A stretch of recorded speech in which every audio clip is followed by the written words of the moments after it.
Chapter 1451. Ah, you said I had mail? Robin snapped his fingers, his tone casual but curious. Besides the mountain of lordly messages I've yet to respond to, is there anything new or unexpected worth checking? Indeed, there are several other messages, the fairy responded, her voice calm and melodic. The oldest one came from the account Renera 973, the same lady you last replied to during your previous correspondence. She waved gently, and a translucent dialogue box opened in front of Robin, its contents ready to display. But whoosh, with a sharp, dismissive flick of his hand, Robin closed the box before even reading a word. I have no interest in hearing what she has to say, he muttered, his expression unreadable. What else do we have? Ever since the formal rise of the Cradle Empire was announced, the separation from the Nine Paths Empire had become final and irreversible. That once allied empire had been reduced to just another power among the hundreds scattered throughout Mid-Sector 100. Robin owed them absolutely nothing. On the contrary, if anyone dared to calculate the true value of the techniques, inventions, trade goods, and enchanted weaponry they had gained through him at less than half cost, it would become glaringly obvious they owed him hundreds of millions of energy pearls. The only thing that still gave them a slight edge was the classified knowledge they held about him. But then again, would they really dare speak after witnessing the vision the all-seeing god had shown? That kind of truth was often enough to silence even the most reckless. Very well then, the fairy replied without pause. You also received a message from Sword Theo too. Oh. Robin's eyes lit up, a broad grin spreading across his face. He eagerly pressed play. Father, I bring excellent news. First, allow me to congratulate you. 3 members of the Maizer bloodline have officially broken through and become World Cataclysms. We've already begun the process of securing reliable anchors for the rest. Additionally, thanks to the empire-wide talent cultivation policies we launched centuries ago, we've discovered yet another World Cataclysm emerging among our native citizens on one of the planets of Mid-Sector 100, one that can establish his own family. And with the momentum we're building, we expect even more breakthroughs soon. Ha ha. Robin clapped his hands together in genuine joy. To him, reliance on slaves had always been a temporary measure, a crutch, not a foundation. Real empires were built on the strength and brilliance of their own people. And now, at long last, that vision was becoming a reality. Theo continued, the second piece of good news is something you'll need to investigate for yourself to get the full picture. I need you to search for recent developments regarding the so-called Grave Empire. Once you're caught up, please decide where you want us to begin establishing the galactic seed. The number of newly recognized planets in the Young Belt is rising rapidly, and the demons have recently launched a full-scale war against a centennial empire in the Young Sector 100. We're anticipating another influx of planets soon. If we want to claim them all, we must start preparing immediately. The message came to a natural end and closed on its own, vanishing like mist. The Grave Empire. Robin raised an eyebrow and turned to face the fairy. You know what to do. Begin gathering intel.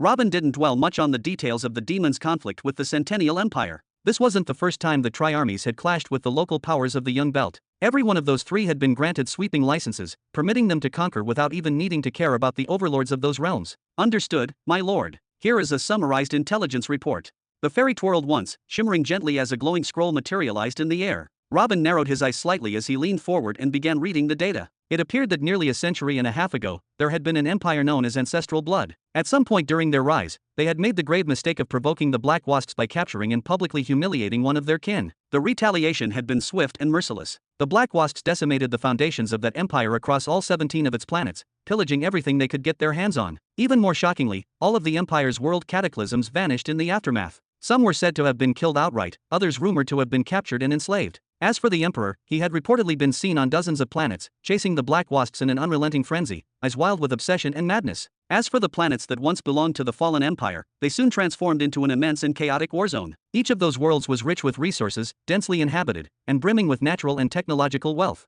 They were the kind of planets any great empire would covet, ideal for integration into a major power's domain. What made them even more valuable was the minimal effort required to restore or maintain them, thanks to the intact cities and well-established infrastructure already present on their surfaces. Over the course of a few decades, 6 different powers managed to take control of 10 of these planets. The remaining 7 became hotly contested, with no clear victor and constant shifts in occupation and influence, until one day, a peculiar and imposing force appeared out of nowhere, a strange blue army. This army was unlike any seen before, composed of dozens of different species, including the rare Trent and Golem races, alongside hybrid races that did not seem to belong to any known empire or faction. Now that's got to be my boy Arrow, Robin chuckled proudly. The Blue Army arrived with overwhelming aerial forces, countless elite units, and multiple individuals identified as World Cataclysms. They struck swiftly and decisively. Within less than a year, they had cleansed the first planet they set foot on, driving out 9 different competing forces without leaving a trace of resistance behind. Not stopping to rest, they immediately split into several divisions and surged toward the remaining 7 embattled worlds. Although resistance stiffened dramatically, alliances were hastily forged to resist the newcomers, and a significant number of world calamities were deployed in a desperate attempt to stop them. These measures only served to slow the inevitable.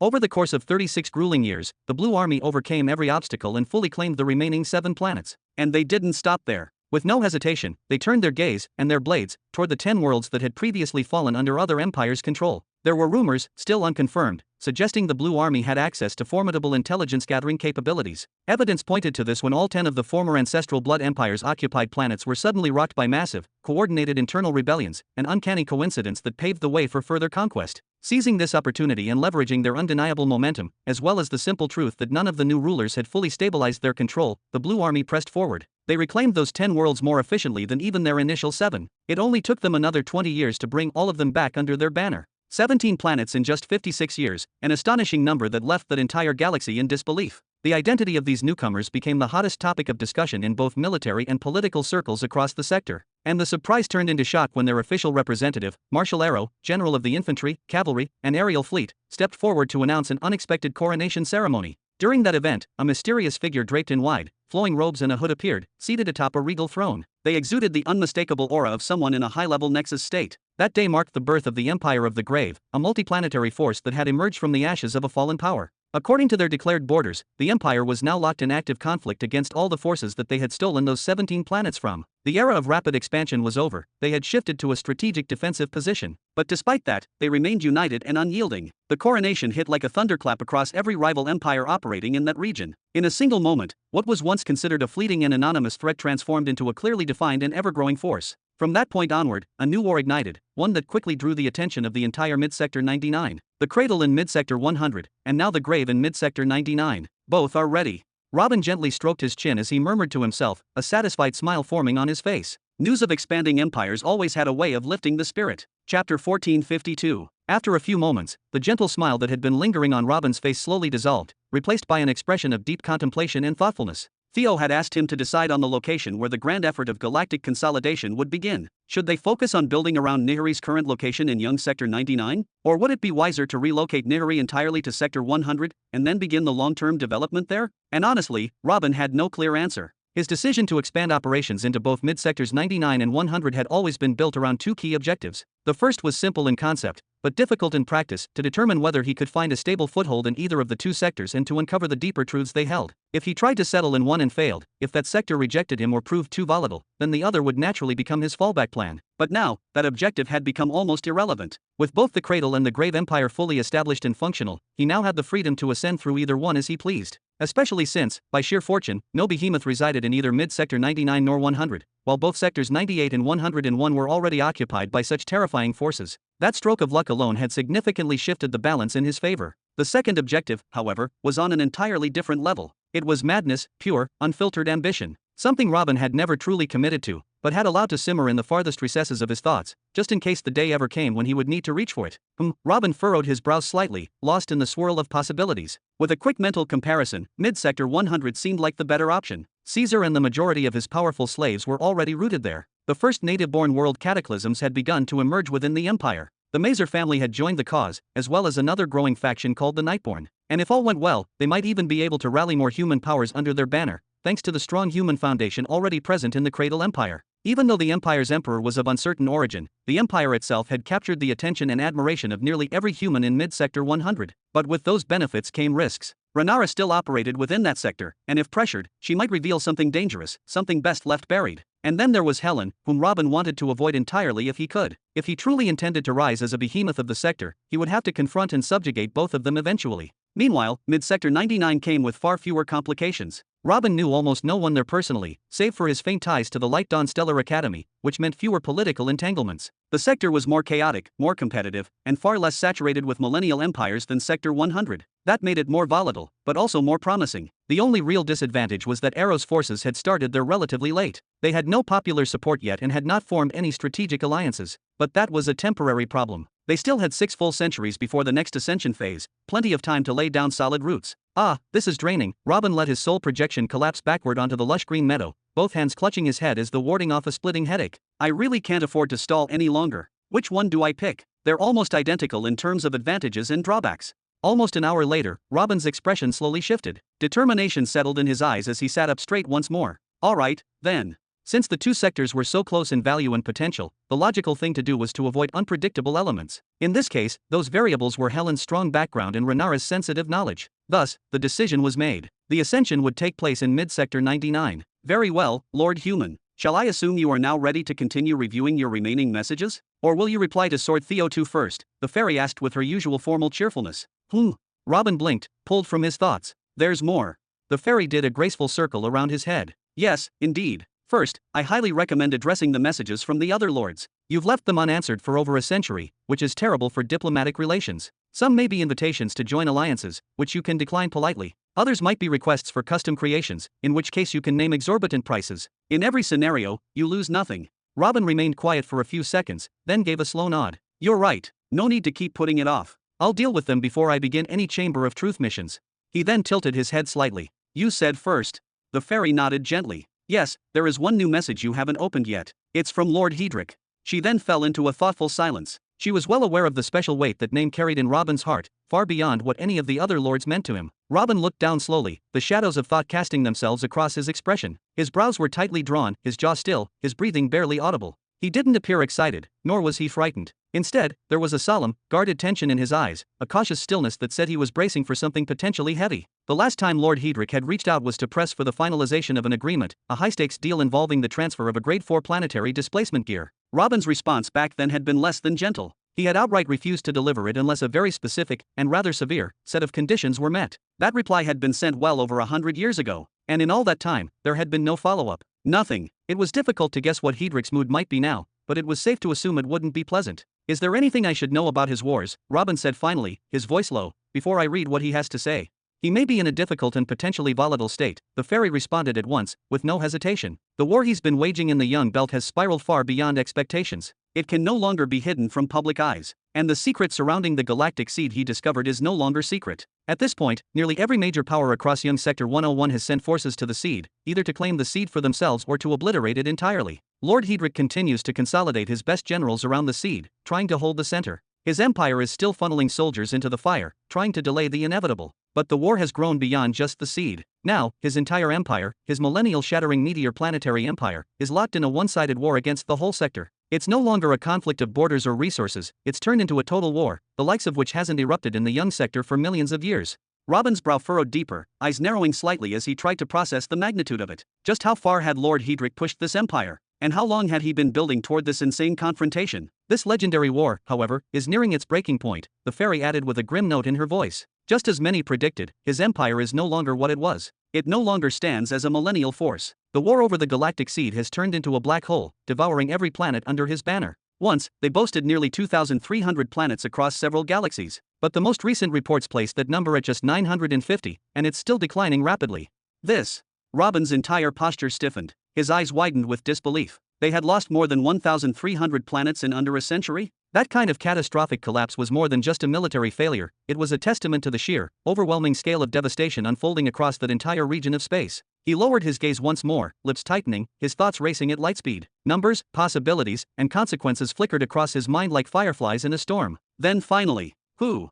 Robin let out a long, slow breath, collecting his thoughts, forcing clarity through the storm of uncertainty. After several minutes of complete mental focus, he raised his head, his expression sharpening with renewed determination. Open the message. Chapter 1453. Open the message. In front of Robin, a dialogue window shimmered into existence, glowing faintly with bluish light. From within it emerged the calm, white-haired face of Lord Hedrick. His expression, as ever, was composed, collected to the point of being unreadable. A moment later, his voice followed. Ah, so Lord Robin Burton has finally decided to grace me with a reply. That's quite the honor. Honestly, you took so long I was starting to believe you had chosen to ignore me forever. Regardless, there's no need for any defensive attitude. I'm not demanding the planetary displacement gear right now. I simply asked to reopen the conversation regarding the agreement, and that request remains unchanged. With that, the holographic image of Hedrick disappeared as smoothly as it had appeared, flickering out of sight without further elaboration. Is that it? Robin blinked, frowning slightly, glancing toward the fairy hovering nearby. Hedrick's message had certainly carried a degree of sarcasm, but beyond that, there was no venom, no menace, no direct threats or harsh implications.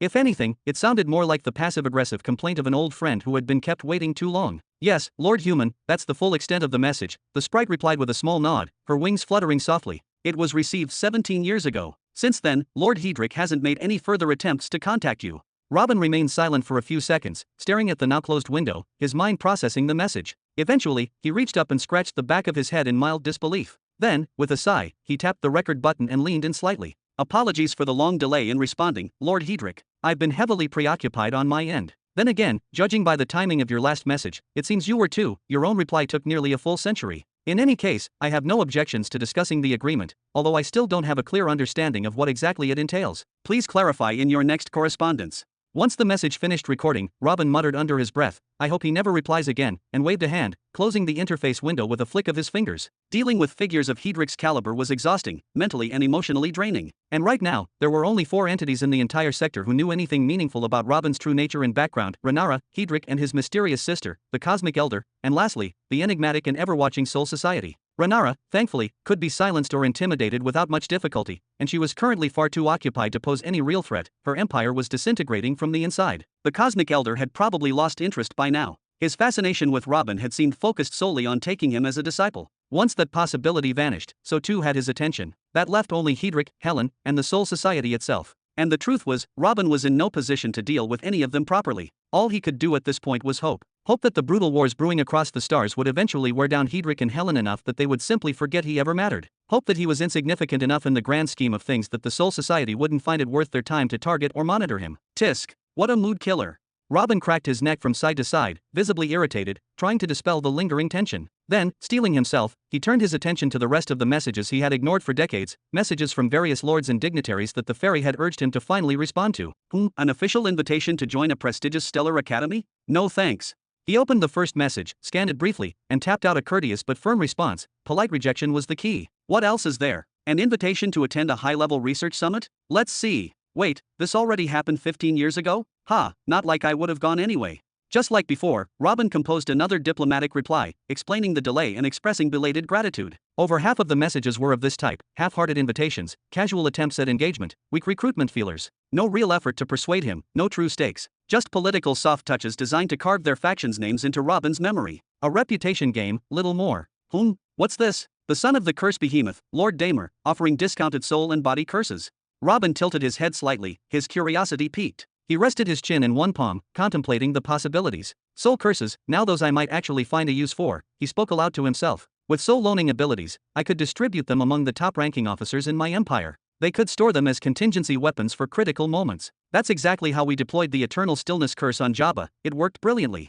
Then his expression shifted, and he raised a skeptical brow. But body curses, how does one even sell those safely? The fairy made a graceful full circle around him, her wings glimmering softly in the ambient light. Body curses are incredibly rare in trade, Lord Human. When they do surface, they usually appear in the form of talismans, objects that carry the curse sealed within them. At the right moment, the user breaks the talisman, triggering the curse to activate and bind itself to the target, obeying their intent. Depending on the curse's design, it can drain an enemy's energy rapidly, cause intense muscle fatigue, or even induce shortness of breath. In high-level battles, where a single second can change the outcome, body curses are invaluable tools of disruption. Oh, that actually sounds extremely useful. Robin's eyes lit up slightly, and he smiled with intrigue. Without hesitation, he began recording a response. Lord Damer, please accept my apologies for the delayed reply. I've been caught up in quite a few matters, as I imagine you have as well. It would be an honor to accept your generous offer. I am interested in purchasing any quantity of body and soul curses you're able to provide, as well as any other enchantments or cursed constructs you think might be of use. Just prepare the items and send them through the Soul Society as usual. As for the payment, I'm flexible. I can pay in energy pearls, or through any method you consider appropriate. I sincerely look forward to this collaboration. Let's build something worthwhile. After finishing the recording, Robin leaned back and sighed, visibly more relaxed. He had already given the Shadow Swords his unique code within the Soul Society and had filed the necessary permissions. Any item or material purchased under his name was to be routed directly to Planet Zarin, which meant anything Lord Damer sent would arrive securely and swiftly, falling right into the Shadow Sword's hands without Robin having to be directly involved. Next up, a marriage proposal from the great-granddaughter of Lord Amalek. Robin raised an eyebrow and scoffed lightly. Tisk, the old man really has gone mad. He chuckled and immediately drafted a short, respectful rejection. He moved on quickly, scrolling through the remaining messages until one caught his attention. What do we have here? Robin tilted his head slightly, his expression changing as he listened to the voice message from Orion, the firstborn son of Kyles, the behemoth of purity. A wedding invitation for his sister? That far. The event still ages away, and he's extending invites now. Well, not that I would have accepted, anyway. He. You're underestimating the significance of this, Lord Human, the fairy interjected gently but firmly. She is not just another sibling of Orion, she is the sister. The one many within Mid-Sector 101 believe may one day rival Orion's status, should she fully awaken her potential. Her beauty, charm, and raw talent have made her a symbol of grace across multiple empires. Her strength is formidable, and her upcoming marriage is predicted to be one of the most grandiose events in recent memory. It's expected to be attended by the behemoth, Kylie's himself, and perhaps even another behemoth. The very presence of such beings will turn this wedding into a galactic focal point. The fairy's tone lowered slightly, becoming conspiratorial. And many believe this is Orion's attempt to remove her from the sector quietly, an elegant exit strategy that won't harm his reputation. Robin scratched his head thoughtfully, his brow furrowed. The mention of behemoth attendance gave him pause. He glanced again at the wedding date, then sat up straighter and began recording another message. Lord Orion, I appreciate the invitation and the rare honor it represents. I must admit, I cannot foresee where the tides of fate will carry me before the appointed day. Therefore, I cannot promise my presence with certainty. That said, I will do my best, and congratulations in advance on what is sure to be a momentous occasion. Once the message was complete, Robin let out a long exhale and stretched his arms out wide, rolling his shoulders. Alright, that's all of them sorted. Finally. Now I can get back to gathering a few billion pearls. Productivity always feels better after tying up loose ends. Pop. At that exact moment, a new urgent dialogue window burst into existence right in front of him. The air seemed to tighten, and Robin's eyes immediately snapped to the glowing box, his smile vanishing in an instant. Displayed in bold text were words he hadn't expected to see again so soon. Lord Hedrick is online and requesting a meeting. Do you accept? Chapter 1454. The dialogue box displayed. Lord Hedrick is online and requesting a direct meeting. Do you accept? What? Robin's eyes widened to their limit, his expression a mix of shock and disbelief. You're in luck, Lord Human, the fairy chirped, doing a slow circle around his head. It seems Lord Hedrick was already present in the Soul Society when your message was received. That means, if you so choose, you can face him directly. Right now. Lucky? Lucky. Robin slapped his thigh in disbelief. Just minutes ago, no, seconds ago, he had been muttering prayers under his breath, wishing to go another few centuries without hearing from Hedrick. And now, the universe had answered in the worst possible way. You seem unsettled. The fairy tilted her tiny glowing form. But it's alright. You're under no obligation. You can reject the call outright, or simply ignore the connection until he cancels it himself. The Soul Society gives you total freedom. Total freedom, huh? Robin muttered bitterly, clenching his teeth. There's no such thing as total freedom. Every decision carves out its consequences. His mind was racing now, biting lightly at the edge of his index finger. What was the right move here? Should he just ignore Hedrick? But that felt reckless. He had just sent a reply. Hedrick surely knew he was online. Ignoring the meeting now would seem intentional, disrespectful even. Not a wise move if he was trying to maintain even a semblance of neutrality between them. But what if he accepted the meeting, only to find Hedrick in a bad mood, barking demands? What if he insisted on receiving the planetary displacement gear immediately, or worse, started throwing around absurd conditions like his sister had done before? Robin didn't need that kind of pressure right now, especially not when his plans were only just gaining momentum. He continued to stare at the flashing message. Lord Hedrick is requesting a direct meeting. Do you accept? It felt like entire eras were passing as the words blinked before his eyes, though in truth, only 6 seconds had ticked by. Finally, with a long sigh and a resigned hand wave, Robin muttered, accept the request. If he was going to be forced into a corner either way, he would rather do it on his own terms, with his own excuses and escape routes. Ignoring Hedrick entirely just was not an option. The message box shimmered and changed color, earthy brown now, and displayed a new prompt. Preparing meeting space according to the caller's request.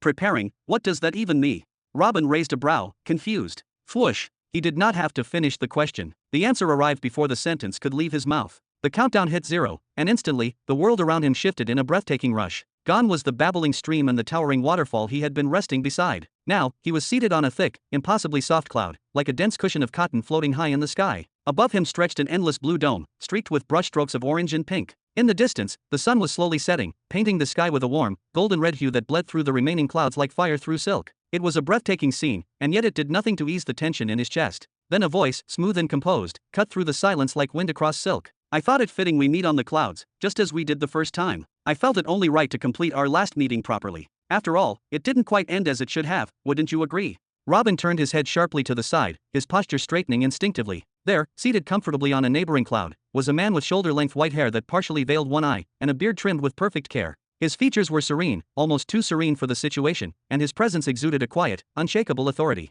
He sat not like a guest, but like a monarch in full command of his realm. Lord Hedrick, Robin greeted, offering a respectful nod. He forced himself to remain composed, projecting strength, not arrogance, not submission, just enough presence to remind Hedrick who he was dealing with. You're quite the elusive man, Lord Robin, Hedrick said, his lips curving ever so slightly into a smile. Tell me, are all great truth chosen so difficult to track down? Or was there some quiet grudge keeping you from this meeting all along? There is no grudge between myself and Lord Hedrick, Robin replied smoothly. In fact, I owe you some thanks. If you hadn't withdrawn from the auction for the planetary displacement gear, I would have paid far more than I did. And if you hadn't driven up the price during the Breath of Ages auction with that aggressive bid, I wouldn't have earned as much as I did. In both cases, your involvement helped me greatly. I am, in truth, grateful.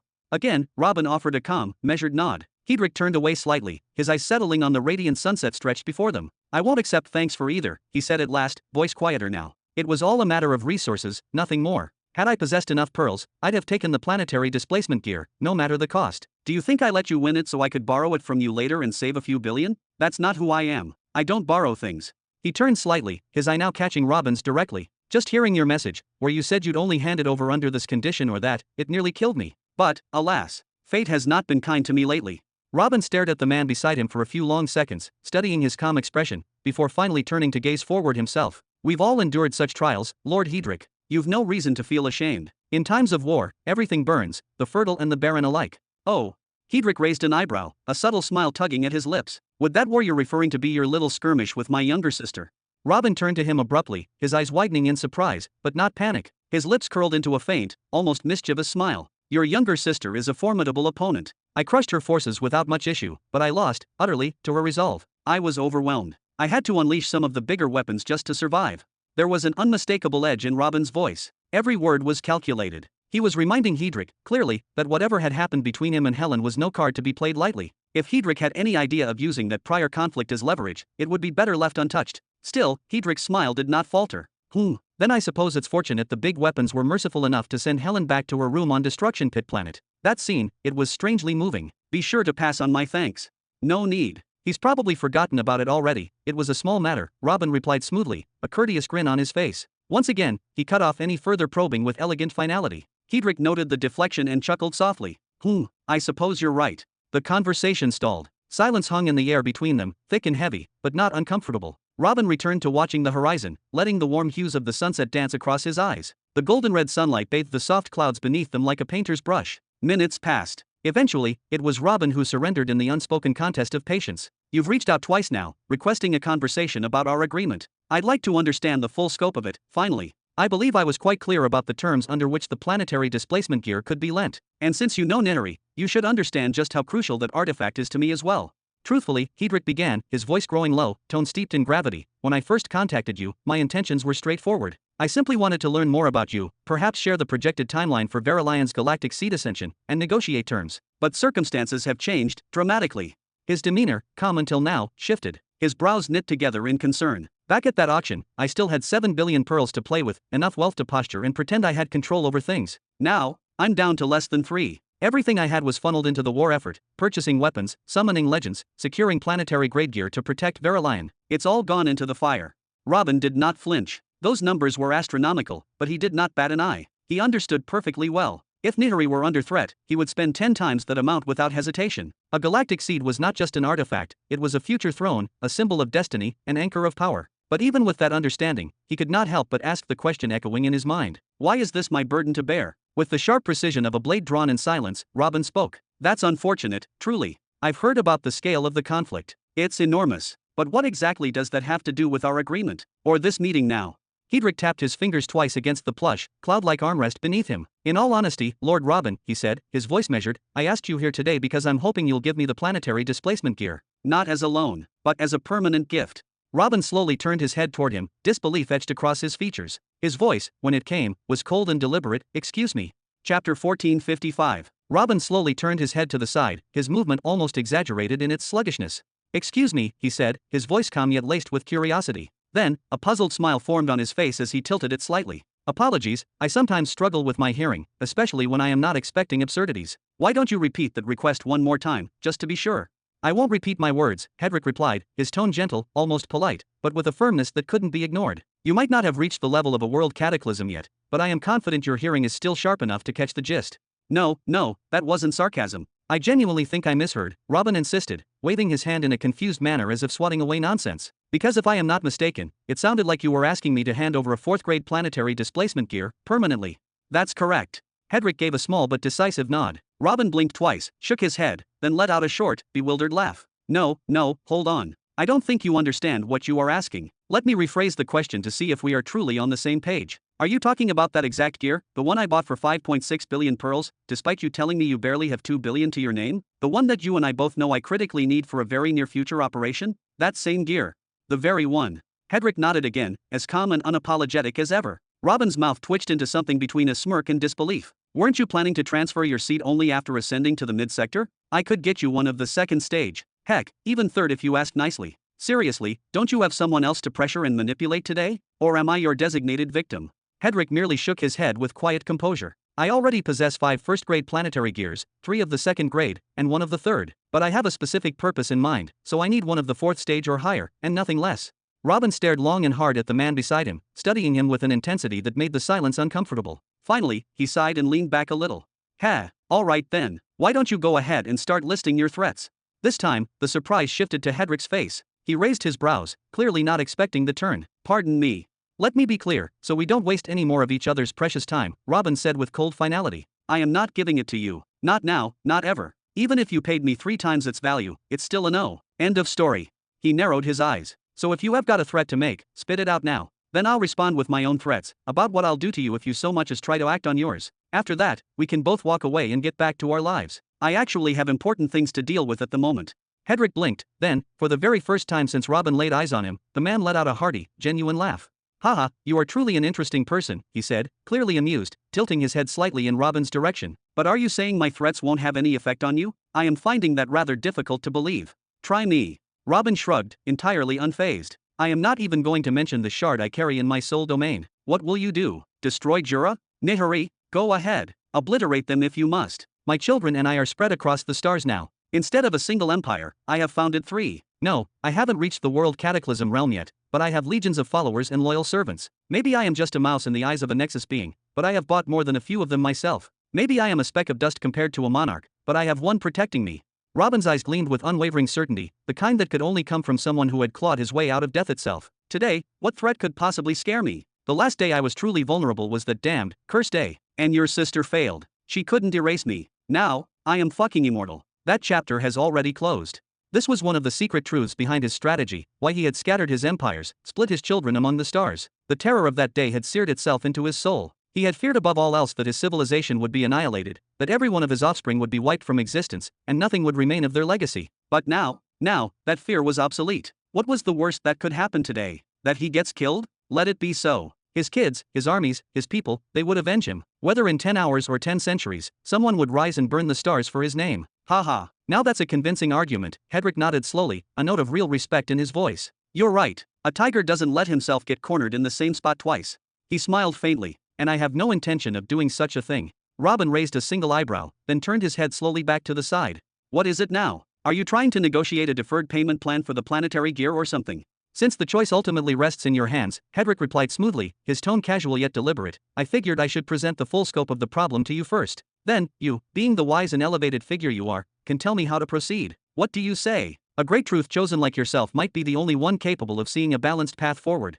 He clapped once, softly, with a faint, almost diplomatic smile. Robin kept his gaze fixed on his host for several long seconds, the silence thick between them. Finally, with a faint nod, he gestured for him to continue. Anything that could delay a direct conflict, even temporarily, was worth trying. Maybe, just maybe, one of his children would avenge him if he were to fall today, but frankly, it would be far preferable if he didn't die at all. Good, Hedrick said with a faint nod, his expression easing a bit. Let's hope this becomes a meaningful exchange, one that helps both of us walk away with something of value. If we can reach even a partial understanding, I consider it a win. Then, he turned his eyes forward again, staring out over the edge of the balcony at the breathtaking sight before them, streaks of meteors launching upward from the lower atmosphere, piercing through the thick crimson clouds above like cosmic spears, glowing with intensity. And after a pause, he began to speak again. When it comes to how high-ranking figures from the mid-belt interact with the civilizations in the young belt, things aren't nearly as straightforward as most assume. There's no fixed law or universal agreement that restricts our contact with them. The only hard line is this: we are not allowed to annihilate the planets themselves. Aside from that, it's all gray zones and shifting policies. Robin narrowed his eyes, confused by the sudden abstract direction of the conversation. A great number of planetary kings, emperors, and even rogue elites choose to drain the young belt instead of supporting it. The poorer among them take a very direct route. They descend upon a planet, make contact with its people, and convince them that he is a divine, transcendent entity to be worshipped. Then, through manipulation and coercion, they force them to hand over everything, resources, offerings, even people. But the wealthier and more ambitious ones? They play the long game. They invest. They provide the planet with limited tech, selective guidance, and just enough power to let them build armies and start conquering neighboring planets. It becomes a cycle: the more they conquer, the more they send back to their patron. And thus, the master grows stronger without ever lifting a blade himself. These types are given a specific title, overlords. But that's just one layer of the bigger picture, he continued, his voice steady and measured. Then you have the stellar academies, who wander the young belt endlessly, scanning for outbreaks of the plague. If they find something large enough, they deploy extermination squads without hesitation, wiping the infestation and everything near it. And then there are the High Lords and the behemoths, the true monsters of the belt. Those ones don't even bother coming themselves. They send elite scouts, or entire fleets of stellar surveyor ships, hoping to discover something valuable. It could be anything, a meteor rich in celestial ore, the corpse of an ancient void beast, or even the exposed heart of a long-dead world. Whatever holds value, they claim it. Hedrick shook his head, his tone hardening slightly. For people like us, those who possess a respectable degree of power and influence, that is the safest, most practical path to take. Starting a planetary empire from scratch, watching it grow inch by inch, waiting years for it to mature enough to offer you some scraps of tribute? It's slow, frustrating, and almost never worth the investment. And if you do decide to back a growing empire, genuinely believing they'll remain loyal and join your faction when they ascend, well, you'll probably end up spending more on them than you'll ever get in return. But if you leave them too weak, and they resort to looting and savagery to survive, that shame, that backlash, falls on you. Your name gets tarnished, your alliances crumble, and your enemies grow bolder.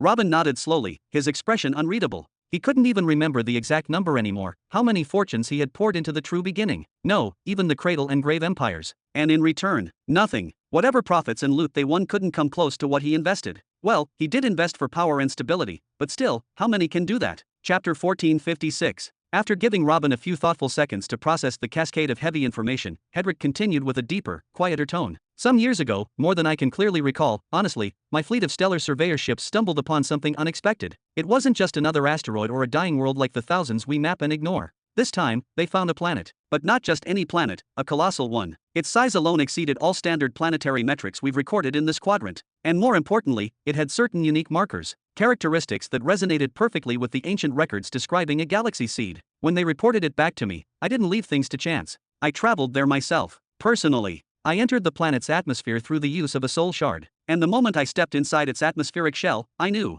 There was no doubt that it was a galaxy seed. He paused for just a beat before continuing. And it didn't stop there. The planet wasn't barren or untouched, it was alive, teeming with an already developed civilization. One not yet known to the wider cosmic networks, but still remarkable. Their martial traditions had a heritage that spanned somewhere between 200,000 and 250,000 years. Their population? Easily in the tens of billions, enough to be a galactic-level demographic powerhouse. War was a constant rhythm across their continents. Conflict, chaos, ambition, these were etched into their very bones. And the best part? Not a single trace, not even a hint, of an overlord ruling over them. No major overseer, no galactic puppet master. It was a wild zone, a fertile battlefield, untouched and unclaimed. The kind of place where one could build an empire, not just strong, but legendary. Naturally, I saw the opportunity and seized it. Hedrick's voice gained strength, his eyes narrowing slightly as his passion bled through. I gave immediate orders to my generals to gather a tailored arsenal of technologies. Equipment up to 4th stage, suitable for every affinity. We didn't just prepare weapons, we assembled tools for talisman crafting, essence forging, soul refinement. We left nothing out. I acquired for them a licensed spatial portal blueprint, a full plan for building battle-ready fleets. My officers and advisors drafted a complete, long-term operation to convert the planet's dominant species into a standing force. A shield. A firewall. The first line of defense should anyone ever come sniffing for the seed. But I didn't stop there, he added, his voice darkening slightly. I used a first-grade planetary displacement gear to randomly shift the entire seed to a new, unpredictable location somewhere deep inside Sector 101. That move alone cut off any entities who might have known of the planet before I found it. Then I began the next phase, contacting analysts, selecting the ideal race whose physiology and soul-wise could withstand blood infusions from beasts aligned with destruction laws. One careful decision after another, until the birth of what would become the great shattering meteor's millennial empire. He smiled faintly, but it was a weary smile. That empire wasn't born by accident. It wasn't grown from pride or ambition. It was forged for one reason and one reason only, to protect the seed. And for hundreds of thousands of years, I took nothing from them. Not a single offering. On the contrary, I gave. I poured billions upon billions of my personal fortune into their infrastructure. I gave them knowledge, war engines, alchemical tomes, ancient scrolls from dead worlds. Everything they needed to become the Iron Gate at the front of the storm. Their purpose was clear, dominate the surrounding starfield, and ensure that no one, ever lays a finger on the seed. And they understood that. Deeply. They embraced it. They carried that burden with pride. Then Hedrick sighed, his shoulders dropping slightly. Perhaps that's why they still haven't broken. Not even now. Nearly all of their elite cultivators have perished. Most of their top generals are dead. Over half their home worlds have fallen, burned, or destroyed. The rest fall, slowly but relentlessly, day after day. And yet, they endure. They continue to fight, tooth and nail, defending what little remains of their birthplace, defending the galaxy seed that gave them purpose. Oh, that's quite moving, Robin nodded twice, though his tone remained neutral. It wasn't clear whether he was genuinely touched or merely being polite. Hedrick chuckled softly, picking up on the flat response. It's been almost 2,000 years since the war for the seed truly began, he said. It all started when one of the local planetary empires in Young Sector 101 managed to locate its general coordinates and told their overlord about it. My men crushed them, but out of anger, that overlord passed the information on, hoping his allies would succeed where he failed, and perhaps share the spoils. When they too were defeated, they told their allies. And so the chain continued. Whispers became rumors. Rumors became facts. And eventually, that knowledge reached the ears of Zarian, the apex predator himself, the head of the serpent. That's when everything changed, he said, his voice lowering to a grim cadence. Zarian unleashed the terrifying might of the Zavaros galaxy. He didn't come himself, he didn't have to. He used his influence, his tendrils of control, to reach out to every high-tier force in Young Sector 101. And he turned them all against me. He rallied them like hounds on a scent trail. That's when the real war began. Hedrick's brows furrowed as his tone hardened further. From that moment on, I committed everything, every favor I could call in, every ounce of my strength. I began a desperate campaign to gather as many planetary displacement gears as I could. I relocated the seed constantly, shifting it between the galaxies and starfields of Young Sector 101, between dark zones and cloaked regions of space. But no matter what we did, they kept finding it. Sometimes in 5 years, sometimes 10, but they always found it. He clenched his fists faintly. But what did we expect, really? How do you hide a galaxy seed when the entire sector has turned against you? It's like willingly walking into the den of beasts, lying down in the pack leader's nest, and thinking you can sleep peacefully. We always knew this was a game against time, a countdown, but we kept pushing forward anyway, fighting for every second we could buy. And now the battle isn't just about the seed. The shattering meteor's planetary empire has become a target from every direction. They're being bombarded by starfire from every side. Their planets are falling one by one, along with their fleets, their armies, their resources. Everything we built, everything we nurtured and expanded for over 200,000 years, is crumbling, turning to ash under the weight of a sector-wide siege. Right now, in Young Sector 101, it feels like the end of days. Oh no. Robin's brows drew close, his voice low with fake shock. Hedrick turned his head slightly to glance at Robin, watching him for a brief second. Then, with a quiet snort of amusement, he exhaled through his nose and smiled, the corner of his mouth tilting upwards. At the very least, he said, tone light but clear, you could try to sound a bit more convincing. Sorry. Robin waved both hands lazily, as if to brush away the tension, then theatrically cleared his throat. Ahem. He furrowed his brows deeper than needed, placed a hand dramatically over his mouth, and let out a fake gasp. Oh no. It was absurd, really. What was he supposed to say after hearing all that? Hedrick had poured out a tale of war, sacrifice, and strategy. But Robin, he'd fought in his own battles. He was still fighting. Was it supposed to be his responsibility that Hedrick had failed to keep his galaxy seed hidden? That he'd made enemies too powerful to handle? That he was now losing? Not his problem. That one was a little more believable. Surprisingly, Hedrick didn't sound irritated or disappointed. In fact, he nodded, looking faintly amused, and turned back to gaze into the horizon, where the sun was sinking and streaks of colorful meteors lit the sky in silence. Then he spoke again, voice gentler now, and filled with thought. Tell me, Robin, as someone who reached the 4th stage of the law of truth in under 700 years, someone who, from what I've gathered, also commands another master law whose nature remains unknown. If you were standing in my place, what would you do? Robin exhaled, long and deep, a sigh of mild disbelief. This guy had patience. Robin had tried multiple times to bait him, to provoke him into anger or insult so the conversation could just end. He didn't want to give away the planetary displacement gear. Not now, not ever. And yet, Hedrick remained calm, composed, almost annoyingly respectful. And that made walking away far more difficult than Robin liked. After rubbing his face and eyes with both hands, Robin finally answered, if it were me. He paused, then nodded to himself, settling into the idea. I'd pull back all the remaining troops and supply lines from the other planets. Completely abandon the outer defenses. Concentrate every last resource, soldier, defense mechanism, and ship around the galactic seed itself. Let it become the single point of absolute defense. And then, whenever it's located, whenever it's tracked down, I'd use the displacement gear to move it again, over and over, until the time for its ascension to the mid-belt comes, or until my enemies give up. For a moment, Hedrick didn't say anything, but his expression shifted. He had looked at Robin before with the expression of an adult humorously indulging a child's tantrum, but now, something in his gaze sharpened. There was respect there, true, genuine respect, the kind that can't be faked. After a few seconds, he nodded. Not once, but several times in succession. A brilliant response, he said. Truly, it might even be the most effective solution I've heard so far. Then he paused, and his tone changed. But let me give you one more variable. Add this to the equation, and tell me if your plan still works. Robin glanced sideways, cautious now. Hedrick continued, calmly but gravely. We have approximately 2,500 years remaining before the seed reaches its predestined ascension deadline into mid-sector 101. And every single day, more fleets from the upper sectors arrive in the young belt to search and destroy. More enemies, more eyes, more lords who want a piece of the seed. Robin's face tightened, brows drawing in, and for a moment, he simply stared. Then, with a helpless grin tugging at his lips, he let out a half laugh. In that case, forget it. Scrap the whole plan. Take what you can from the planet while it still stands, and destroy it. If you're planning to sell its core afterward, I'll be your first buyer. Because now, everything had changed. His previous strategy, an endless cycle of hiding, defending, and relocating, could maybe buy a few more centuries, if everything went perfectly. But Hedrick's enemies weren't fools. If they were already locating the seed every few years, then it was only a matter of time before they began tracking it down every few months. Assuming they hadn't already installed beacons, arrays, or curse anchors directly into the planet's very crust to trace its position the moment it moved, trying to survive for another 2,500 years was no longer a strategy. It was just delaying annihilation. But then Hedrick smiled. And what he said next shifted the entire conversation. And what if I told you? He said, voice low, eyes gleaming, that I already have a way out of this trap? And you, Robin, are the key. Chapter 1457. A solution of which you are the key. Hedrick turned slowly to look at Robin, his expression calm, eyes steady and unreadable. Oh, let me guess. Robin tilted his head slightly, his voice dripping with sarcasm. The brilliant solution is that I give you my Grade 4 planetary displacement gear, and in return, you, armed with that gear and your already massive stockpile of weapons and fleets, might possibly be able to pull off your grand escape plan over the next 2,500 years. Am I close?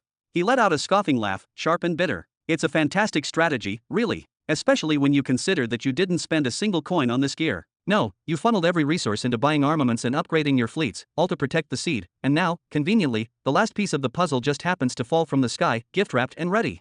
Hedrick smiled faintly, with no irritation in his features and no reaction to the jab. He simply looked back to the horizon, watching the fading light and the last streaks of meteors. You're not wrong, he said after a pause. The gear is indeed the key, but not for the reasons you think.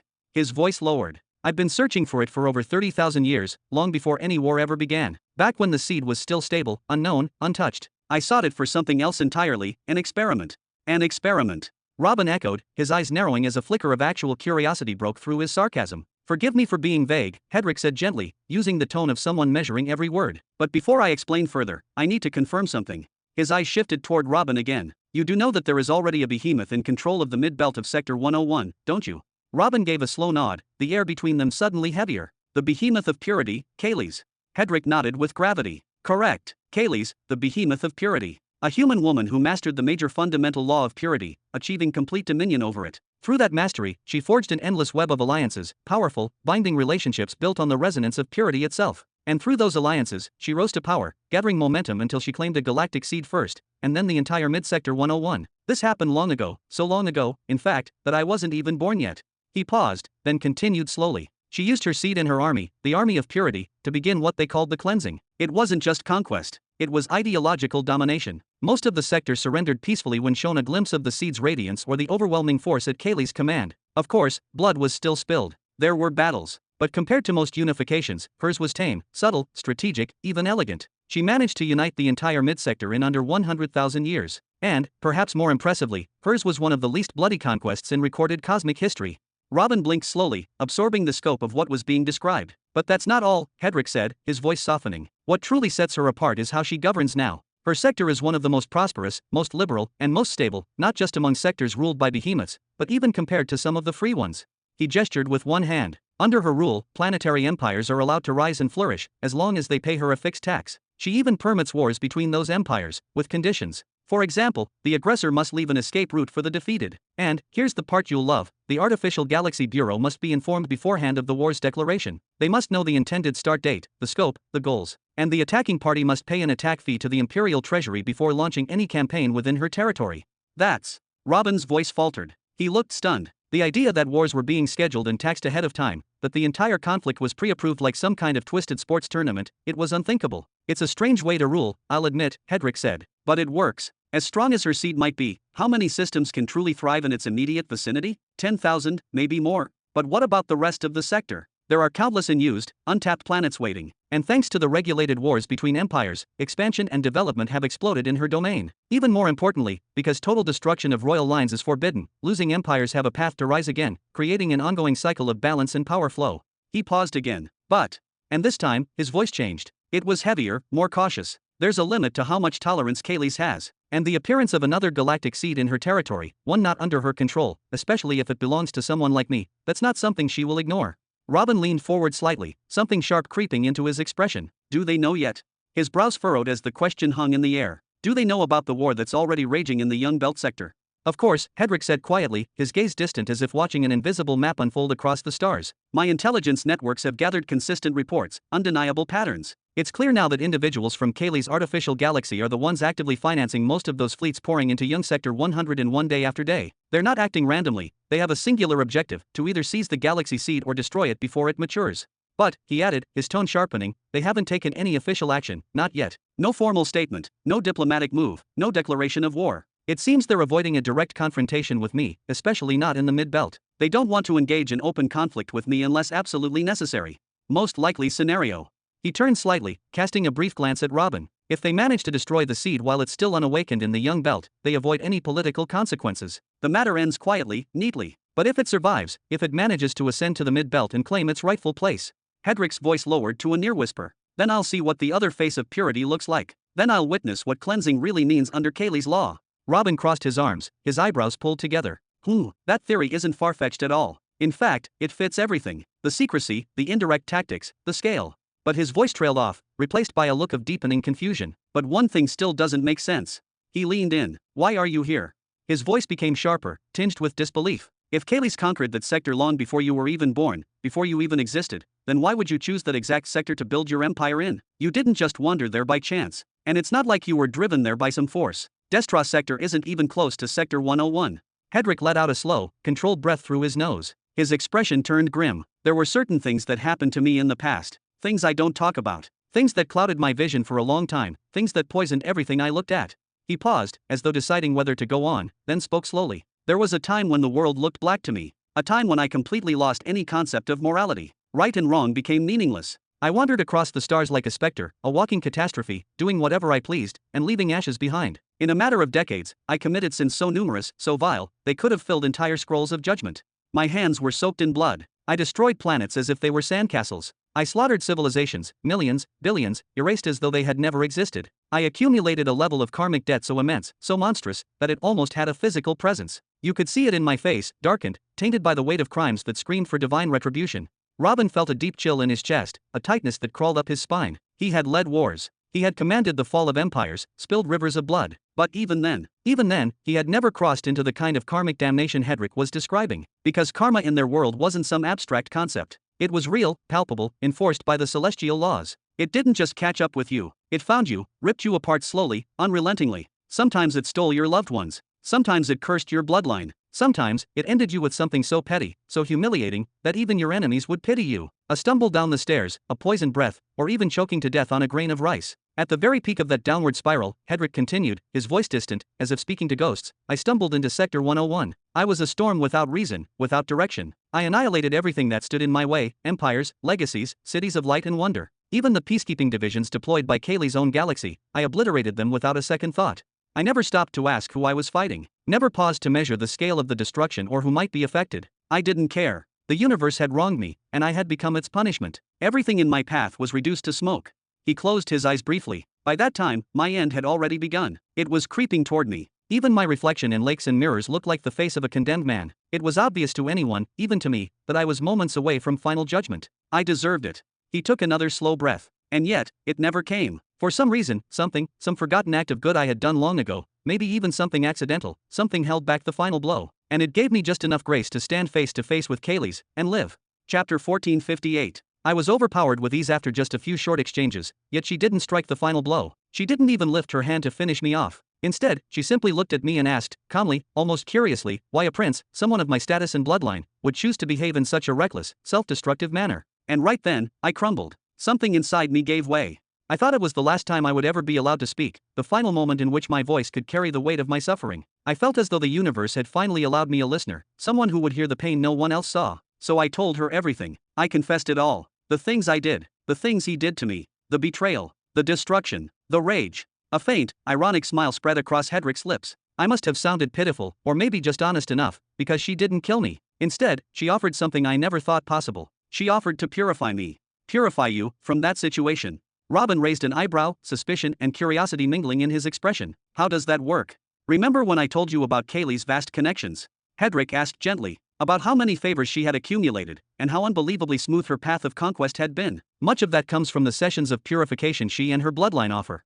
He placed a hand over his chest. You see, once someone reaches a certain realm of power, practitioners who possess mastery over a particular minor path of the fundamental law of purity gain the ability to cleanse the mind, to purge the heart of hatred, bitterness, and malice. More importantly, they can erase the karmic aura, the dark, damning force that wraps itself around you like a curse, like a brand. It's one of the most sought-after abilities in the known cosmos. That power alone has made Kayleigh and several of her descendants some of the most respected and revered beings in any sector they visit. Who wouldn't want to erase the burden of their past sins? To turn back the clock and start fresh? Of course, he added with a grim chuckle, it comes at a terrifying cost. It's so expensive that the radiant galaxy relies on it as their main source of income. And yet, those who can afford it are guaranteed a second chance. A real one. No tricks. No empty promises. Then his voice shifted, softer now, heavy with memory. At that time, I didn't have anything left. Not a single credit. My storage rings were empty. My weapons long gone. Everything I had was lost along the path of destruction I carved. But Kayleigh still made the offer. She said it plainly, either I die here, or I submit to purification on her terms. Those were my options. A strange look passed over his face, an odd blend of shame and faint amusement. Until that moment, I believed my will was unmatched. That if I ever set foot on the path of death, I would walk it to its bitter end, dragging armies and empires down into the abyss with me. But when faced with death, when given the smallest sliver of hope, I hesitated. I chose life. I broke. I disappointed her. Kayleigh's purified me, Hedrick continued, his voice low. The karmic rot clinging to me like tar was burned away. It wasn't gone completely, but it was reduced, diminished, until it could no longer weigh down someone of my level. And then, she spoke her conditions. She said she had given me a new life, and in return, she expected me to dedicate that life to her. To build power in Midsector 101 under her name, using my expertise in the path of destruction. To raise a force capable of supporting her in the event of a cosmic war. That was the pact. At that point, I had nothing left, no pride, no purpose. I had already looked down on myself for choosing survival in that final moment. So I agreed, not out of loyalty, but as punishment. Because for someone like me, there is no greater torment than living in service to another. And I knew I deserved it. Hedrick exhaled slowly. Years passed. I lost count of how many times I started over, gathering followers, training them one by one, building from nothing. I created an empire. Then expanded until it became a multiplanetary empire, then a centennial empire, and eventually, I stood atop a millennial empire.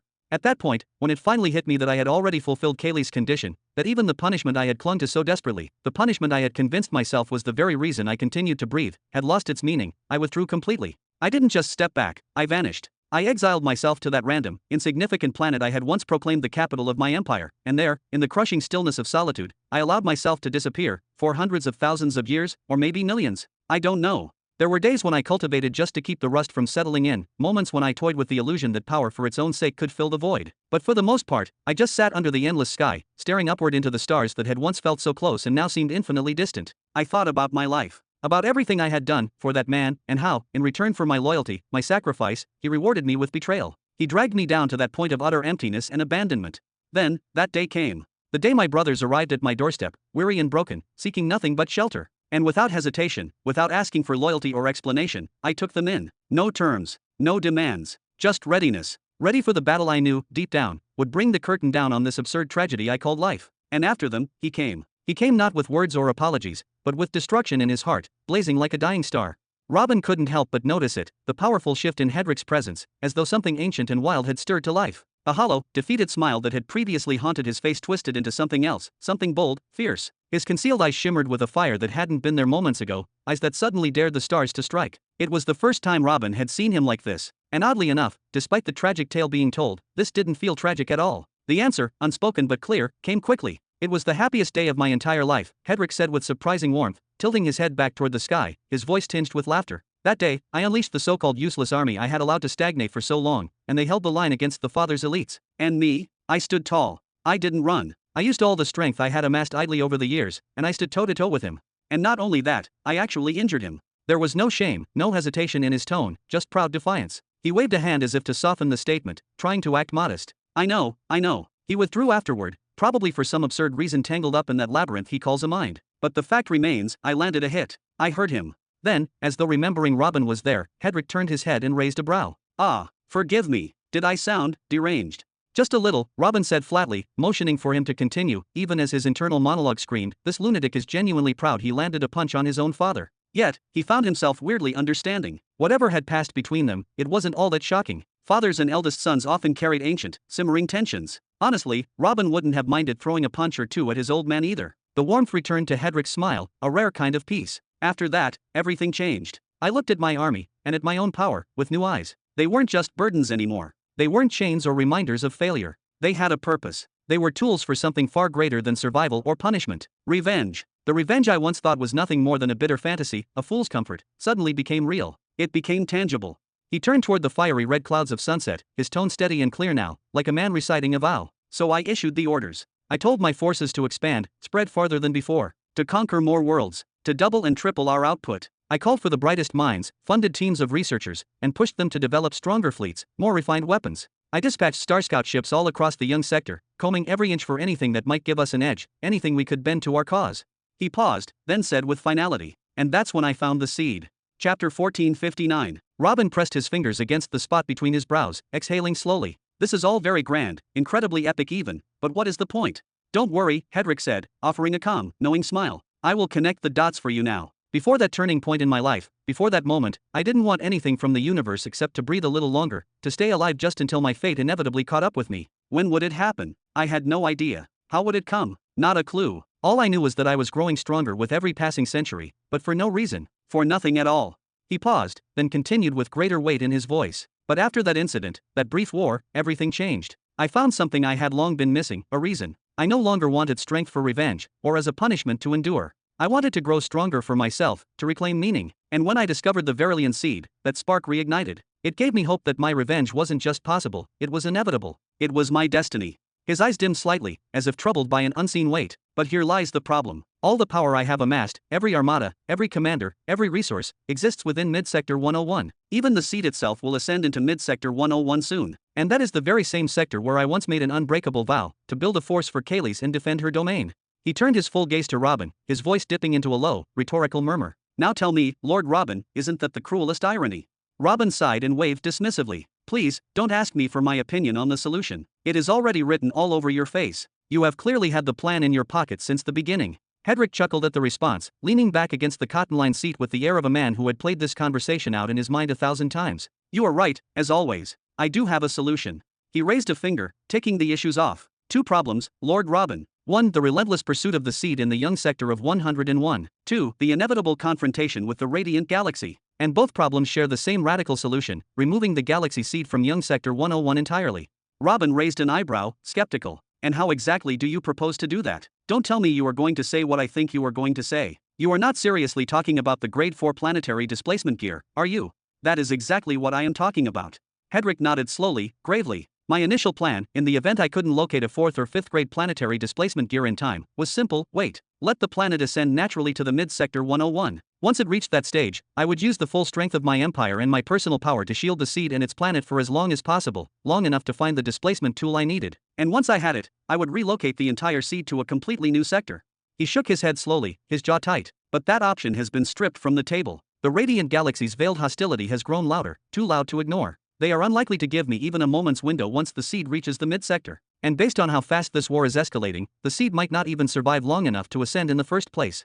He turned toward the glowing red clouds of dusk, the horizon smeared with streaks of fading sunlight. The relocation has to happen inside the young belt. Not tomorrow. Not next year. Today. Robin's expression darkened with concern. He squinted at Hedrick, clearly confused. Do you know something I don't? I was under the impression that it was flat out impossible to transfer an entire planet out of its sector using a 4th grade planetary displacement gear. Hedrick waved his hand as if brushing away the notion. It is not impossible. Difficult? Extremely. But not beyond reach. There exists a 6th grade planetary displacement gear, and with that, it can be done. It has been done before, at least once that we know of. Intiras, the only being who ever got his hands on such a tool, managed to relocate not just 1, but 3 galaxy seeds in secret. That act alone cemented his position as a behemoth no one dares to provoke. Robin's eyes went wide, stunned. That was the first time he had ever heard anything of the sort. True enough, Hedrick went on, his tone even. 4th and 5th grade gears cannot achieve intersector movement under normal circumstances. But my situation? It is far from normal. He leaned forward, lowering his voice slightly. I have been preparing for this for a long, long time. Since the day I laid eyes on the Verilian seed, I have been gathering everything I would need to pull this off. And then, finally, I acquired a very specific device, a grade 4 planetary extremity gear. Robin blinked, confused. Planetary extremity gear. It is a unique and rare type of tool, one that is designed not for everyday use, but for a very specific purpose, Hedrick began, his tone steady and focused. A piece of gear that forces a person, or even an object, to operate at their absolute peak. No reservations, no half measures. If you are casting a spell while using the extremity gear, it doesn't just amplify your casting, it extracts every ounce of your potential and channels it into that one moment. If you are attacking, you won't hold back a single shred of power. Every cell, every breath will go into that blow. And most interestingly, he paused for effect, his gaze darkening. If you apply it to another tool, it forcibly draws out the entirety of that tool's stored energy. Nothing remains hidden. No restraint is left intact. What emerges is a result far beyond normal thresholds, an extreme outcome, one bordering on the destructive. Robin leaned slightly forward, processing the explanation, his eyes narrowing in thought. So what you are planning is to use that extremity gear on a grade 4 planetary displacement gear, hoping that, with this fusion, you can force the planetary gear to pull off something it was never meant to do, move a galaxy seed to an entirely different sector. Hedrick nodded solemnly. Exactly. If I had a displacement device of a higher grade, say, grade 5 instead of 4, then I would be far more confident. The process would be safer, more stable, and the device itself might even survive the ordeal intact. But as it stands, no such tool has surfaced, not in black markets, not in hidden vaults, nowhere. And whoever might possess one clearly has no intention of bringing it into the light. His voice dropped slightly, tinged with quiet frustration. So I must work with what I have. I will be using a 4th grade planetary displacement gear combined with the extremity gear. It is not ideal, but I have calculated the risks. I would say there is a 50% chance of success. Maybe more, if we execute everything perfectly. Wait. Robin raised a hand, squinting at Hedrick. Did you just say the gear might not survive the process? That it could be destroyed outright? Yes. Hedrick didn't flinch. Both tools, the displacement device and the extremity gear, will almost certainly be rendered unusable once the operation is complete. But for me, that is a sacrifice worth making. Losing 2 powerful items in exchange for the salvation of the galaxy seed, and a chance at long-term victory? That is a fair trade. A fair price, you say, Robin muttered under his breath, nodding with increasing sarcasm as a flicker of irritation passed over his face. Alright, then let me hazard another guess. The sector you are trying to move the seed into, that would be mid-sector 100, right? Hedrick turned his head slowly, calmly locking eyes with Robin, and then smiled faintly. Right on the mark. Robin let out a dry, hollow chuckle, somewhere between impressed and annoyed. So not only have you thought through how to protect the seed and how to move it, you have also roped in your baby sister, who still hadn't even built her first real domain back then, and convinced her to migrate to the sector right next to yours. Mid-sector 100. Just to set up an empire there. No, not just an empire, a stage, a whole battlefield waiting for you on the other side. He suddenly clapped his hands together, as if struck by another revelation. Oh, let me guess again. You were the one who advised her, no, gently persuaded her, to establish several allied factions in the young Sector 100, all in the name of resource flow and defense capacity, right? Even though you know it is strategically pointless in the short term? Because what you really wanted was a waiting army, a scaffold of ready-made forces to support the seed the moment it lands, so it doesn't have to start over from scratch. Ha, that is insane. Brilliant. But insane. Hedrick's smile faded, his expression tightening into a quieter, colder neutrality. Is that a problem for you? He asked, his voice calm yet firm. Robin tilted his head, his smirk turning sly and sharp. Tell me something, does your little sister actually know any of this? No. Hedrick raised his chin with a quiet pride. Neither she nor my closest lieutenants know the truth. They don't know the full story of how I came to reside in Sector 101. They have no idea about my plans, about why I chose to remain so long in a place so dangerous. No one knows what I truly intend, what my real objective is. No one, except you. Robin's expression changed immediately. The smugness, the mischief, it vanished in an instant. Chapter 1460. Robin's sarcastic, smug expression abruptly shifted into something far more serious. He stared at Hedrick for a long moment, trying to process the sheer weight of the situation he had just been thrust into. No one else knows about what you've just told me. No one, Hedrick replied without hesitation, his voice quiet but unwavering. He nodded once, slowly, as if sealing the truth in stone. Robin's heartbeat thudded against his chest. What exactly is going on here? Why are you telling me your secrets? We don't even know each other. Am I supposed to feel honored now? So moved that I just hand over the artifact to you out of sheer sentiment? Of course not, Hedrick said, his eyes fixed on the brilliant horizon. A cool breeze swept over them, stirring the strands of his long silver hair. Any proper partnership, any alliance worth building, is built on transparency. That's why I decided to lay all my cards on the table. From the beginning. No tricks. No manipulation. Partnership. Robin's brows furrowed even more deeply now. There was something weaving itself around him, an invisible net he hadn't noticed until now. He could feel it tightening. You're saying, we're partners now? Yes, Hedrick said, allowing a half-smile to creep across his face. I've thought about this long and hard. We're stronger together than apart. And I believe, we need each other to reach the places we truly want to go. So I made the first move. He tilted his head. Unless, of course, you don't think working with me could bring you any benefit. Robin looked at him from the side, his gaze sharp and unwavering. I don't need a partner, he said flatly, with conviction. That's a rather dramatic declaration, Hedrick replied with a light chuckle, shaking his head slowly. I've lived through wars, betrayals, broken empires, and even I've never said something like that. Everyone needs allies, even the strongest. The real question isn't if you need someone, it's, who can you afford to trust? And you think you're that person? Just because you shared some tragic story from your past? Some tale about how you wanted to punch your dad? Robin arched a brow with clear disbelief. For a moment, Hedrick said nothing. Then he turned his gaze fully to Robin, cold, unblinking, focused like a blade. The weight of it pressed down, and Robin's chest tightened. A shiver passed through his spine. Then, suddenly, Hedrick smiled. Maybe one day, we'll get used to each other's sense of humor. But until that day comes, let's maintain a level of mutual respect.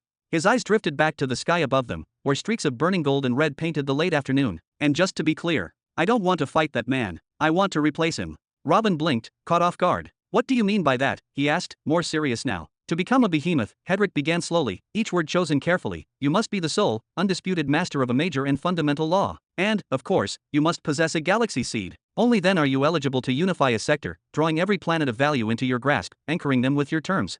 Robin raised an eyebrow. This was familiar territory, yet something about the way Hedrick said it carried a weight beyond formality. Now here's the problem, Hedrick continued. Many children of behemoths are born with the potential to manipulate those same laws. Some are prodigies, blessed with talent and surrounded by wealth and resources, and they climb higher than anyone expected. Some even reach the 7th stage of mastery in that very same major fundamental law.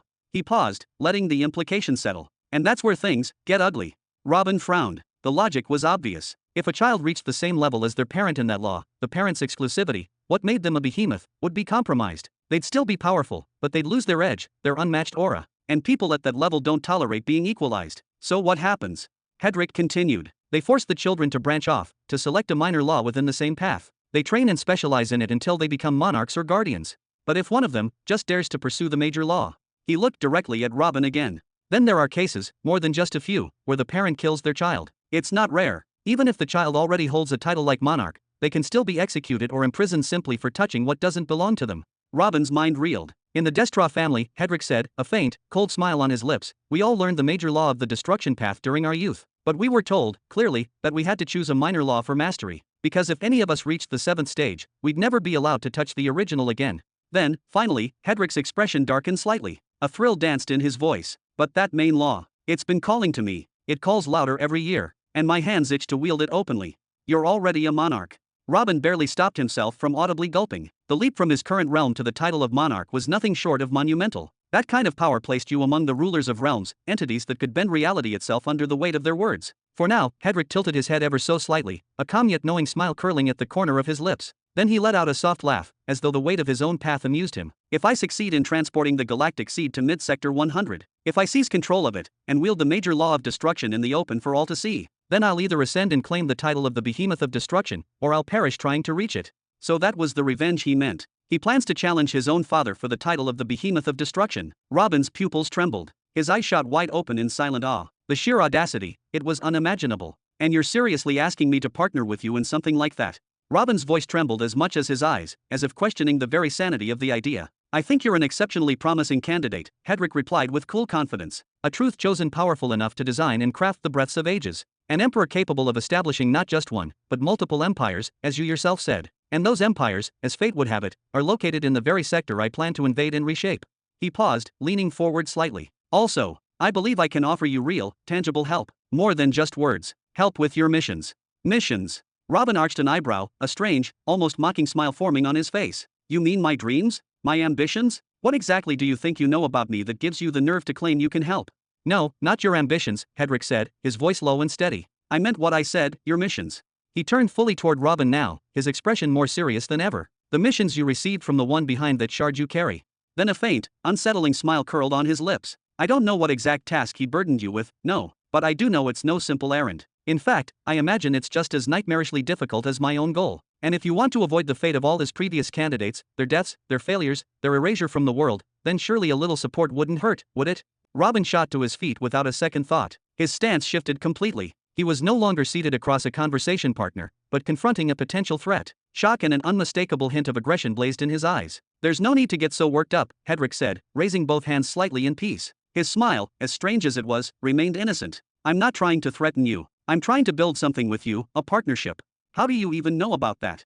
Robin asked, his voice quieter now, but sharp as a blade. He didn't clarify what that was, he didn't need to. If Hedrick truly knew what he was talking about, he'd answer correctly. I don't think he was trying to hide his presence all that well, to be honest, Hedrick said with a smirk. Not when he casually waved his hand and sent my sister away to her chambers like a misbehaving child. Not when he let the atmosphere shift with his presence like gravity itself had tilted. And besides, there were other signs. Subtle ones. Like, oh, I don't know, your shining golden eyes, for instance. He waved again, almost mockingly. Hard to miss, really. Tisk. Robin looked away with a mix of annoyance and reluctant acknowledgement. First the Cosmic Elder, now you. That guy's more famous than I expected. Who in their right mind puts golden beacons on their supposed secret candidates just to make them easier to track? That's just stupid. The Cosmic Elder. The name alone hit Hedrick like a hammer to the chest. He visibly stiffened for a heartbeat. Yeah, I ran into him, Robin said with a nonchalant wave, pretending it was no big deal. He's quite the character. Impressive, mysterious, and kind of hilarious. We're on pretty good terms now, actually. He's a friend. Chapter 1461. The Cosmic Elder is your friend, huh?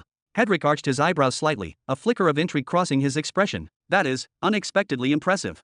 Robin, unfazed, gave a small, indifferent wave as if brushing off the significance of such a connection. He didn't seem eager to dwell on the subject, nor did he show the pride others might have felt in his place. After a short pause, he took a few measured steps forward, then came to a halt and slowly turned to face Hedrick. His eyes had sharpened. I have a question, he said, voice low but firm. Go ahead, Hedrick nodded with calm composure, as if preparing himself for a difficult inquiry. He offered Robin the space and silence needed to gather his thoughts. My war against your sister, against the so-called Empire of the Great Serpent, Robin began, his tone hardening with each word. Was it you pulling the strings from behind the curtain? Hedrick smiled faintly, almost playfully. And what makes you suspect something like that? Robin didn't blink. Because during the exact time I was locked in a full-scale war with her forces, you were embroiled in your own chaos. You were scrambling for control over the Verilion galactic seed in Young Sector 101, still plotting its protection, still tangled in the dilemma of how to help it survive the hostility of Young Sector 101, and perhaps later the dangerous terrain of Middle Sector 101. You were tearing your mind apart trying to secure a 4th or 5th rank planetary displacement artifact, desperate for a way out. He narrowed his eyes. And then, just when your nerves were likely stretched thin, your younger sister conveniently tells you she discovered a massive wormhole, a colossal passage linking Young Sector 100 directly to Young Sector 99. Then she tells you she has found a galaxy seed in Young Sector 99, one no overlord had claimed yet, one that would automatically ascend if left undisturbed in a sector with no behemoth to claim it. Don't try to convince me that didn't spark something inside you. Hedrick gave a slow, thoughtful nod. You are absolutely right. If I had known about Nihari, I would have moved to secure it immediately. I would have done everything in my power to keep her hidden until it ascended. She could have been my lifeline, my second chance at redemption. If. Robin's tone sharpened as his eyebrows drew together. It seems you are conflating two very different matters, Lord Robin, Hedrick said, this time with a more serious edge to his voice. Yes, I invited my younger sister, Helen, to settle her empire next to mine. Yes, I encouraged her to begin gathering loyalists in Young Sector 100. But that doesn't mean she is some pawn on my board. He looked away for a moment, as if replaying old decisions in his mind. Helen accepted my invitation because she already intended to forge her own path. She had long since decided she wouldn't rely on our father's generosity, or accept any favors during her time in the Destra Galaxy. To her, accepting my offer was an act of rebellion, an unspoken slap in father's face. Her way of declaring, in no uncertain terms, that she chose my way over the paths of our other siblings. That is all there was to it. She is not under your command? She doesn't take orders from you.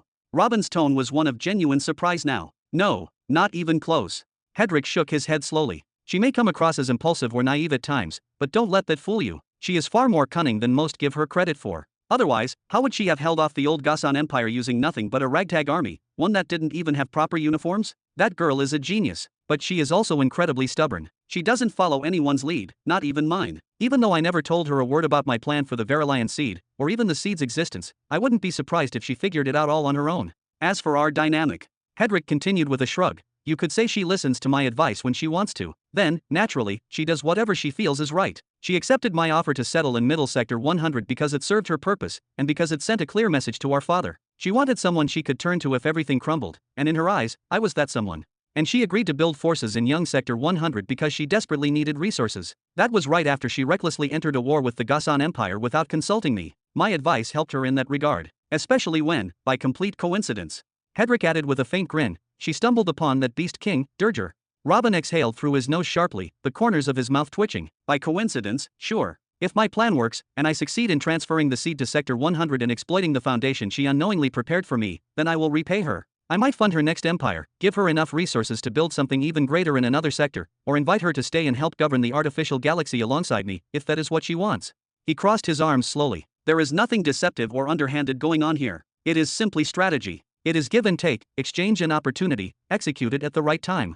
Then Hedrick arched his brows slightly in Robin's direction. And regarding her war against you, the wormhole, the Young Sector 99 seed, Nihari, she didn't breathe a word of any of it to me until after she had already launched her reckless attack on your headquarters, planet Jura. Only when that disastrous event unfolded, when everything went sideways and her plans fell apart, did she come running to me in Middle Sector 101. She was shaking with panic, her composure shattered, and only then did she spill the truth.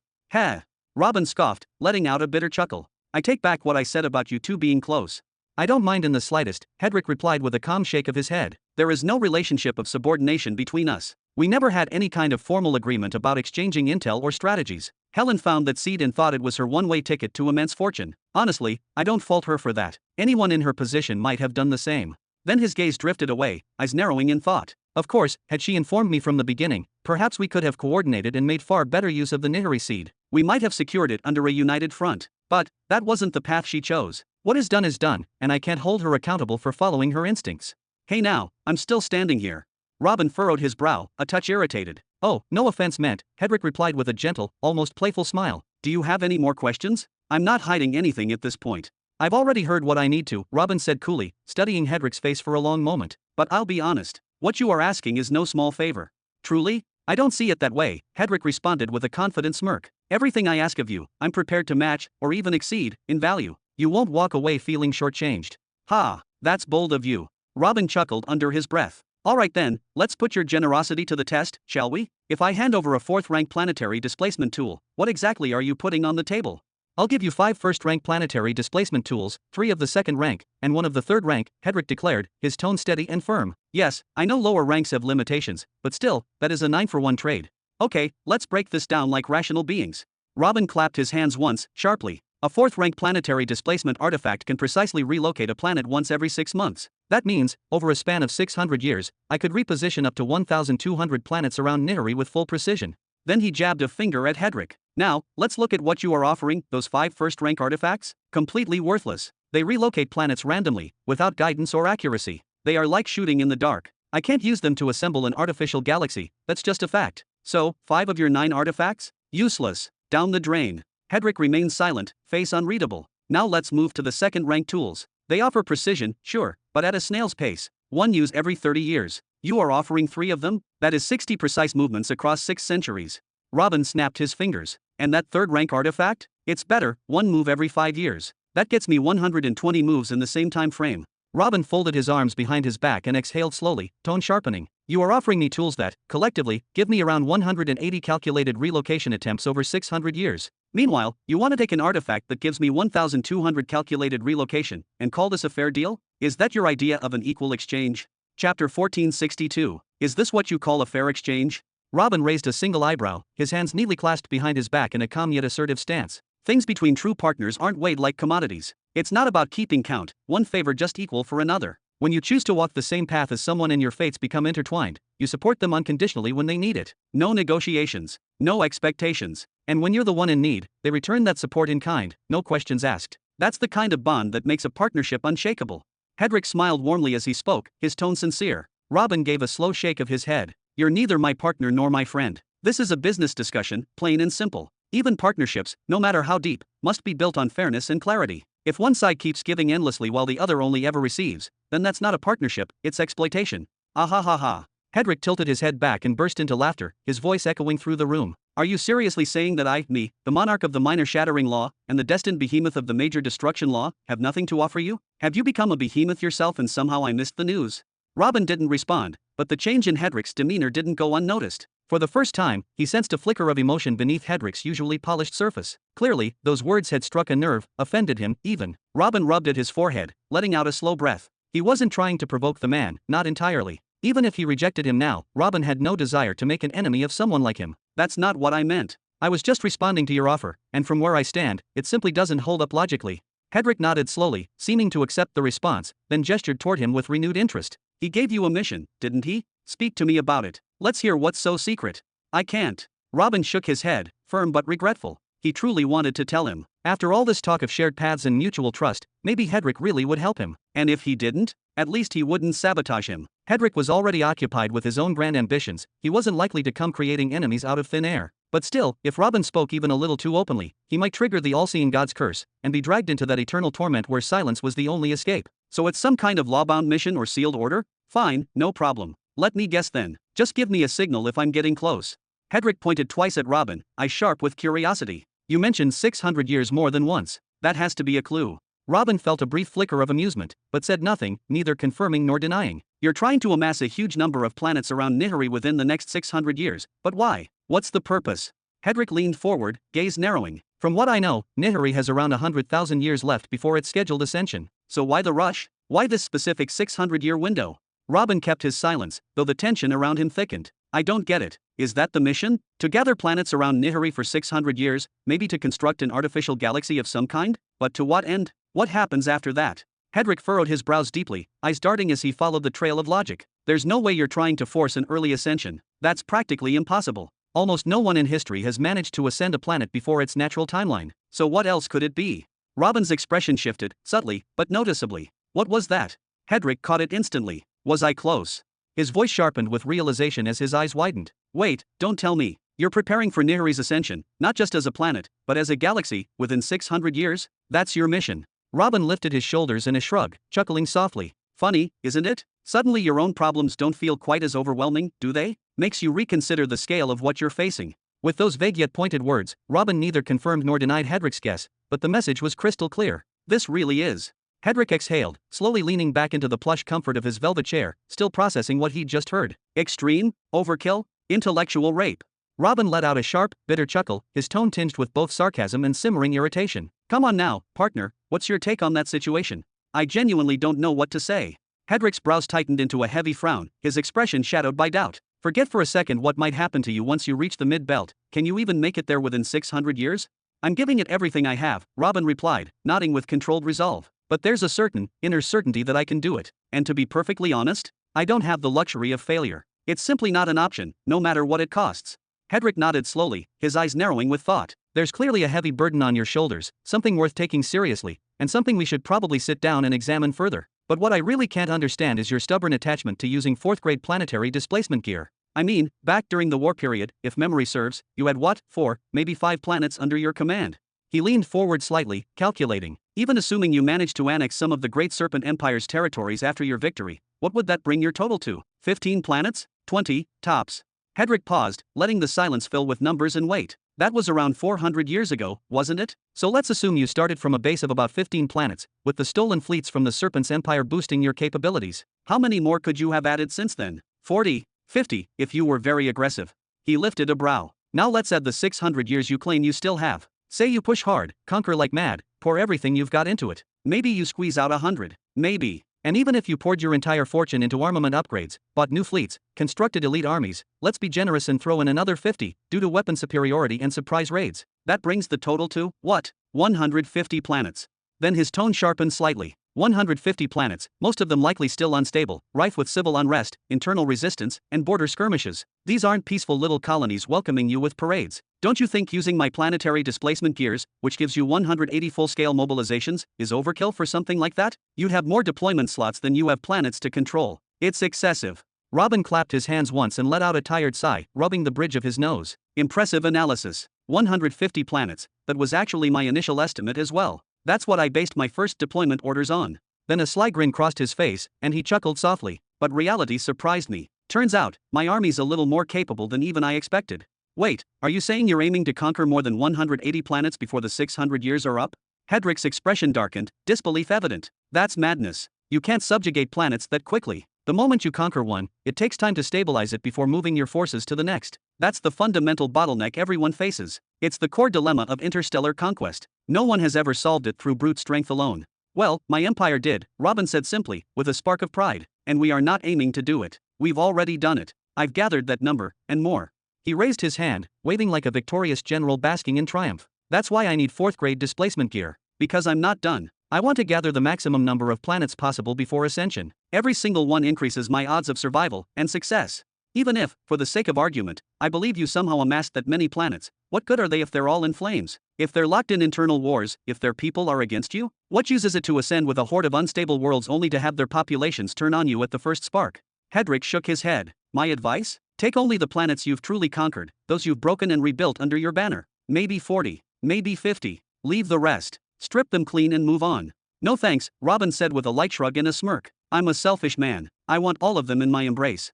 Is this a joke? Even if his mission was only to gather 100 planets, that wasn't a limit to shackle him. If he could drag every stone, every particle of dust in his path with him in case it helped, he would. Let alone entire planets. Hedric's eyebrows drew so close they almost touched. Lord Robin, I'm sincerely trying to find a compromise here, something where we can support each other and walk forward together. But if you keep shutting down every option, refusing to negotiate, then. Robin cut him off with a casual flick of the hand. Then what, Lord Hedric?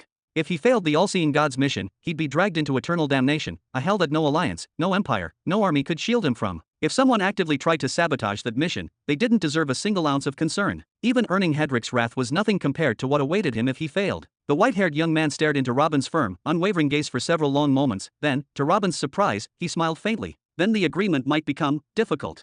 Chapter 1463. Robin held his host's gaze for several long seconds, his expression unreadable. Then, with a tired motion, he began to rub the space between his brows. It's not that I'm trying to shut down every path, Lord Hedric. That's not my intention. The problem is that you're inflating your own dilemma while belittling mine. And that imbalance? That's no foundation for a true partnership, it's a foundation for dominance. Subordination. And I'm no subordinate. I never was. And clearly, you wouldn't accept following anyone either.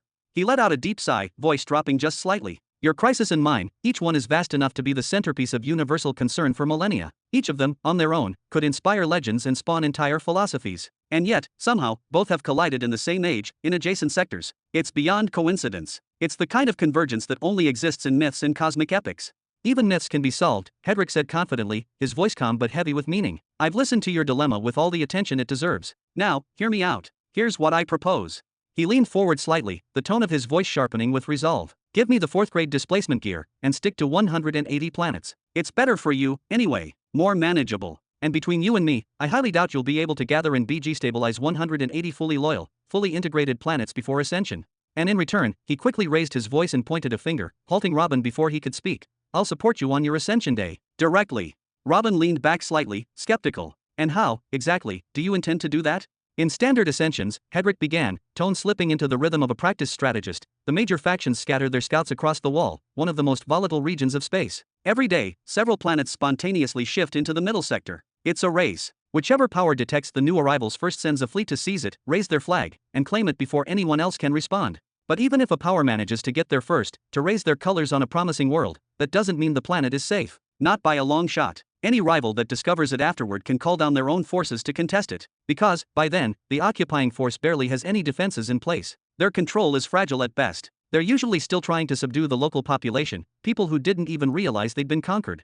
This type of planetary skirmish, small but critical, breaks out daily, and in multiple spots across each sector. It's the root cause of dozens, if not hundreds, of major rivalries between major powers who had no prior history with each other. And the worst part? If the planet is particularly massive or holds rare resources, that conflict becomes inevitable, brutal, and prolonged. Hedric nodded toward Robin with a meaningful glance. Now imagine this, instead of one planet, you ascend with an entire galaxy seed, not a lone world, but a structured system of 180 orbiting planets. Now ask yourself, who controls one of those worlds? Do they gain access to the others? Robin lowered his head slightly, the implications weighing down his thoughts. On the very first day, dozens of high-level powers will detect your artificial galaxy. A galaxy coming up will be flagged by every surveillance grid within the sector. And by the end of that same day, fleets will already be mobilizing. They'll arrive from every direction, every corner of the star map, each looking to land on one of your orbiting worlds. Each faction will secure a planet, fortify it, and prepare it as a staging ground, so they can launch their assault on the seed itself. By the end of that first week, your carefully raised armies, the ones you trained, supplied, and cultivated over lifetimes, will have been reduced to scattered remnants. You'll be forced to retreat, possibly flee entirely. And once you look back, all you'll see is a burning graveyard. Your grand plan, the seed, the orbit, the dream, reduced to a war zone between people you don't know. The entire sector will be buzzing. News will spread like wildfire. An artificial galaxy has appeared. And with that, a new war has begun. Dozens of new powers will respond. Some will aim directly for the seed. Others will first wipe out any rival factions who arrived early, wanting to clear the board before claiming the prize. By the end of the first month, nearly every planet in the orbital ring will be either scorched, collapsed, or utterly drained of energy. The seed itself, your precious Nihari, will become the target of over 100 Nexus state beings, maybe more, and at least 5 guardians and monarchs will be contesting over pieces of it, each fighting to carve their share of the galaxy. By the time the first year is over, the Millennium Empires will have erased all minor competition. They'll claim large sections of the orbital planets and even start annexing pieces of Nihari itself under the guise of temporary truces. But it won't be peace. Not truly. Behind the curtains, secret raids will start. Ambassadors will weave lies. Treaties will be signed with one hand and broken with the other. And by that point, not a single original citizen of your seed world, or any of its orbiting colonies, will still be alive to witness what remains. Gulp. Robin already knew the situation would be dire, maybe even catastrophic. But Hedrick's words? They didn't just confirm his fears, they painted a vision so grim, so thoroughly drenched in inevitability, that even Robin's seasoned mind struggled to keep the weight from settling in. At that point, one of three outcomes becomes inevitable.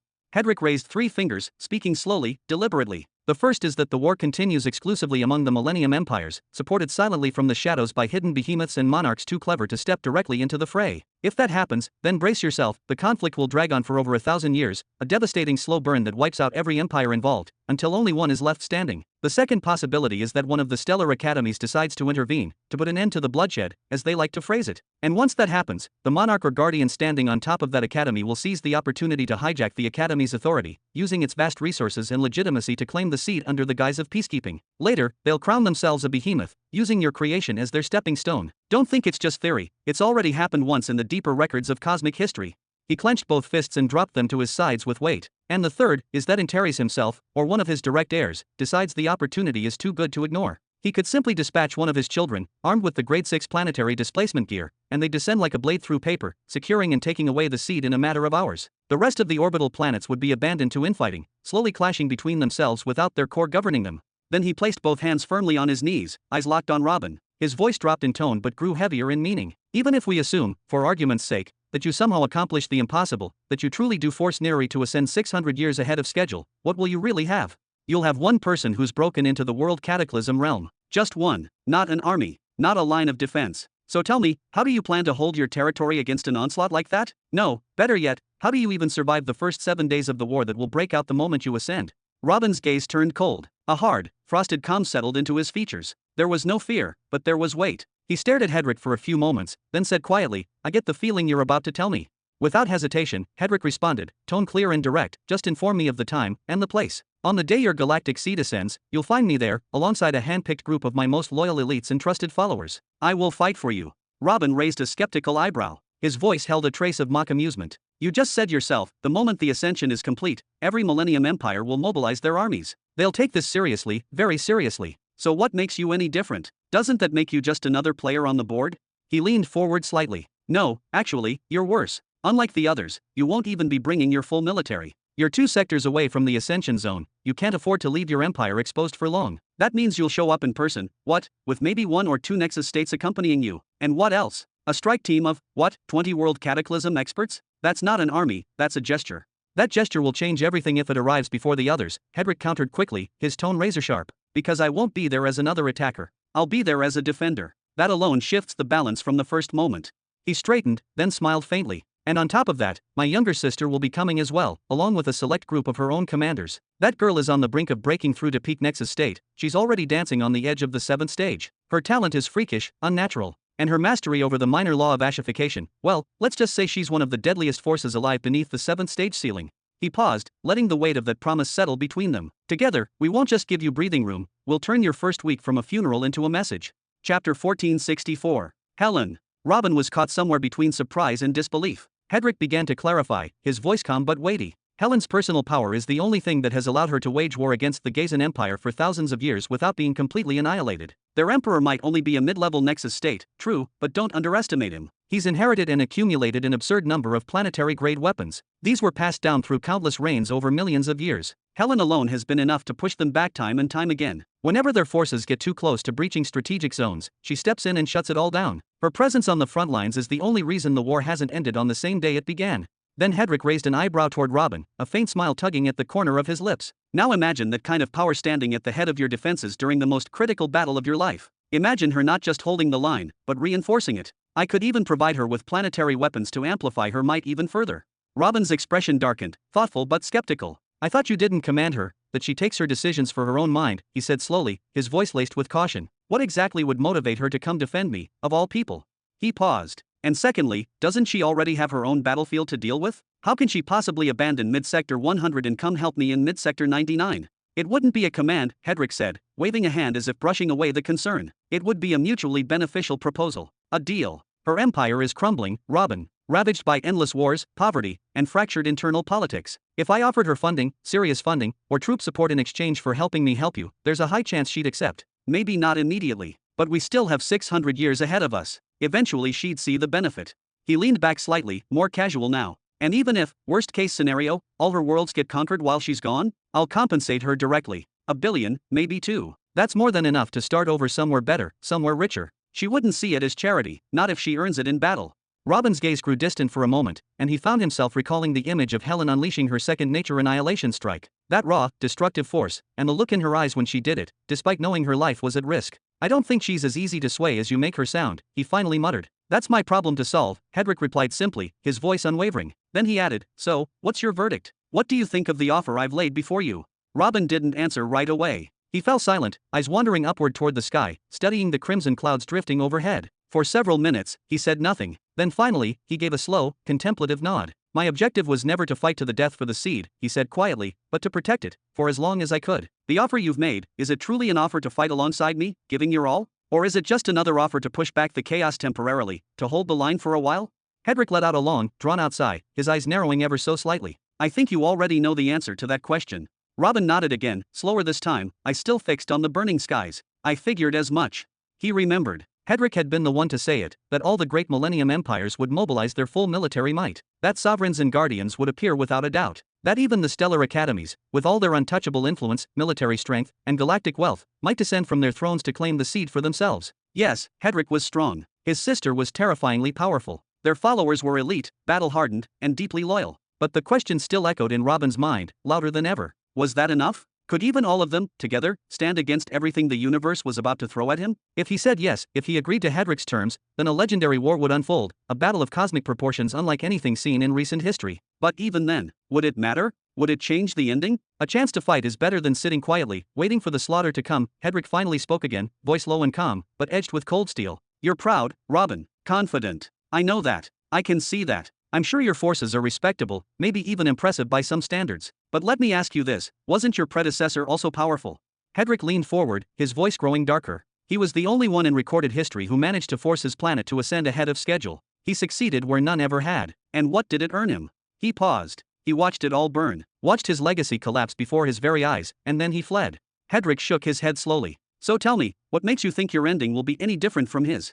He leaned back slightly, one hand resting against his knee. What were you even planning to do, honestly? Were you hoping to forge some grand alliance with a few optimistic factions? Throw a celebratory banquet on Nihiri after Ascension and hope no one stabs you during dessert? Were you expecting all those powers to wish you well because you might become a great truth chosen someday? To stand by your side out of faith and kindness? To fight for you, just because they like your vibe? Hedrick scoffed, the shadow of a grin playing on his lips. Lord Robin, this universe doesn't operate on kindness. It never did. Or maybe you were planning to ally with a few of the Millennium Empires, offer them a handful of merged laws, and then ask them to come defend your galaxy seed in exchange. Hedrick's voice was edged with visible irritation. There was no mistaking the scorn in his expression. This was insanity in his eyes, a reckless gamble bordering on suicidal, and a one-way ticket to oblivion. Robin said nothing, but inwardly, a faint shadow crossed his mind. Those thoughts, those very strategies, they weren't foreign to him. Once upon a time, they had roamed his thoughts like ghosts in the dark, offering easy solutions. But he had banished them, crushed them under the weight of logic, and more importantly, instinct. Reputation? A fantasy. Potential? A fleeting illusion. Technology? Nothing but a mirage. All of them were trivial, utterly meaningless when placed beside the true prize, a galactic seed. The only reason Robin could remotely believe Hedrick was serious about forming a partnership was because Hedrick himself possessed a seed, one he needed to protect just as badly. But the cynicism in Robin's heart whispered a darker truth. If the seed of Virilion were to fall, if it were to be destroyed, he wouldn't be surprised if Hedrick was the first one to launch a full-scale assault on Nihiri the moment it ascended. No, maybe before that. So, Hedrick interrupted his thoughts, watching him closely, clearly expecting a reply. I'm afraid that if I give you the fourth-stage planetary displacement gear, I'll lose my best chance to build a grander galaxy, to expand my influence far beyond the minimum, and increase my odds of surviving the chaos that's sure to come. Robin gave a dry, almost helpless smile. And then, right after I ascend, you will be defeated, my army would be crushed, and I'd lose everything in one swift stroke. He looked directly at Hedrick. Can you blame me for hesitating? Yeah, Hedrick muttered, his voice low, his brows drawing closer. Yeah, I think I'm beginning to understand. You're someone who struggles with hard choices, indecisive. And clearly, this meeting of ours isn't ending anytime soon. Robin didn't take offense. Instead, he chuckled under his breath. Hesitation isn't always a weakness, Lord Hedrick. Sometimes, it's a sign of wisdom. Sometimes, it gives a man room to breathe, to weigh options others never even consider.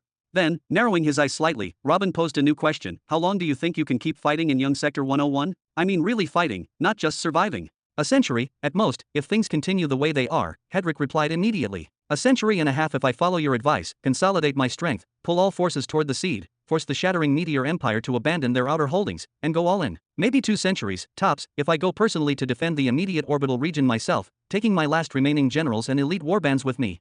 He paused, exhaling. But even then, the local enemies will keep pouring in. They'll infiltrate the planets, eat away at them from the inside out. No matter what I do, they'll rot my empire from within. Then he smirked, clearly seeing where Robin's mind might be drifting. What's this? Are you imagining that I'll go to war for 2 whole centuries, fighting on the front lines with my bare hands, sacrificing everything I've built in the shattering meteor empire, just so you can spend those 2 centuries gathering more planets for your seed? That doesn't sound very noble to me. Doesn't sound fair, either. Robin let out a slow breath. No, I wasn't thinking that at all. I was thinking, if you can't even protect your own seed, how do you plan to protect mine? His tone was cold, sharp, unapologetic. I was thinking, your war's already been burning for centuries, so how long do you think it'll last when it's my war instead? Listen carefully, Lord Hedrick. At this moment, Robin turned around slowly, hands folding neatly behind his back. His posture straightened, his voice grew firmer, more grounded in resolve than ever before. This deal between us, it will not be displacement gear in exchange for the protection of Nihiri. That's irrational. It costs me too much. You said it yourself, the success rate of your transportation method is what, barely 50%? So I give up the gear, you fail to teleport in, then you show up late anyway, forced to help defend Nihiri. And by that point, we've likely already lost it. He narrowed his gaze. This excessive chain of failure? It doesn't sit well with me. It doesn't align with how I operate. I'm not used to playing dice with everything I've built. Then, for the first time, Robin turned fully to face him, expression firm, voice ice cold. Our partnership is upside down, but the terms are changing. The new deal is this: you protect Nihiri, and I protect Virillion. Chapter 1465. The agreement will be simple: you protect Nihiri, and I'll protect Virillion. Hedrick's brows drew together in a sharp knot, a flash of confusion, and perhaps disbelief, passing over his face. You protecting my Virillion? Are you serious? Robin nodded without hesitation. Dead serious. Your biggest issue right now is your inability to protect Virillion the way it should be protected. You and your generals, your elites, you're all locked out of the battlefield that matters most. The only thing you can do is guard it from orbit, like an outsider looking in. But your enemies? They're exploiting portals, smuggling fleets, sneaking strike teams past your outer defenses. They're already deep inside the planet, raiding the heart of the shattering meteor empire. They might even be preparing to breach the planetary core and bring about total destruction. Robin's tone remained calm, yet the weight behind his words was growing. But once that planet shifts into mid-sector 101, everything changes. Your true armies can finally set foot on your own soil. You'll be able to enter personally, bring your full force into play. And just by being there, every enemy you face will pause, think twice, before making a move against you. At that point, your only threat will be the radiant galaxy. And even then, you can negotiate with them, promise a quick extraction of the seed, or, if diplomacy fails, deal with them on your terms. You are still a mighty monarch of the path of destruction. He lifted a shoulder in a faint, confident shrug. That transition will happen in what, 2,500 years? By then, I'll likely have less use for the planetary displacement gear. You could purchase it from me then. Or perhaps we'll both find a 5th grade set by that time. It's not an impossible dream. 2,500 years is a long stretch, longer than most empires survive. Aha! Hedrick tilted his chin upward slightly. The crimson glow in his eyes deepened, like rubies blazing in the shadow of a dying star. I see. So your offer is, you'll defend my galactic seed for 2,500 years, or until it enters mid-sector 101. That's the full deal. Exactly that. Robin gave a slight, composed nod, a trace of a smile curling at the corner of his lips. But Hedrick didn't smile. Not even close. In fact, his expression darkened. So let me get this straight. He leaned forward slightly, his voice tightening. You're saying you, a single man, believe you can protect a galaxy seed located in a completely different sector, far from your domain, better than the shattering meteor empire can? An empire with 2,300 planetary holdings, an army strong enough to dominate them all, and the kind of firepower that could wipe out most young sectors if unleashed in full. Exactly, Robin repeated, without a flicker of hesitation. Hedrick stared at him in silence. For a moment, the tension in the room thickened, as if time itself had paused. Then, slowly, very slowly, Hedrick turned his face away, as though physically restraining himself from exploding in laughter or rage. He drew in a long breath. And how? He began, almost whispering. How do you possibly imagine you can accomplish such a thing? Right now, Hedrick felt like he was trying to have a serious conversation with a delusional child. Robin's words sounded less like a military strategy and more like the bedtime fantasy of a madman. It was as if a toddler had just told him that the moon was made of cheese, and expected him to take it seriously. How in the name of all reason was he supposed to process this? Robin wanted to send an army to defend Virillion from the inside? Was he implying that this was something the shattering meteor empire, the pinnacle of power in the Young Belt, had failed to do? That empire had ruled for eons. They had amassed a mountain of devastating technologies. They had entire divisions armed with destruction laws and battle doctrines honed over thousands of planetary wars. They had manpower that dwarfed entire alliances. And even they were barely holding on. And yet Robin thought a handful of elite warriors from another young empire, however skilled, could succeed where the Titans had failed? Earlier, Robin had said that convincing Hedrick's sister to join was his problem. Now, this insane offer was Robin's problem. Very well, Robin said, pointing to himself firmly. His voice was calm but filled with iron certainty. If we finalize this agreement today, I give you my word, Virilion will not fall from within before its ascension. That's my promise. And in exchange, you swear to commit everything you have to the defense of Nihiri, once it enters mid-sector 99. Hedrick now rubbed at his forehead with a mix of exhaustion and disbelief. Come on now, show a little trust. Robin said with a short laugh. My forces aren't to be underestimated. They may not be vast in number, but they do hit like hell. Trust what, exactly? Hedrick's voice remained composed, but the tension was palpable, each word layered with quiet frustration. In your war against the Great Serpent Empire, every single one of your planets was overrun and left in ruin. The only reason you emerged victorious in the end was because of a personal duel, you defeating their leader one-on-one. And that leader was nothing but a second-rate warlord from a fledgling empire, barely scratching 10,000 years of history. He inhaled slowly, forcing himself to remain civil, as if the sheer absurdity of the conversation was beginning to wear on his patience. And now, you're suggesting that in just 4 centuries, you've not only recovered from that, but risen above a millennial, war-hardened empire like the shattering Meteor Empire? By a wide margin, no less? And all it takes is a small group of soldiers from your side to do what my empire could not. His tone dipped lower, colder. Does that sound reasonable to you? Because to me, it sounds like the delusion of a man trying to sell a miracle he doesn't have. Robin, ever unfazed, simply gave a casual wave. You may not believe it now. That's fine, but in due time, you will. The truth doesn't need belief, it proves itself. He folded his arms behind his back, his steps calm, his voice steady. The distance between Young Sector 100 and Young Sector 101 can vary between 1 to 3 years, depending on which void channels are active, and how many spatial storms are raging across the paths. So, at most, it'll take my troops 3 years to arrive. That's your worst-case scenario. He turned slightly to glance at Hedrick. And when they do arrive, you'll see their work. If the results don't satisfy you, well, then you can yell at me to your heart's content. What would that accomplish? Hedrick asked, now clearly exasperated, locking eyes with Robin. Robin grinned, letting out a short, mocking laugh. I'll get so scared from your scolding, I'll mail you the 4th grade displacement gear just to make it stop, ha. Hedrick didn't laugh. He simply went quiet again, narrowing his eyes ever so slightly. Robin took another step forward. You're willing to gamble your entire galaxy seed on a displacement gear that has only a 50% success rate, but not willing to gamble 3 years.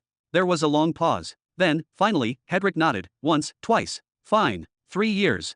His voice was cool but firm. If the unit you send fails, either by death, incompetence, or failing to make any noticeable improvement beyond the current state, then you will send me the 4th stage planetary displacement gear. And in return, I'll send you the 9 planetary displacement gears I have so we can initiate the preliminary transaction. Deal.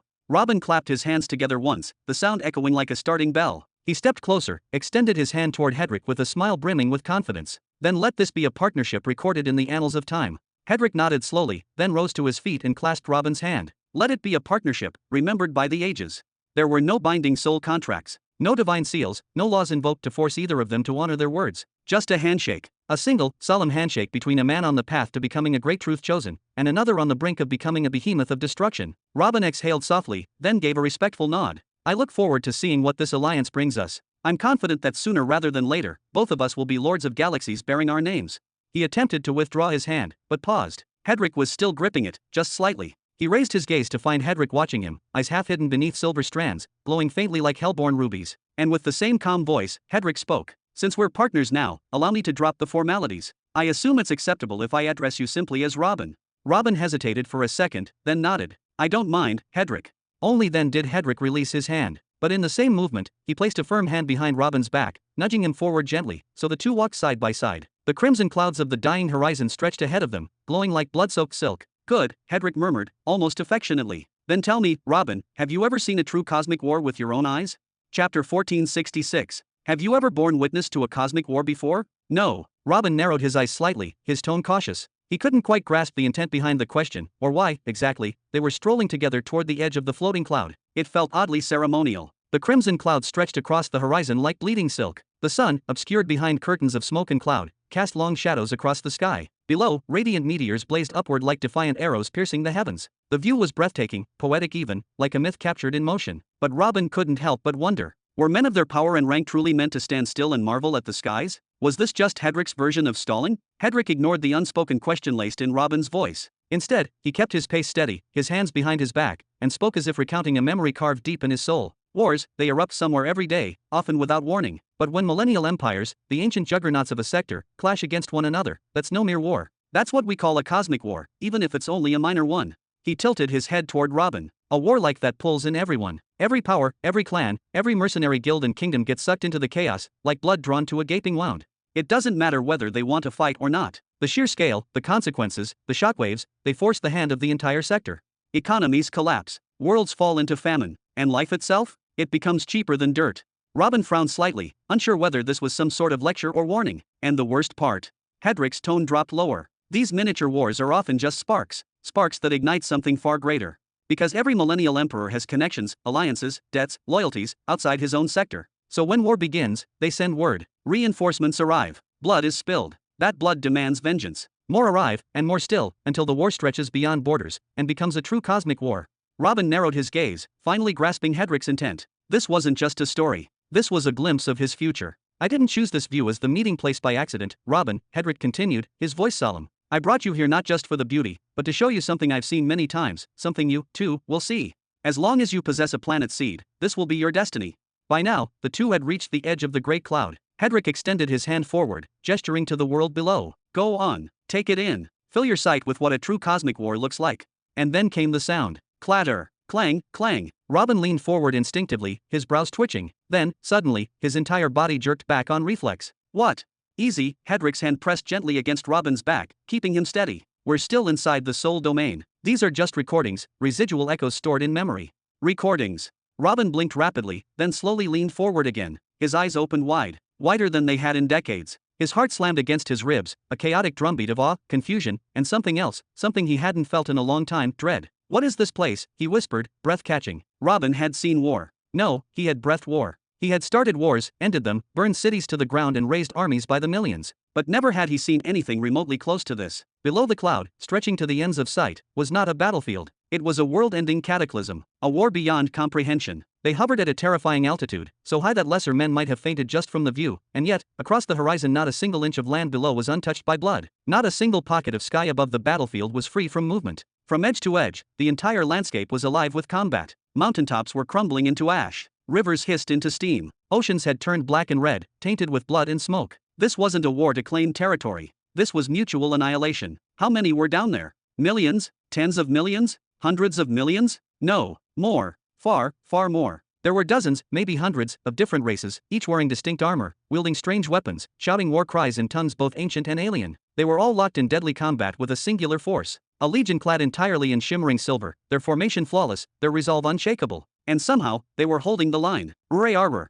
Robin's breath caught in his throat. Across the battlefield, enormous beasts, towering monsters easily 50 meters tall, were locked in savage combat. They weren't just pets or summons. They were apex predators, tearing through battalions like blades through silk. Robin watched, wide-eyed, as one of them swallowed a soldier whole. He saw another slam a mountain beast into the earth with enough force to split the crust. The sky shook. The land screamed under their might. Robin instantly recognized it. Those were no ordinary beasts. There was one particular creature repeating itself in multiple areas across the battlefield. A massive serpent, its color undulating between shimmering silver and a faint, ghostly blue. Its body was a grotesque hybrid, one half a muscular, coiled mass of sheer power, the other a bony skeleton lined with jagged, obsidian-like spikes. Even its enormous head was nothing more than a skull, hollow-eyed and cracked, exuding an aura of death and primal fury. Robin counted 9 of them within his line of sight, scattered across different fronts, each one battling entire armies alone, and not faltering in the slightest. That could mean only one thing: these weren't just summoned beasts. They were warriors, individuals who had inherited a powerful and condensed bloodline of that monstrous serpent.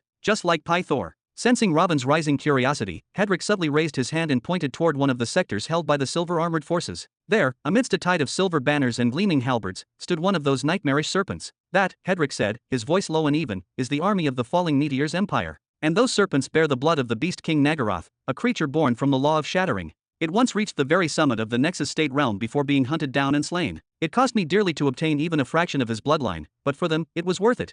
All of them are at Pythor's level of beast blood density.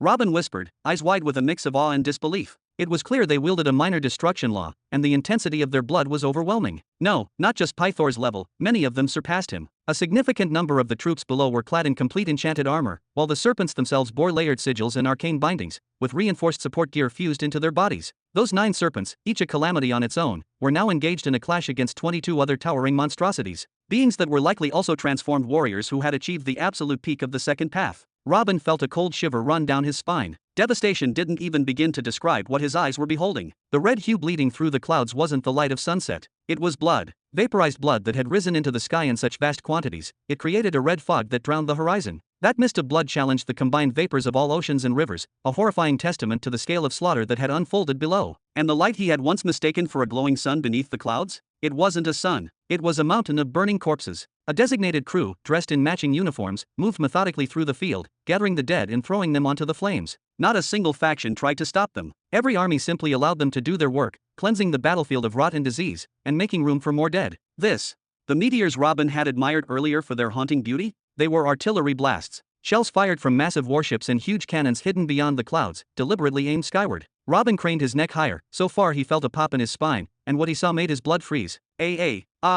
Above the atmosphere, a second war raged. A silent, ferocious clash among fleets of warships, a celestial battle between World Cataclysms and Nexus State Realm experts, unfolding in the vacuum of space. The sheer scale of it was madness. Thousands of ships filled the skies like a swarm of colossal, metallic leviathans, their forms shifting between shadows and flashes as they exchanged fire endlessly. The explosions flickering across the void resembled eternal fireworks, a chaotic ballet of power and precision with no signs of stopping. Those upward strikes from the surface weren't random. They were strategic support fire, each side attempting to bolster its aerial forces, because the collapse of Hedrick's generals and fleets above would mean one thing: Verilion would be annihilated. All it would take is a single, direct strike from one hostile Nexus state. Chapter 1467. What you're witnessing now, Hedrick began, his voice deep and deliberate, is not a live battle, but a recording. A memory of carnage burned into Verilion's history. It took place nearly 85 years ago. One of my elite scouts captured the entire conflict and sent it to me afterward.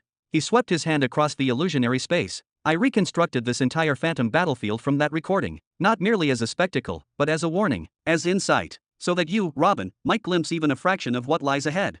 Hedrick gestured downward with a slow nod. The battle you see was ignited by a unified assault, an alliance of desperate factions. They pooled their forces, aligned their fleets, and launched a full-scale siege. But such large-scale movement doesn't go unnoticed. Their amassed numbers gave off a stench of war long before they arrived. We were ready. So when they came, we met them head-on. The crimson storm clouds below pulsed with light and death as if affirming every word. In that single confrontation, Hedrick continued, the energy saturation of the planet plummeted. Entire biozones were scorched into oblivion. A full quarter of Verilion's surface turned to ash. The millennial empire of the shattering meteors, he said with steel in his tone, held the line. But it came at a brutal cost. That battle marked the beginning of their downward spiral because of how many elite men perished. One planet lost. Then another. The dwindling of their legions has not stopped since. They couldn't even drive the invaders out fully. A portion of Verilion still remains under enemy control, about 35% of its surface. A permanent wound in the body of the empire. Robin remained silent, absorbing it all. For one empire to resist such a tide, to keep a foothold when crushed by dozens of others, it was no wonder Hedrick had so little faith in Robin's comparatively meager forces. How could he? Every single day, Hedrick said darkly, skirmishes erupt along that border. Dozens of battles, endless bloodshed. And roughly every 50 to 100 years, a war like this one ignites. I estimate the shattering meteor's empire can endure one or two more, at best, before it shatters. He turned now, facing Robin with a cold fire in his eyes. What you're seeing, he said, is a contained cosmic war. One with limits. A microcosm. Here, mortals battle below, while true sovereigns confine themselves in the skies. But on the mid-belt? There are no such barriers. World Cataclysms and Nexus State Realm experts walk the very surface of planets. One strike levels mountain ranges. One wave of a hand obliterates oceans. And yet, he looked down once more. Even here, this limited war is devastation incarnate. In the mid-belt, a planet's very fabric suppresses the overwhelming power of the higher cultivators. Stage 7 laws strengthen the internal structure, allowing it to absorb and contain some of that apocalyptic force. The energy density is richer. The land can take the punishment, for a time. But not here in the young belt. His voice grew lower. In the young belt, everything is fragile. The space is thin, brittle. The atmosphere is no sturdier than a bubble of soap. If my subordinates lose focus for even a moment, it's all over. Verilion will be torn apart before you can blink. POF. Robin collapsed onto the cloud-like floor, body heavy, breath slow. He wasn't wounded, just overwhelmed. Overwhelmed by what he had seen. Overwhelmed by what he had imagined. By the sheer terror of picturing Nihiri, his Nihiri, enduring the same fate. A battlefield soaked in blood. A sky painted with death. Seeing this, Hedrick allowed himself the tiniest smirk. A rare thing. So, he asked casually, did you already dispatch someone to retrieve the 4th grade planetary displacement gear? Or are you planning to deliver it personally? Robin let out a low laugh, almost in disbelief. Then he shook his head slowly. No change of heart. My offer stands. I'll assist you in defending Verilion from within. I'll hold the core until the moment of ascension. He pointed upward. But everything above the sky, that's your territory, Hedrick. Protect the orbit. Hold the heavens. Whether you do it through proxies or by standing there yourself, that's your battlefield, not mine. Hedrick's gaze hardened. Even after all this, you still believe the single unit you're sending will accomplish anything? That they'll even last a day? His annoyance was visible now. He turned sharply, beginning to walk back toward the center of the cloud. As you wish. 3 years will pass before you realize your mistake. Of all traits Hedrick loathed, overestimation was among the worst. He had invested over 200,000 years into this planetary empire, his wealth, his armies, his life. And still, it could barely survive a few centuries of true war. Now Robin, this ambitious spark from the young belt, claimed he'd hold a planet for 2.5 millennia? It wasn't just arrogance. It was disrespect. Insulting, even. And yet, Hedrick swallowed his pride. Not now. Not when this potential alliance still mattered. Wait. Robin's voice cut through the tension. Is there something else? Hedrick turned back toward Robin, his eyebrows slightly furrowed with restrained irritation. Robin turned as well, but instead of seriousness, a wide grin spread across his face, playful and mischievous. I want a partnership gift, he said, his tone both light-hearted and sly. Then he stood up slowly, took one last long look at the battlefield raging beneath them, and placed both hands behind his back as he strolled forward a couple of steps. Hee, you're the elder here, and the one with the higher standing. It's tradition, you should offer me a gift to commemorate the beginning of our partnership. Otherwise, this ceremony feels incomplete. Hedrick raised a single eyebrow. The flicker of annoyance on his face grew a little more visible, but he suppressed it, clearly holding back. Perhaps you're right, he muttered. Do you have anything in particular in mind? What about a third-stage planetary weapon? This day just kept getting stranger by the minute. There were others, many others, with fourth-grade planetary displacement gear he could have negotiated with. Deals that didn't require him to step personally into a galactic warzone in Sector 99. And yet, here he was, agreeing to this insanity for one reason only, to secure a partnership with Robin, the candidate of that person, a coming storm destined to reshape the known universe. And yet, judging by Robin's current strength, that moment of destiny could still be hundreds of thousands of years away. So why was he putting himself through this? He'd offered to step into a war he had no personal stake in, only to be met with arrogance, as Robin seemed to genuinely believe his forces could actually make a difference in such a cosmic struggle. And now the boy wanted gifts? The irritation began to press heavier against Hedrick's chest. He reminded himself again, patience, he would need plenty of it until this boy matured. A third-stage weapon? No, such things are trivial, easily bought. Robin waved dismissively, then rubbed his palms together with an eager look. What I'm after is something more meaningful, and I'm confident you won't deny me. Before Hedrick could frown any deeper, Robin continued quickly, your little sister cast an eternal stillness curse on my first and only disciple. I want the key to free him. Oh, that happened. Hedrick's expression shifted from mild annoyance to a more thoughtful, understanding look. Indeed, we can't speak of goodwill if your disciple remains trapped in such a state. Very well, give me a moment. Sure. Robin blinked, surprised as Hedrick's projection vanished instantly. But rather than panic, he simply turned back toward the sky and battlefield. Perhaps Hedrick had gone to send a message to his sister, or fetch the key himself. Clang, clang. Robin's heart pounded again. The scene below was still roaring in its intensity. His war against the Great Serpent Empire now felt like child's play in a garden sandbox by comparison. Only now did he notice them, massive glowing spheres floating above the battlefield, like miniature suns suspended in midair. They looked strikingly similar to the planetary blessings he had seen activated in Nihari and Greenland. Robin squinted, narrowing his eyes as he tried to count. 5 in total. 2 of their users had transformed into monstrous beast-like forms, while the other 3 remained in their humanoid shapes. Clearly, these blessings didn't alter their outer appearance the same way Pythor's did. Nor did they warp the environment directly like Nihari's gravitational gift. But there was no doubt they had activated them for a reason. They must provide powerful combat boosts, or no one would risk using them in such an intense clash. And there was something else. Sure. Robin turned quickly, just in time to see Hedrick's projection reappear in front of him. He smiled and spoke with practiced cheer. Oh, you've already contacted your dear little sister? Thank you. I'll be eagerly awaiting the key. There's no need to wait. Hedrick waved calmly, and a small purple orb of energy shot toward Robin, entering his forehead without resistance. That's the key. Then he clasped his hands behind his back again, his stance ever formal. It was the Royal Soulmaster, Draze, my right hand, who cast the Eternal Stillness Curse and a few supporting enchantments and gave them to her. I just acquired the key from him and will inform Helen later about the deal and the curse's removal. That's really it. Robin blinked, lifting his brows as if he couldn't quite believe how simple it all was. I can fix my disciple now. Give him my regards, and my apologies, Hedrick said with a slight smile. Then he raised his hand in farewell. May our next meetings be filled with good news. Farewell, partner. Robin raised his hand and waved back, but it lingered mid-air as he stood frozen, staring blankly at the spot where Hedrick had once stood. Did I really just receive the key? Chapter 1468. Inside the academic building, Robin slowly opened his eyes, his gaze hollow like a man who got nothing to offer, nothing to lose, and without uttering a single word, he remained seated in place, motionless, as if time itself had paused around him. There was no joy on his face from finally discovering the key to lifting the curse that had loomed over him for so long. His expression remained blank, and his eyes were lost, drifting, disconnected from the present, as if his soul were still trapped within the depths of the Soul Society. But that was not the case. No, something far worse was happening, because at that very moment, his hands were trembling uncontrollably. That battle. He had held himself together in front of Hedrick with all the restraint he could muster. He forced himself to seem calm, in control, a commander above fear or doubt. He refused to appear like some inexperienced amateur. Yet deep inside, that confrontation had shaken him, cut through him, right to the marrow of his bones. Not because he lacked the power to face it, no, not at all. He understood all too well how to win in Verilian's war specifically. In fact, once he sent out his forces, it was unlikely that any large-scale battles like the one he had just witnessed would ever erupt again. He had control.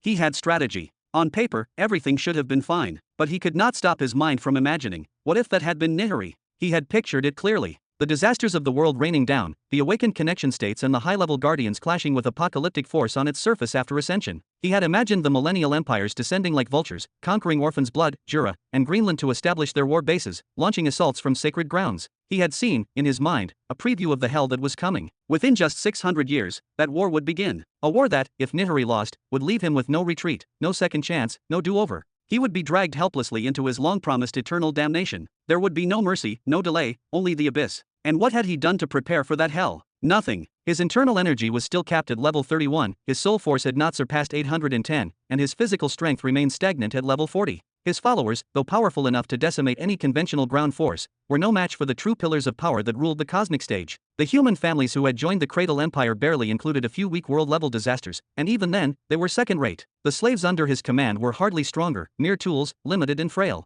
Neither group could be trusted in the face of what was coming. He had only 600 years left until he triggered a miniature cosmic war in a mid-sector, and he had prepared nothing, forged nothing worth relying on. Well, not nothing. There was one thing. Hedrick's promise. The unexpected vow of protection. A shield offered from beyond calculation, beyond his schemes. A gift he had never asked for, nor planned to receive. A divine stroke of fortune from a path he had not even considered. Until now, Robin had taken his time. He had moved with care, precision, step by step, never rushing. He believed patience would win out. But after seeing that battle, after truly feeling its weight, no, that mindset would not work anymore. He had let things drag on for far too long. He had to go to Spectre Valley Planet. Not tomorrow. Not later. Today. Ugh. Robin tried to rise from the bed, but his body gave out and slumped back. He had forgotten, less than half a day had passed since his collapse. His body was still in shock, reeling from the aftermath. His teeth clenched tight, grinding against each other. A wave of helplessness, sharp and unforgiving, washed over him. He could feel the clock ticking, the 0 hour approaching with every heartbeat, while he remained seated, doing nothing. His heart raced, and a silent panic crept into his chest. Should he return to the Soul Society and attempt to fulfill the Truth Chamber's demands, hoping that would restore his strength? No. His mind was too scattered, his focus shattered. He would not be able to concentrate, he knew it. With effort, Robin threw the blanket aside, his limbs heavy, uncooperative. He began to shift his leg toward the edge of the bed, dragging it like dead weight to reach the floor. Ugh, damn everything. Whoosh. Suddenly, a small soul gate opened beside him, emitting a stream of radiant golden-white soul force. The energy swirled around him with calm authority. It crafted a wheelchair out of thin air, its design both graceful and functional. Then, a portion of the soul force gently wrapped around Robin, lifting him from the bed like a warm tide, and lowered him carefully into the seat. With a brief glance, Robin turned toward the door that led to the staircase down to the lecture hall. Then, slowly, he turned his gaze to the opposite side, toward the balcony that overlooked the street below. Outside. Did you hear what happened today between Professor Brick and his students? One girl whispered with amusement, placing her hand over her mouth as she began to giggle softly, her eyes sparkling with mischief. I swear, if even half the rumors are true, he's going to land himself in serious trouble. The other girl murmured, nodding slowly, her expression more serious. She leaned her head against her hand, her elbow resting on the table beside her. They say he actually beat several students badly. So badly that a few of them were left barely clinging to life, right on the edge between death and survival. The first girl raised both hands dramatically, planting them on her hips with a scowl. And what? His personal frustrations are supposed to justify that kind of violence? No way. I bet the students' families are already preparing formal complaints. This won't be swept under the rug. Whoosh. Ah. Both girls jumped, startled by a sudden rushing sound above their heads. They instinctively ducked and looked up in alarm as a dark shadow swept over them. Then, in the very next instant, a sharp thud echoed just a few meters away. Something had landed. They turned, wide-eyed. Ha! What they saw was not what they expected. It was a young man, seated in a strange, futuristic-looking wheelchair unlike anything they had seen before. The design shimmered with faint golden and white light, something powered by soul force, clearly, and he looked like someone completely out of place. Robin did not even glance at the girl's shocked expressions. His eyes were scanning the area carefully, darting around. He had no idea where anything was in this academy, aside from the path between the library and his private building. The rest of the grounds were a complete mystery to him. So with a sudden motion, he turned sharply toward the girls, his chair reacting instantly to his will. Soul force surged beneath the wheels, propelling him forward in a blur until he stopped right beside them. Hello little ones, he said flatly, his voice calm but direct. If I wanted to find the coordinates of a specific planet, where exactly would I go? The girl he was facing blinked, startled. For a second, she hesitated, confused by his strange appearance and the sudden question. Then she slowly lifted a hand and pointed. You, over there, that way. You can request that kind of thing from the mission hall. It's in that direction. Mission hall. Robin repeated under his breath as he turned to look. There did not appear to be any building clearly marked from this distance. It looked like he would need to search around for a while. Still, he nodded. Thanks. And without another word, he surged forward, leaving behind only the fading echo of his chair's propulsion. The girls stood still, staring after him in silence until he disappeared beyond view. Then one of them exhaled. What was that? I have no idea. Maybe one of the servants? Or a personal guard of some kind. If he's a servant, then he's a cripple who needs someone to serve him. And if he's a guard, then he's so weak he needs his own bodyguard. The girl shook her head with a laugh. Seriously, what a strange guy. They both laughed, their footsteps retreating from the spot as if it had become cursed ground, someplace where wheelchairs fell from the sky. Whoosh! Ah! On a nearby road, students flinched in surprise as a sudden gust of powerful wind surged past them, shaking their clothes and hair before vanishing just as fast. A few instinctively ducked, while others just turned in confusion, but none of them could see what had just passed. Only the strongest among them, those with heightened senses, managed to catch a fleeting glimpse, a streak of radiant white and gold, racing westward like a bolt of divine lightning. No one knew what it was. Robin ground his teeth together, his jaw clenched tight with conflict. Part of him, perhaps the more rational part, was screaming that what he was doing was insane. He was still recovering, barely even functional. His body was in no shape for action. He should be back in bed, resting, healing. Chad Dad had made it very clear that he needed a full team just to survive what lay ahead. And yet here he was, pushing forward recklessly in a soul-powered wheelchair. Why? Another part of him urged him onward, telling him to hurry, to move faster, to hunt down a few specters quickly and secure them, then rest during their refinement. That way he would not be wasting time. Damn it! Robin clenched both fists in frustration. He was already speeding toward the mission hall, but the battle inside his mind was not over. His instincts clashed violently with reason, ambition at war with patience. Whoosh! Then suddenly, creak! Robin forced the chair to stop abruptly, then slowly reversed, his sharp gaze fixed in a specific direction off to the side. There, within view now, was a large compound surrounded by a perimeter wall. Above the entrance hung a weathered but clear sign, the letters etched with authority, Guard Quarters. Chapter 1469. Robin narrowed his eyes slightly, his gaze lingering on the sign ahead for several seconds. A distant memory stirred. Back during the start of the fourth bath, Shaddad had mentioned something, that there were people waiting for him in a place called the Guard Courtyard. But right after that, Robin had lost consciousness, and the matter had completely slipped his mind. So, the Guard Courtyard was real? Not just a hallucination or a throwaway name. PSHHH. After a moment of hesitation, Robin gently turned the wheelchair, redirecting it onto the narrow side path that led toward the location mentioned. His pace was steady but unhurried, cautious even, as his sharp eyes scanned his surroundings quietly while he rolled forward. At first glance, the district looked almost serene, an elegant residential area tucked within the academy grounds. Rows of neat homes stood aligned, each crafted with clear attention to detail. Most of them were modest, only 1 or 2 stories tall at most, just high enough to rise above the white boundary wall that enclosed the zone. The wall itself was not very tall. A young cultivator in the early stages of energy training could probably vault over it without much effort, but Robin had lived long enough to know that things were rarely what they seemed. No, there was more here. He paused momentarily as subtle, almost imperceptible ripples of energy brushed against his senses, faint, but certainly deliberate. With a simple, controlled activation of his eye of truth, his irises gleamed with a dim inner glow, just enough to avoid attracting attention. The result was immediate. A soft shimmer unveiled itself before his vision. A cube-shaped energy matrix enveloped the entire residential area, anchored directly into the walls. It was not just for show, it was a proper energy formation, a real one. Interesting. Robin muttered under his breath as he continued moving, his mind already at work, analyzing. There was not enough time for deep study, but even with a quick glance, he could tell that the formation was laced with functions of tracking, surveillance, and maybe even deterrence. It was not just security. It was containment. Stop. A sharp command cut through the air, severing Robin's chain of thoughts.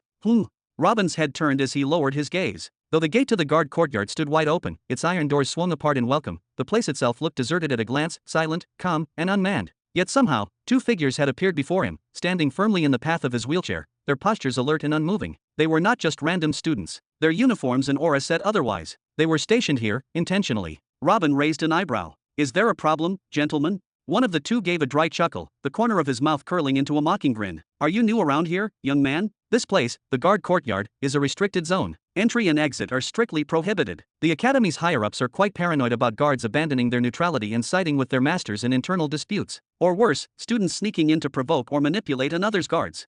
He gestured broadly toward the compound behind him. To avoid all that, the administration randomly assigns 2 guards every week to monitor the area. This week, that would be us. If you want to go in, you will have to do it properly, official request, documented permissions, the whole package. Robin blinked. Oh, what exactly am I supposed to do, then? The other man stepped in, arms crossed. If you are planning to withdraw your guards to go abroad, you need to head over to the Guard and Servant Administration building. File an official request using their full names and housing numbers. Then, a group of staff will escort them out for you. Simple as that. He pointed clearly in one direction. Go that way. You will find it down the road. Robin frowned slightly. That was the same direction as the mission hall. He gave a small sigh and nodded thoughtfully, but then raised his head with a faint smile. I see. But you see, I am actually a professor at this academy. Would it not be reasonable to make a small exception, just this once? He leaned forward ever so slightly, his voice low and persuasive. I only wish to speak to them briefly, a short conversation, nothing more. Once I am done, I will leave quietly. Help me out, and I will see to it that you are both properly rewarded for your understanding. As he spoke, Robin called forth 2 spatial rings from his soul sense, letting them drift lazily in front of the guards, gleaming faintly in the sunlight. They floated silently, clearly filled with valuable items. Still, should he really go through with requesting a withdrawal? How was he supposed to provide their names, or even their housing numbers, when he did not know anything about them? In fact, he was not even sure if he had any guards assigned to him at all. Professor. One of the guards turned to glance at his companion, an unspoken question passing silently between them. It was obvious that both of them were skeptical. Robin did not exactly look like a professor, at least not by the Academy's usual standards. But skepticism quickly gave way to something far more persuasive, the unmistakable gleam of wealth. 2 spatial rings hovered in the air before them, glowing faintly under the sunlight. Whoosh! The first guard extended his hand and inspected both rings carefully, channeling a trace of soul sense into them. He raised his eyebrows almost instantly.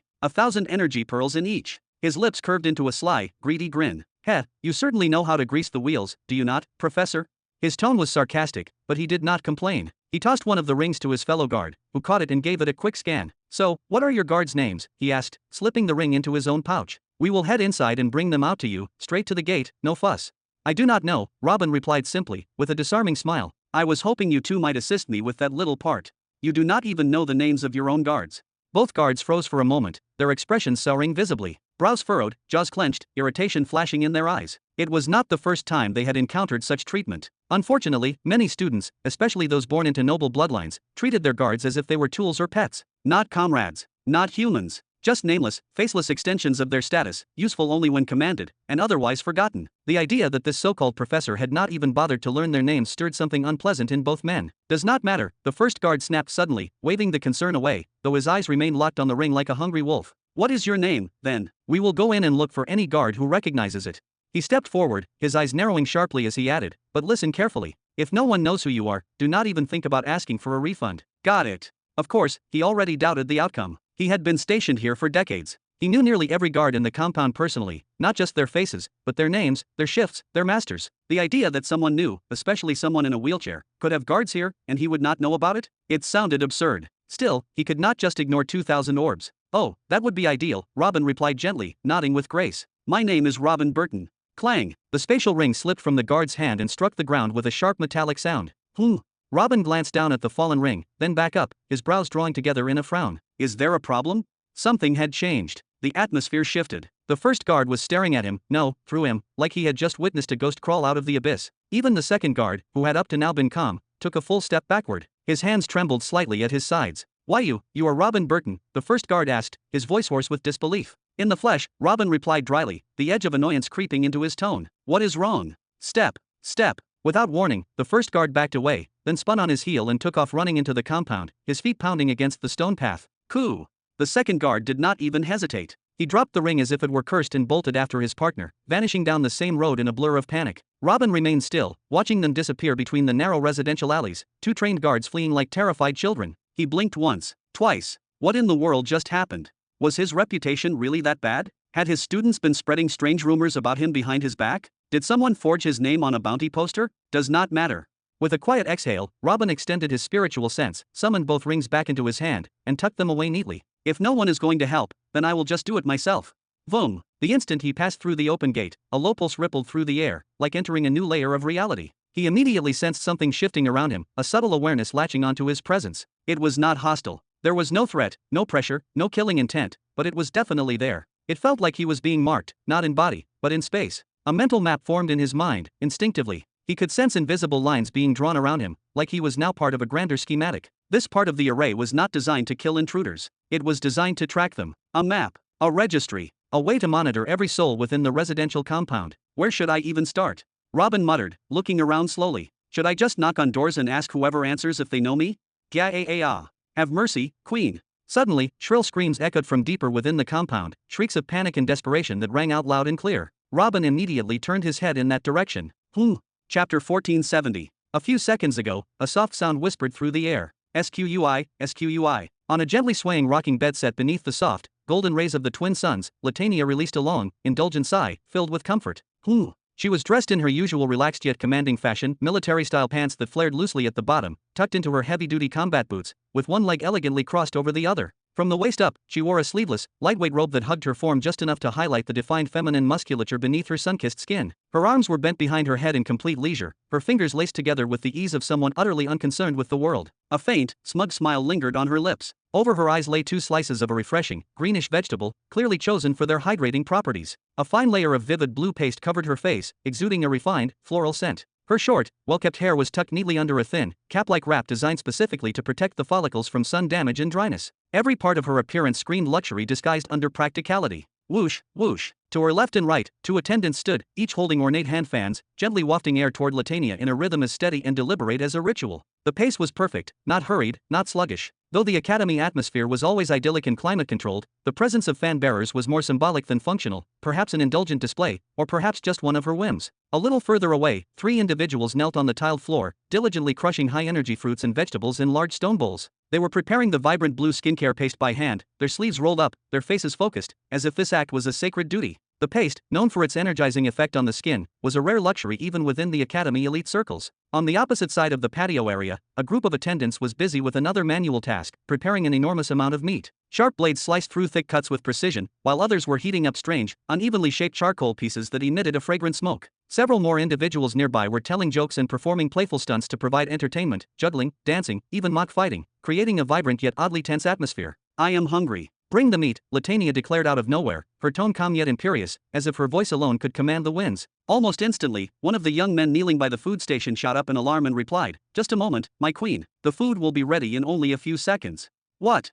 Latania jerked upright in one swift motion, her muscles flexing subtly beneath her robe. She ripped off the green slices from her eyes and glared directly at the speaker, her expression twisting into something fierce. "Are you telling me you are planning to ruin my diet? Ah.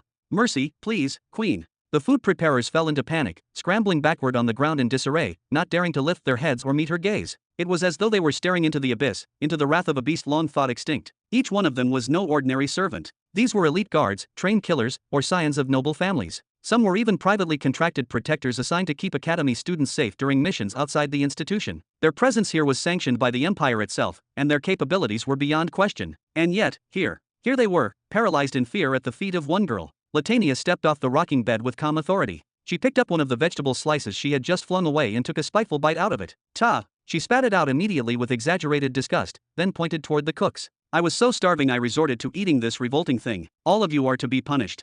The fan-bearers, the pastemakers, and the rest of her gathered entourage all froze mid-motion, then gulped audibly in unison. This was the queen's way. Ever since she had arrived with her 2 mysterious companions, she had been causing chaos on a daily basis, creating problems over the smallest inconveniences just so she could pick fights. Day after day, hour after hour, she had assaulted and disfigured nearly every guard in her vicinity. She did not spare anyone, male, female, tall or short. In fact, she often encouraged them to band together and fight her as a group, just for fun. And when the fights ended, she did not walk away in arrogance. No, she would take the time to point out each fighter's weakness, tell them exactly why they lost, and give them personalized advice on how to avoid her attacks next time. Without question, everyone had grown stronger because of her. They came to respect her, to revere her, even to admire her ferocity and discipline. Many began to look forward to facing her in combat again. But admiration has limits, and patience, even more so. Her master, the so-called Robin Burton, had been gone for far too long. He had not taken her outside even once, not for a mission, not for a stroll, not even for a breath of fresh air beyond the academy walls. So she remained behind with the others for what felt like an eternity, 4 decades even, frustrated, restless, and practically vibrating with pent-up energy.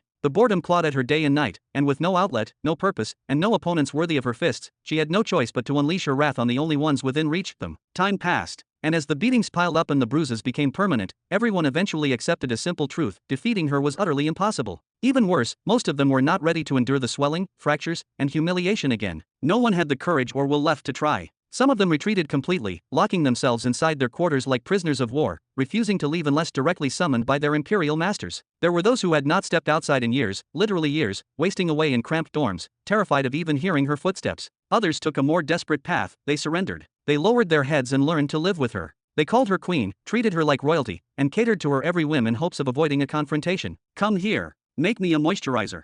Of course. Right away, my queen. Come rub my feet. I will do it with my tongue if that pleases you.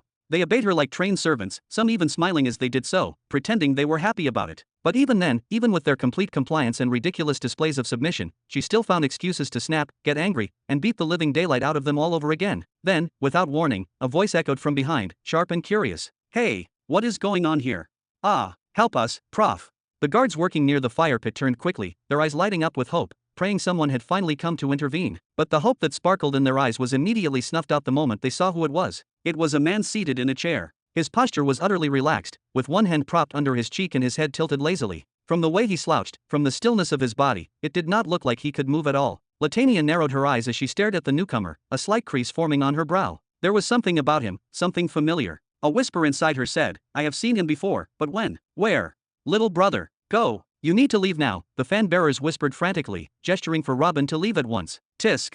Robin clicked his tongue in annoyance, completely ignoring their warnings. His gaze locked onto Latania's without hesitation. I do not care who you are guarding, or what rank you hold. I hate this kind of tyrannical nonsense. Just because you are a little stronger than the others does not mean you get to treat everyone like dirt. Shush. Save yourself, the guards pleaded again. Some could not bear to look. They turned their heads away, unable to watch what was surely about to happen, a cripple being torn apart. Shut up. Robin barked suddenly, startling everyone. What kind of pathetic guards are you? If you were my guards and I saw this display of cowardice, you all would be executed on the spot. He turned his eyes back to Latania, his tone hardening. Listen, I am here looking for my personal guards. And you, yes, you, are going to help me find them. After that, you can go back to bullying these pitiful half-men. Ki. The other guards clenched their teeth and looked away, bracing themselves for the sound of bones breaking and someone being dragged across the dirt. Robin hated this entire scene. The humiliation, the fear, the silence, it all grated against him. Something deep inside him, primal and righteous, wanted to tear this woman down. Even though she was suppressing her aura with expert-level precision, even though her raw power and the absolute fear she instilled in these elite guards suggested she was clearly connected to someone of terrifying influence. Even so, Robin knew that if she so much as said the wrong thing, he would call upon Pythor. And that would be enough. But, to the shock of everyone watching, Latania did not strike. She held back. Her fingers twitched, and her breathing slowed. She tilted her head slightly upward, her eyebrows furrowed deeper now. I feel like I have seen you before. She said slowly, thoughtfully. I feel like I do not want to crush you. Who are you? Have you been to the training yard before? Who are your guards? I doubt it, Robin said, his voice rising with confident pride. Anyone who sees me once never forgets me, woman. I am Professor Robin Burr. Bam! A thunderous sound tore through the air. Every single guard snapped their heads toward the noise, instinctively, as if the sound had reached deep into their instincts and yanked their attention away. But it was not the sound of shattered teeth, nor the familiar squelch of a nose dragging across polished wood. No, it was the sound of a knee crashing to the ground, followed by a loud, resounding voice. Latania, commander of the 3rd Imperial Guard Division, salutes His Majesty. Silence swallowed the courtyard like a vacuum. Not even the wind dared move. Chapter 1471. Latania dropped to her left knee, her right fist slamming against the cold, metallic ground with a sharp clang. Her eyes were locked downward, unwavering. She could not raise her head. She dared not. Her entire body trembled, her shoulders quivering as a stream of sweat rolled steadily down her temples, soaking the edges of her collar. Her very first encounter, her very first meeting, with His Majesty, and she had already disgraced herself in front of him. No, worse, he had directly threatened her. She clenched her teeth. This was not just a failure. This was a disaster, an unforgivable humiliation. It was the worst possible outcome. An oppressive silence swallowed the atmosphere whole. Not a whisper, not a breath, not a twitch. The air itself seemed to freeze. Every head was bowed. Every face was turned away in shame, reverence, or sheer fear, except for two, Robin and Latania. Robin narrowed his eyes slightly, his expression unreadable. Then, unexpectedly, he raised both eyebrows in silent thought. Normally, he never paid attention to appearances, never lingered too long observing someone's body unless necessary. But this situation was different. Something needed confirmation. A faint flash of light shimmered across his eyes as his divine perception activated for a brief moment. And there it was. Bold and unmistakable, glowing under her uniform like carved starlight, was the 4th stage of the body-strengthening divine tattoo, the Nihiri Giant's edition. So it is true, after all, he muttered, with a subtle nod following. You really are from the Imperial Guard. With that single statement, all the heavy tension in his aura vanished. His hostility dissolved into a mild, almost inquisitive interest. He tilted his head slightly, regarding her with curiosity rather than judgment. What are you doing here? He asked, his voice calm but firm. In response to your majesty. Latania began, her voice formal but restrained. She paused for a brief moment, glancing cautiously at the surrounding guards and servants who still lingered at a distance. Her eyes sharpened. Then, almost inaudibly, she whispered, leave. Key. With a sudden ripple of movement and a gust of spiritual wind, dozens of armored figures blurred away in all directions, vanishing into thin air without protest. None of them wanted to linger a second longer after hearing that single word spoken in that tone. The space became instantly emptier. Latania slowly lowered her gaze again, inhaling deeply. His Highness Prince Theo managed to trace Your Majesty's registration here as a professor at Dawnlight Stellar Academy. The alert reached us immediately to get here. Wherever Your Majesty walks, the Imperial Guard must be close behind. That is our sacred duty. She hesitated briefly, then continued. At first, the entire guard battalion wished to come, but the Supreme Guardian advised against it, saying Your Majesty would not approve. In the end, the order was given to dispatch only 3 of us. The 3 of you? Robin asked, his voice carrying a hint of suspicion. Yes. Commander Malek and Commander Wade, leaders of the 1st and 2nd Divisions, are stationed here as well. Her tone was rough, yet respectful. It carried the strength of a soldier, but the reverence of a believer. She glanced up quickly, just for a second, then bowed her head again as if scorched by the weight of his gaze. Your Majesty, she said softly, hesitation evident in her voice, I offer my deepest apologies for the disgraceful scene earlier. It was nothing more than light activity, simply sparring to pass the time. Robin stared at her for a moment, then allowed a faint smile to curl on his lips. No need to apologize, he said with quiet amusement. I am sure you did it for their own good. Ba-dump. Latania's heart skipped a beat as she raised her head a little, then thundered in her chest. The last time the Empire saw His Majesty, it had been years ago, during the Grand Coronation. He had worn his hair long, reaching his shoulders, his face clean-shaven and youthful. But now, short, slightly messy hair, a sharp, trimmed beard. It was a matured presence that could not be captured by any photograph or projection. It was like standing before an entirely different being. That was what made recognizing him so hard for most. But once you felt it, once you felt this, there was no mistake. Even seated, even bandaged, even bruised and bound to a chair, His Majesty's presence felt like a mountain pressing down on the room. It was a tidal wave held back by a mere thread. It was an aura so potent, she could barely breathe beneath it. If he willed it, he could probably crush her with just his intention. Even though she knew he had not yet reached the World Cataclysm level of power, somehow, it did not matter. This was the majesty of the man who forged the empire of true beginnings out of nothing. This was the overwhelming presence of the one who battled not one, but 2 Nexus state cultivators, and forced them both to retreat. This was... Wait. Latania jerked her head up, utterly shocked. Your Majesty is injured. What happened to you? Her aura erupted chaotically, uncontrolled and fierce. In an instant, the odd hat and the moisturizing mask vanished like smoke. Her expression turned razor sharp. Who dared to lay a hand on His Majesty? Who has the audacity? Robin exhaled slowly, watching her murderous aura surge. For some reason, something inside him whispered that he probably should not mention Shaddad's name. It is just a cultivation method, a brutal one to strengthen the body. I will be fine within a few weeks. He then lifted his face slightly, tilting his head with a faint gesture. Go summon the other 2. We are heading out. Yes, Your Majesty. In a blink, her furious and battle-ready aura shifted into sheer delight. They had stayed in this place for far too long. She had almost forgotten the outside world even existed. Whoosh! At that moment, another figure materialized in the area. A blond man with a small, pointed beard, and eyes narrowed under blade-like eyebrows. His aura was soaked in killing intent, as if he had just emerged from a pool of endless blood. In each hand, he gripped the neck of a different person. Then he smirked coldly and spoke mockingly, Hey, little girl, I caught your slaves running around like headless chickens. What will you pay to get them back? But his laughter died quickly as he noticed the scene before him. His usual rival, Latania, the one who always stood toe-to-toe with him in both height and rank, was kneeling on the ground, lowered in submission. He was used to teasing her, competing with her, provoking her, but like this? Kneeling before someone? It was disgraceful. Latania simply smiled without saying a word. In truth, her entire soul hoped that her rival would embarrass himself today. Bam, bam. With a sharp motion, the man, Wade, hurled the 2 guards in his hands left and right. Each one smashed into a nearby house and disappeared through the walls. Oi, what the hell is going on here? He growled. The way you appeared out of nowhere like that. Robin looked him up and down with a curious smile. Are you the captain of the space division in the Imperial Guard? Wade narrowed his eyes and turned to Robin with a confused frown. He glanced back at the kneeling Latania, then to Robin, then to her again. Then, bam! Wade dropped to one knee and slammed his fist to the ground. Wade, captain of the Imperial Guard's 2nd Division, greets His Majesty. Go and retrieve your 3rd member, Robin ordered simply, his voice calm yet firm. At once. Wade nodded sharply while remaining on one knee, and vanished immediately. Robin grinned, watching the spot Wade had just disappeared from. I have used the law of space extensively throughout my life, but this is the first time I have ever seen someone else use it in front of me. How should I put it? It is kind of exciting. Would Your Majesty like to see me use the law of resonant waves? Latania lifted her head, her voice bursting with enthusiasm. You will get your chance soon enough. Robin chuckled and turned his chair around, leaving her behind. Let us go. We will wait by the gate. We need to reach the mission hall as fast as possible. Whoosh! Latania immediately leaped forward, closing the distance between them in a flash. She grabbed the handles of his mobile chair and began pushing him herself, full of energy. May I ask where we are going, Your Majesty? She asked eagerly. Robin smiled with deep determination. To the place where I will become a royal soul master.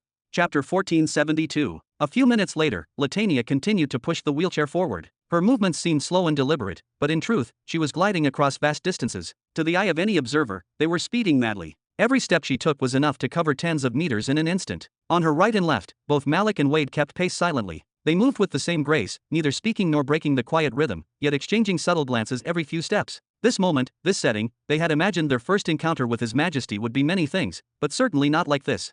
Robin murmured as a number of massive buildings emerged on the horizon. He tilted his head slightly and motioned toward them with a calm nod. It looks like we have finally arrived. Yes, Your Majesty, Malik responded promptly, his voice formal and composed. When we first arrived in this sector, we were taken to one of those buildings for registration. Afterward, we were led to the guard courtyard. We will need to formally check out from here and obtain a travel permit before we can access the Academy's spatial gates. Beside him, Wade gave a sideways glance, the corner of his mouth twitching with silent laughter. Pook! Understanding the mocking glint in his friend's expression, Malik quickly smacked Wade lightly on the back of the head, embarrassed by his own long-winded explanation and flustered demeanor in front of His Majesty. Ouch! Wade winced and let out a quiet groan, almost retaliating before a voice cut through. Your name is Malik, right? Robin asked. Go to the guard administration building and retrieve exit permits for the three of you. Let them know it was I, Professor Robin Burton, who granted your release. Understood. Malik nodded immediately, taking his first direct task from His Majesty with visible pride. He took 2 firm steps forward, and with that, vanished into the distance. Here we are, Robin said as he pointed with a slight gesture toward one of the largest buildings in the vicinity. The mission hall. Let us go inside, Latania. Yes, Your Majesty.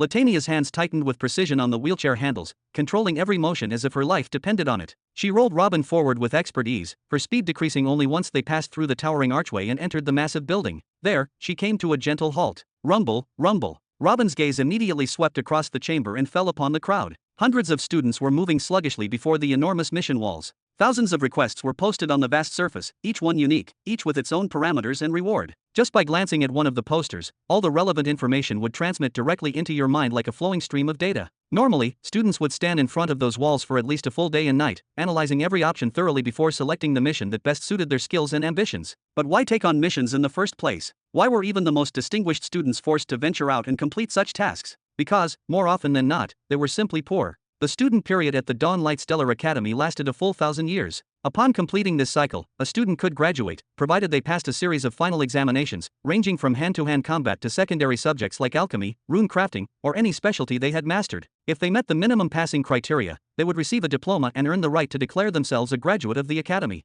Alternatively, one could graduate early by reaching the World Cataclysm realm. Achieving this level, even within 100 years of enrollment, would qualify them for final testing and official graduation. Or, they could simply remain enrolled, paying academy fees solely for access to the Grand Library. Yet whether you stayed the full 1,000 years and paid the 20 million pearls required just for tuition, perhaps even an additional 20 million to receive lessons from 1 or 2 specialized professors, or you focused entirely on reaching World Cataclysm, purchased a stabilizing node, and paid for an expert to assist during your breakthrough, it all came down to one thing: funding. Even among the most powerful empires of the sector, no, of the entire cosmos, few had the resources to invest that kind of fortune in a single student. Therefore, most students had no choice but to accept handfuls of mission requests throughout their academic journey, desperately gathering funds to keep their dreams alive. The first among them to break the silence was Wade. He looked around with a wide grin and started laughing. Kakeek, this place is really brimming with life, huh? Are all of these people truly in the upper levels of a martial emperor's domain like us? Tisk.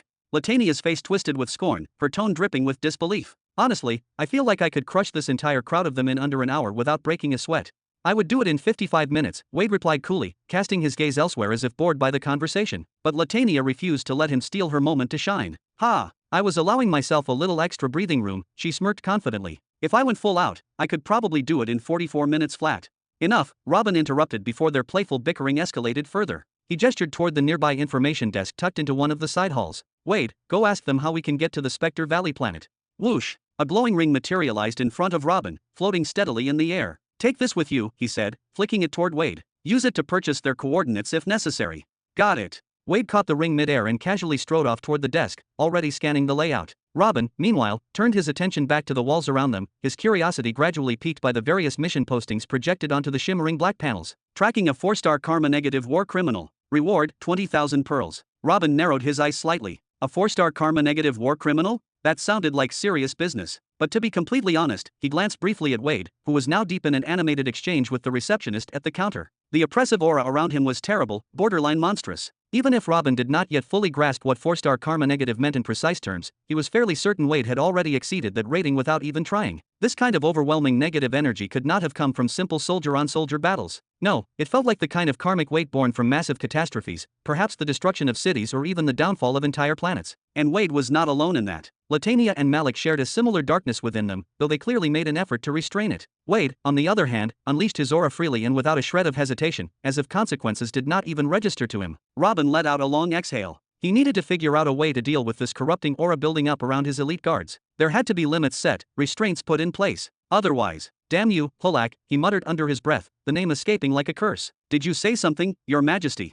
Latania asked immediately, her ears sharp even in casual moments. Nothing much, Robin replied quickly, regaining his focus. He turned his attention back to the list of missions. The head of the ancient beast on planet Zari 5. Reward, 5,000 pearls. 3 barrels of blood from every native beast on planet Antica. Reward, 30,000 pearls. Cleanse the early traces of the Black Plague on the dwarf planet Dwarf 16. A group of at least 10 is highly recommended. Reward, 200,000 pearls. Wow, Robin murmured to himself, raising his eyebrows slightly. They are definitely placing a heavy emphasis on that plague situation. The reward spike is massive. Capture the Black Hornet currently residing on planet Mecha 8. Reward, 150,000 pearls if captured alive, 50,000 if dead. Chapter 1473. Capturing the Black Wasp located on planet Mecha 8. Reward, 150,000 pearls if captured alive, and 50,000 pearls if brought back dead. Robin's brows knitted tightly, his expression turning sharp. A mission to capture a Black Wasp? This is you they are talking about, is it not?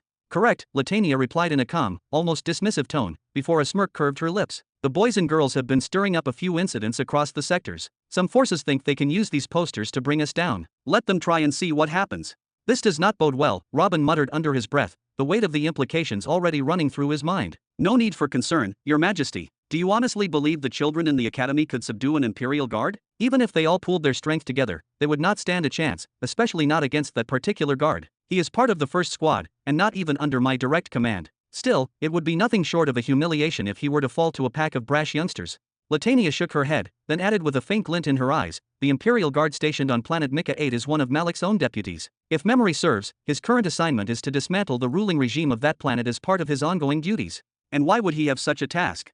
Robin asked, his tone carrying both curiosity and disapproval. No special reason. It is simply part of the Supreme Guard's advanced training regimen, Latania clarified, her voice steady. The Imperial Guards do not engage directly in wars alongside the 3 great armies, so we are forced to create unique challenges to hone their skills. She then gestured toward the mission sheet with deliberate emphasis. Secondly, the data on these planets comes directly from His Highness Theo. He personally provides the Supreme Guard with a curated list of tyrannical kingdoms and corrupt empires worthy of destruction, along with precise coordinates, so that our actions do not risk earning your displeasure. Perhaps the careful selection of targets is the only thing stopping the academies from adding every single Black Wasp to their wanted lists. Robin's voice was low, yet there was a clear edge to it. For such capture orders targeting one of the Black Wasps to reach the heart of a stellar academy meant that the academies were beginning to officially acknowledge them as dangerous criminals, and that was something Robin knew must never be allowed to happen. Halak needs to start innovating, finding new training concepts for the guards that do not involve striking at ruling empires. That is, unless those empires provoke us first. Robin's tone hardened into a decision. Handling despotic forces is the responsibility of the academies, not ours. If we intervene without cause, all it will do is draw the hatred and retaliation of other powers. As you command, Your Majesty. Latania inclined her head respectfully. The Supreme Guard has devised nearly every form of training conceivable for our people. I can contact him directly and deliver your request to exclude such missions from the training roster going forward. Robin gave a single approving nod, then lowered his gaze back to the mission board. Missions to defend rural villages, missions to hunt and kill dangerous beasts, missions requiring the collection of rare, hard-to-find herbs, missions to escort high-profile local figures across hostile territory. Robin noted that the majority of these missions were designed for prodigies below the World Cataclysm realm, assignments that ranged from moderately challenging to perilously high in difficulty for a high-level martial emperor. Yet for the academy-trained geniuses, many of these could undoubtedly be completed successfully, though certainly not all. It was obvious that some of these missions had been pinned to this board for countless centuries, never claimed, especially those involving beast kings. A beast king at the absolute peak of the martial emperor realm, a creature like Devas, Durger, or Crixus, is far beyond the reach of most students. Who among them could even hope to stand before such entities and survive? While scanning the board, Robin's gaze caught on a particular notice, the words standing out like a spark in the dark. Deliver confirmed intelligence on the female known as the Spectre Shepherd. Reward begins at 50,000 pearls and may rise to 1 million pearls, depending on the value and significance of the information. Spectre Shepherd? Just the information about her alone is worth 1 million pearls? Robin's brows furrowed deeply, his tone edged with disbelief. Even the complete eradication of a plague ravaging an entire planet barely carried a bounty of 200,000 pearls. The gap was staggering. Have you not heard of her before, Your Majesty? Malik's voice came from behind, steady yet carrying a note of intrigue. He approached with unhurried steps, holding 3 gleaming cards between his fingers, licenses, the very ones Robin had instructed him to retrieve. She is a name spoken in hushed tones in mid-sector 99, a figure known by nearly all who dare to tread around danger. What manner of calamity is she, Robin asked, his curiosity sharpened, to deserve such an extraordinary bounty? A calamity of the highest order. Malik's answer came with a faint, knowing chuckle. Perhaps His Highness Theo has already told you of mid-sector 99, a domain steeped in endless danger. The place is overrun with specters, their presence as natural here as the air itself. The path of soul force thrives in abundance, for without it, no living being could hope to survive. Between the relentless specter race, who hunger endlessly for sustenance, the very souls of the living, and the human factions, who greedily covet the soul emeralds left behind after specters are slain, there exists something in the middle, neither wholly one nor the other. That something is the shepherd. In the middle? What do you mean by that? Robin's gaze locked on Malik, his tone more insistent now. Malik's eyes narrowed slightly, the weight of his next words pressing the air between them. They say she can command specters. What? Robin nearly rose from his seat, the shock jolting through him like a sudden strike. Though he had never set eyes upon a specter himself, his studies in the archives painted them vividly in his mind, conscious, twisted souls driven by a single, primal desire to consume other souls without end. Such creatures could not be reasoned with, could not be swayed. The only way to deal with them was to capture them, refine them, purify them, erasing their essence as specters entirely. But to control them, that was an impossibility. Or so he had always believed. That is the claim. Malik's voice dropped lower, as if speaking of her too loudly might invite her attention. It is said she appears only on worlds teeming with an overwhelming number of specters, and wherever she manifests, disaster follows, vast and merciless. Entire cities vanish. Entire continents grow silent. He paused, then continued with a measured tone, the number of legends woven about her is without limit, and the secrets she carries are beyond counting. But one truth stands above all. She is strong, unfathomably strong. Malik's eyes darkened as he went on. A few years ago, Professor Baruch embarked on an expedition, taking with him every single one of his personal guards. When he returned, his body bore wounds severe enough to stain his robes crimson, and not a single guard accompanied him back. Rumors say he crossed paths with the Spectre Shepherd, and barely, escaped with his life. But his guards, stalwart warriors who once resided in the special quarters reserved for World Cataclysm guards, were not granted the same fortune. Robin's eyes widened to their fullest, the implications weighing heavily. Though he harbored no fondness for Baruch, the man was still a royal soulmaster, an elite, and according to the archive volumes Robin had read, Baruch could be ranked as at least a 2-star royal soulmaster. Even Eldera, a monarch herself, treated him with a degree of respect, avoiding direct orders unless absolutely necessary. The thought that such a man could be humbled, and nearly destroyed, was a sobering one. At that very moment, cutting through the tension like a blade, came a mocking voice from the side. "Oh, look who we have here. Robin Burton, in the flesh. Oh, what has happened to that body of yours? Did heaven's wrath finally crash down upon you and leave you a cripple at last?" Chapter 1474. Has heaven's wrath finally struck you down and left you a cripple at last? Bam! The sound tore through the air like a thunderclap. Damn it, what the? GHHKK. Mind your manners in His Majesty's presence, you dog. It all happened so fast that Robin's eyes took a moment to catch up. In the span of a heartbeat, a young man was forced down beside him, both knees pressed into the floor, head bowed unwillingly. His mouth was stuffed with a dusty battle boot. Malik's boot. Robin tilted his head ever so slightly, his expression one of mild curiosity rather than surprise. "Who are you? Do I know you?" His voice carried both strain and an unshakable authority. "Ku, KHHGGGH. The youth gagged and sputtered, trying to push himself up, but Malik's hand on the back of his neck was immovable, as if the first squad captain's grip were carved from the mountains themselves. He twisted, writhed, even tried to snap his teeth around Malik's ankle in a last act of defiance, but his jaw would not close. It trembled, resisting his will, as though some unseen force kept it locked open. The thought flashed through Robin's mind, what is this gulf between them? This one is supposedly at the peak of the martial emperor realm, yet he cannot even shake off my guard. Malik, step back. I want to hear what he has to say, Robin commanded, his tone flat, but the order undeniable. As you command. Malik released his grip, stepping aside, though his eyes stayed fixed on the youth with the calm focus of a predator who could pounce at any moment. You filthy servant, the youth spat as he rose, massaging his neck. His face twisted with rage, and tears welled unbidden at the corners of his eyes. Do you think you are strong because you caught me off guard? Do you have any idea who I am? You are already a dead man. Robin simply stared at him for a long moment, long enough that the youth's chest began to heave with the weight of his own indignation. Finally, Robin raised an eyebrow. Oh, you are one of my students. The boy's complexion was tinged with a yellow undertone, his hair long and curled, his upper canines just a little too prominent. Yes, Robin remembered him. One of the brats he had packed into the lecture hall and stripped of arrogance with nothing but his words. Most who endured that class walked away with a lesson or two, though clearly, not all of them appreciated the experience. Don't you dare call me your student, you worthless excuse for a teacher, fraud. The insult rang out, raw and unfiltered, drawing more eyes from the hall toward the growing commotion. Robin's lips twitched into a faint smile. Fraud, am I? And how exactly did I cheat you? I never took a single pearl from you. I don't even know your name. You stole my time. You humiliated me in front of others, hiding behind your authority as a teacher so I couldn't talk back. The youth's voice cracked, and he jabbed a shaking finger toward Robin. And now the heavens have punished you for your crimes. Ha! Robin chuckled quietly and returned his gaze to the mission wall. If heaven's punishment meant enduring weaponized bats that tempered and strengthened the body, then may heaven punish me again. His Majesty no longer wishes to hear your voice. Leave.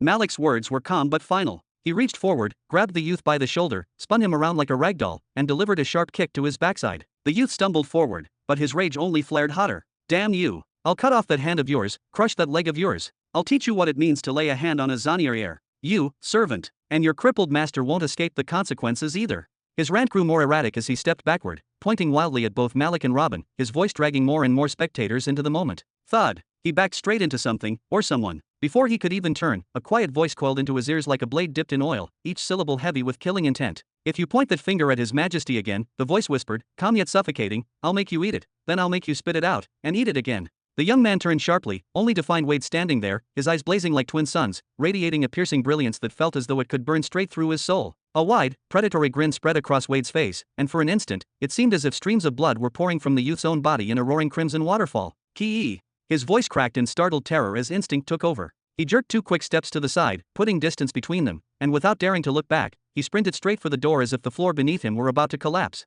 Clap, clap. Malik's deliberate applause cut through the tension. Standing with calm authority, his eyes swept over the gathered students, sharp as a hawk's. The performance is over, he said, his voice carrying a tone that brooked no argument. Back to your tasks, now. Your Majesty, Wade's voice came low, quiet but cold enough to freeze bone. He stepped toward Robin with measured strides, the casualness in his tone only making his words more lethal. Shall I bring you his head? I can make it discreet.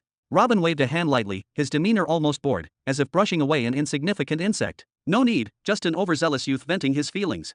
He was already losing interest in the matter. What matters is this, can we depart for the Spectre Valley now? We can, Wade replied, but his voice dipped into a darker register. Still, there are things you must understand first, that place is anything but simple. Are you afraid? Robin's lips curved in a faint, amused smile. PFF. Latania's shoulders trembled as she stifled her laugh. Wade's face twisted slightly, his pride bristling. Afraid? Your Majesty, just give the order, and I'll storm the Intira's galaxy before nightfall. Robin chuckled. Then there's no reason to delay. Tell me about the place on our way there. He glanced sidelong at Wade. You guys brought the coordinates and the gate use permit, I assume. Everything is ready.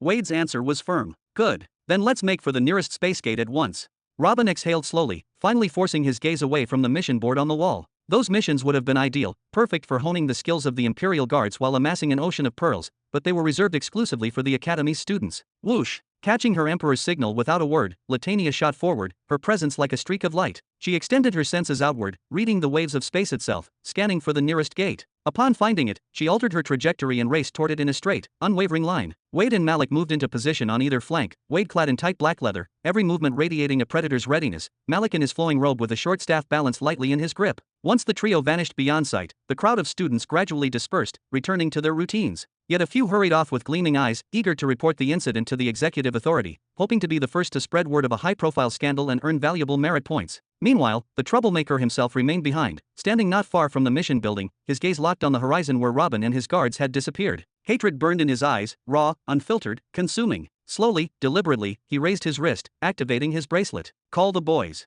Bring every guard we've got. We're going on an urgent mission. Whoosh! The wind roared in their ears as they cut through the open air at high speed. Robin leaned back slightly in his seat and glanced toward Wade. You can speak as we travel.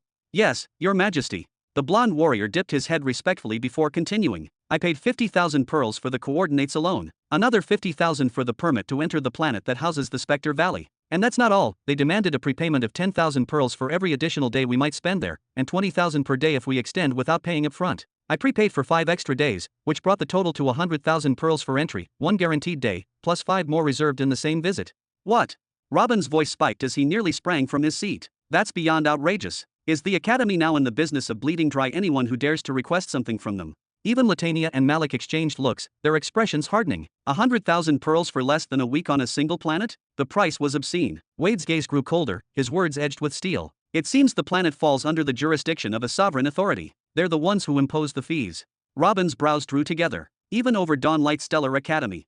Even them, Wade confirmed grimly. Chapter 1475. A sovereign entity daring to impose fees upon the Dawn Light Stellar Academy? An academy not merely administered, but ruled outright by a monarch whose word shapes the course of worlds? Alvera already wields one of the most profound and immutable fundamental laws, and now, all she lacks is the acquisition of a single, priceless galaxy seed. With that in her grasp, she would not merely rise in influence. She would ascend, transformed into a true behemoth, a force whose presence could bend the will of civilizations and tip the balance of cosmic order. Robin's brows tightened, his gaze narrowing as if the very thought unsettled the structure of the conversation. His voice was calm but edged with calculation. Perhaps the sovereign entity you speak of is not simply a distant authority or bureaucratic power, but an actual behemoth, one who reigns only over the Spectre Valley planet in mid-sector 99 with the same unyielding grip that Indiras exerts upon his chosen world, all for the sole purpose of hosting the grand intersector spatial gate that links the farthest reaches of known space. This time, Malik stepped forward, his tone deliberate. "No, Your Majesty. Behemoths and academies are bound by an unspoken equilibrium. They do not engage in direct conflict. Though the galaxies under a behemoth's rule boast vast legions and fervent followers, unmatched in sheer military might, academies maintain no standing armies of their own. Their strength lies in the individuals who lead them, in the arcane mastery of their heads, and in the breadth of their political and mystical alliances. All academies are united under a single, binding pact, forged long ago by an ancient and enigmatic figure whose name is spoken in reverence. By the terms of this pact, they are compelled to send aid to any sister academy under siege, which grants them a voice powerful enough to force even tyrants to abandon the brink of a cosmic war, to dispatch forces to a beleaguered front in the struggle against the plague, or to join battle against some catastrophic space beast that has breached a sector and begun sowing devastation. He allowed the weight of his words to linger before continuing, his voice low and steady. For this reason, behemoths, however proud, avoid provoking academies, lest they draw the wrath of the pact's collective strength. And likewise, academies refrain from rousing the ire of behemoths, for such recklessness could ignite a war that would engulf star systems. While behemoths may respect the academy's reach, they will never permit them to dictate the course of their rule. Malik paused, letting the silence underscore his point. Thus, when it is said that a sovereign entity has imposed a decree, a tariff, or any such imposition upon an academy, it is almost never the act of a behemoth, and it is certainly not the doing of another academy. If it is neither, then surely, the syndicate. Robin's brows drew closer still, his eyes sharpening with thought. Most likely, Latania replied, her tone tinged with recollection. In the reckless days of the Imperial Guard's beginnings, before we understood the hidden mechanisms by which the cosmos truly operates, we clashed with them more than once. The causes were varied, but most often it was because our people strayed into forbidden worlds. Some were quietly escorted away. Others were assaulted first and cast, bruised and battered, into a bone-crusher commercial world where survival was its own cruel challenge. And one of ours was slain outright. Any enterprise that promises a steady stream of profit and influence, they are there, without exception, Wade added, breaking his silence with a grim note. They control several worlds possessing unique, irresistible properties, planets that compel visitation no matter the risk or expense. A world suffused with an unparalleled energy source vital to mastering a rare law, a planet prowled by beasts whose slain hides and bones yield unmatched mounts, or, as in this case, a planet teeming with mighty specters, endlessly reborn no matter how many are hunted and destroyed. Robin's brows knitted further, his mind already reaching toward connections he wished he did not have to make. That syndicate, the name was but a veil for what it truly was, the Hidden Hand Syndicate, a creation of Sevar himself. Could it be that the syndicate's leadership is present on the Spectre Valley planet? Robin's question emerged in a measured tone, but beneath it lay a tension he fought to mask. Sevar, his first mission, a threat greater even than the guardianship of Nihari. To approach him now, or to weave even the smallest thread of fate between them, would be to court disaster before his own strength was ready. Until the day came when his power was absolute, he would keep his distance from Sevar, and from the inner circle that served him with unquestioning loyalty. The leadership? I think that is highly improbable, Malik said at last, stepping in to provide the answer before anyone else could. His voice was steady, but the weight of his certainty pressed into every word. The sheer number of worlds under their dominion is staggering, a lattice of planets stretching across sectors without end, and unlike other clandestine guilds that slink about in shadows, they parade their influence in the open for all to see. They have no reason to hide their movements. If anyone were to embark on a hunt for their leadership, they would not waste time on some forsaken frontier like Spectre Valley. The syndicate's leaders dwell in places of greater magnitude, worlds brimming with wealth, prestige, and the sort of notoriety that commands both fear and respect. Those are the thrones upon which they sit. Robin gave the faintest of nods, though his brows remained furrowed into a sharp, pensive crease, as if carved there by the gravity of the situation. Was it wiser to abandon this path altogether and search for some lesser, more inconspicuous world, far from the valley's reputation? No. Such a thought was little more than wishful thinking. Evading the syndicate entirely was a daydream, the sort of fantasy one could only afford when ignorant of the truth. From the words of the 3 Imperial Guard captains alone, it was obvious, the syndicate's influence was not merely widespread, it was brazen, looming like an ever-present constellation in the night sky of the cosmos. His own son, Theo, and even the feared Shadow Swords were counted, in the unspoken language of power, as unofficial vassals beneath their banner. The realization gnawed at him, and yet, before his thoughts could spiral further, a clipped, officious voice shattered his reverie. Permits. Robin turned his gaze toward the spatial portal platform. The gate officials had already approached, their uniforms crisp, their expressions strictly professional. Here you go.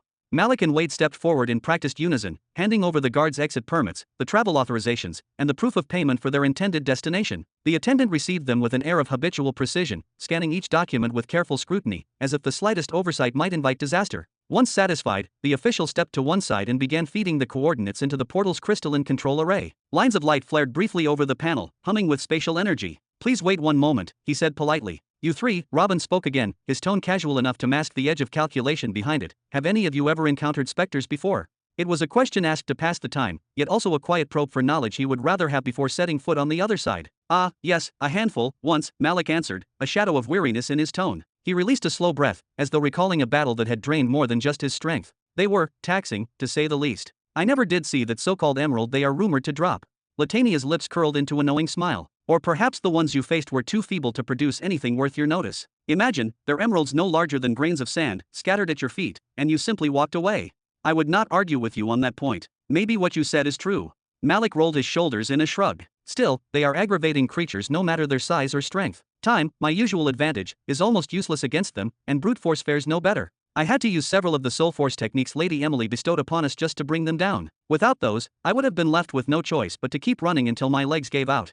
Robin sank back into silence, the corners of his eyes tightening. An Imperial Guard division leader, battle-hardened, tested by campaigns across the stars, worn down by a mere handful of what were considered weak specters? The thought rippled through him with quiet unease. Perhaps this mission would not unfold with the swiftness and simplicity he had envisioned. Buzz! The portal's shimmering aperture stirred to life, the air before them bending and warping in liquid waves of light. A low, resonant hum rolled outward as the space within began to ripple like disturbed water. The attendant straightened and gestured toward the swirling void with the deference of someone presenting a royal path. "Spectre Valley, please proceed." Robin inclined his head stiffly, then motioned for Latania to take the lead. Wade and Malik followed in close step, their silhouettes framed in the portal's pulsing glow. In the blink of an eye, all four were swallowed by the vortex, their figures dissolving into streaks of light before the gateway sealed shut with a muted thrum. 1 hour later. Buzz! The portal flared again, its surface parting to admit a lone figure. The portal officials immediately dipped into a shallow bow. "Professor Shaddad." The man spared them no more than a passing glance, his long strides eating the distance as though urgency were stitched into his very bones. Upon his face rested a broad, almost boyish smile, the kind that hinted at some private triumph. "Ha ha, I have secured another vital resource for the fifth bath," he murmured to himself, his voice laced with satisfaction. "The elder brother will want to hear of this at once. He must be drowning in boredom, lying idle in bed all this time." Without breaking pace, Shaddad vanished into the corridor beyond, leaving the portal officials in his wake. Chapter 1476. Planet Azakra. Silence. Rhaenyra sat upon the imperial throne, as she always did, a figure carved in ritual and tradition, one who vacated that seat only on the rarest of occasions. In that position, she was not merely a ruler. She was the living emblem of the empire's might, the embodiment of its unshakable will and sovereign dominance. Her presence alone could once bend the pride of lords, steady the fears of soldiers, and remind every courtier within sight that the empire's heart still beat from this very hall. But today the vast chamber felt alien. The towering pillars, draped in shadows, the cold, muted gleam of the inlaid floor, the high, echoing arches that once amplified the grandeur of her voice, all of it had been hollowed by something unseen. The hall's solitary stillness pressed down like a suffocating weight, the darkness seeming to draw closer with every passing second. Rhaenyra's posture no longer radiated the untouchable majesty that had been her signature. The steel in her gaze had dulled, the invisible crown of pride that she wore in her bearing had slipped, and the imperial grandeur that once clung to her every gesture had faded into something frail, something mortal. She leaned forward ever so slightly, resting her forehead against both hands as though holding her skull together would keep her thoughts from scattering. Her face bore neither the commanding strength of a ruler nor even the wounded dignity of the wronged. It showed only a raw, exhausted weariness. Her aura wavered like a candle's flame in a draught. Everything about her, from the slump of her shoulders to the heavy stillness in the air, seemed to whisper a single, merciless truth: defeat. The silence stretched on, not the calm silence of peace, but the aching, heavy silence that follows a mortal wound. Finally, after what felt like an eternity, she breathed out words that seemed almost reluctant to leave her lips. "Deposed? I have been deposed." A short distance away, in the penumbra between shadow and faint light, stood an elderly man. 7 long, silken fox-tails swayed subtly behind him, the only movement in the stillness. He kept both hands folded with ceremonial precision before his abdomen, his spine perfectly straight in a posture of absolute respect. The old man's head dipped in a slow nod. "Unfortunately, the decision of the 9-Hall Senate is final." Rhaenyra's head jerked slightly, her eyes widening as though trying to reject the meaning in his words. "The 9-Hall Senate declared rebellion, and removed me from the throne," she repeated, as if speaking the absurdity aloud might reveal some hidden flaw in it. The disbelief in her tone was raw, jagged, almost childlike in its nakedness. Her shock ran deep, perhaps deeper than any blow she had suffered in her reign. "I was the last remaining nexus state in the empire, the final anchor in our power's heart, and yet they no longer have need of me." Her lineage was no ordinary royal claim. Her great-grandfather had been the one chosen, worthy, of the nine-element fox blood, a gift bestowed by none other than the feral and untamed Zavaros galaxy. He had been the first to be infused with that rare, burning essence, the founder of their bloodline, the architect who forged the Nine Paths Empire from ambition and ash. From that moment on, the imperial line had passed the throne down generation after generation, an unbroken chain of heirs bound not just by blood but by destiny itself, until it rested upon her shoulders. It was not an exaggeration to say that they were the empire. Its foundation was their creation, its survival their burden, its name inseparable from their own. And now she was being removed? Was such a thing even conceivable? This is only a temporary measure to save what can still be saved. I ask for your majesty's understanding, the old man said at last, his tone polite, even careful. But his eyes betrayed nothing, no pity, no regret, not even the pretense of personal concern. Rhaenyra's mind drifted, unbidden, to the chain of events that had led them here. Decades ago, the Empire had made a choice so staggeringly foolish that it would forever stain the annals of the Nine Paths Empire's history. A decision that would be whispered about in council chambers and spat upon by historians for centuries to come. She, the Empress, had severed ties with their most powerful allies, the humans. These warriors had fought on 3 separate fronts for the Empire, holding back enemies the Nine Paths legions themselves were too stretched to face. And yet, she had declared them rebels. The consequences were instant and devastating. Overnight, those same humans proclaimed the birth of the multiplanetary Cradle Empire. Their emperor was no mere figurehead. He was a high-level nexus state, one whose raw power eclipsed Rhaenyra's own without question. And this new empire did not rise in isolation. It emerged atop the shattered remains of most worlds belonging to the Ironbore Empire, worlds the Nine Paths Empire had once counted as buffers, as pawns, as secure holdings. Among them was Orlando, a planet swollen with natural resources, long under the Nine Paths Empire's dominion. Even if Orlando were ignored, the wound was deeper. The territory claimed by the multiplanetary Cradle Empire lay within the very same star cluster as the Nine Paths Empire, which meant 2 unshakable truths. First, Rhaenyra's inexplicable decision had placed a formidable new rival directly at their doorstep, a neighbor whose throne might as well sit on the Empire's very lap. Second, while the Cradle Empire had been gracious enough to ignore the insult of being branded rebels, and had refrained from striking when they had every justification to do so, their mere existence was already a catastrophe in the making. The Nine Paths multiplanetary empire had already laid bare its fragility to the galaxy when it made the ill-fated, almost desperate decision to formally declare rebellion. That singular act had already shaken confidence in their stability, but fate seemed determined to underscore their vulnerability, for not long after, a formidable and ambitious new neighbor rose up right on their very doorstep. Worse still, the Empire suffered the loss of one of its most enigmatic and fearsome assets, the legendary Black Gold Army. For decades, this mysterious legion had stood as both shield and sword, a silent but unyielding deterrent to any who dared dream of striking at them. Enemies and rivals alike had always hesitated, had always thought 100 times over before venturing too close, for no one could say for certain who commanded this army or from where its loyalty truly flowed. That very uncertainty was a weapon, one perhaps more potent than the army's strength itself. But now, the veil of mystery had been torn away. Its master had stepped into the light, openly claiming his identity and authority, and had gone so far as to found an entirely new empire under his banner. With the revelation of the Black Gold Army's true allegiance, that precious aura of uncertainty, the cloak of enigma that had protected the Nine Paths, was gone, swept away in a single moment. And with the disappearance of that mystery, old ledgers began to reopen. Across the great expanse of space, whispers became reminders, and reminders became accusations revived. Entire star systems suddenly recalled the long-standing charges leveled against the Nine Paths multiplanetary empire, that they possessed a rare and dangerous merged law, a power coveted by all.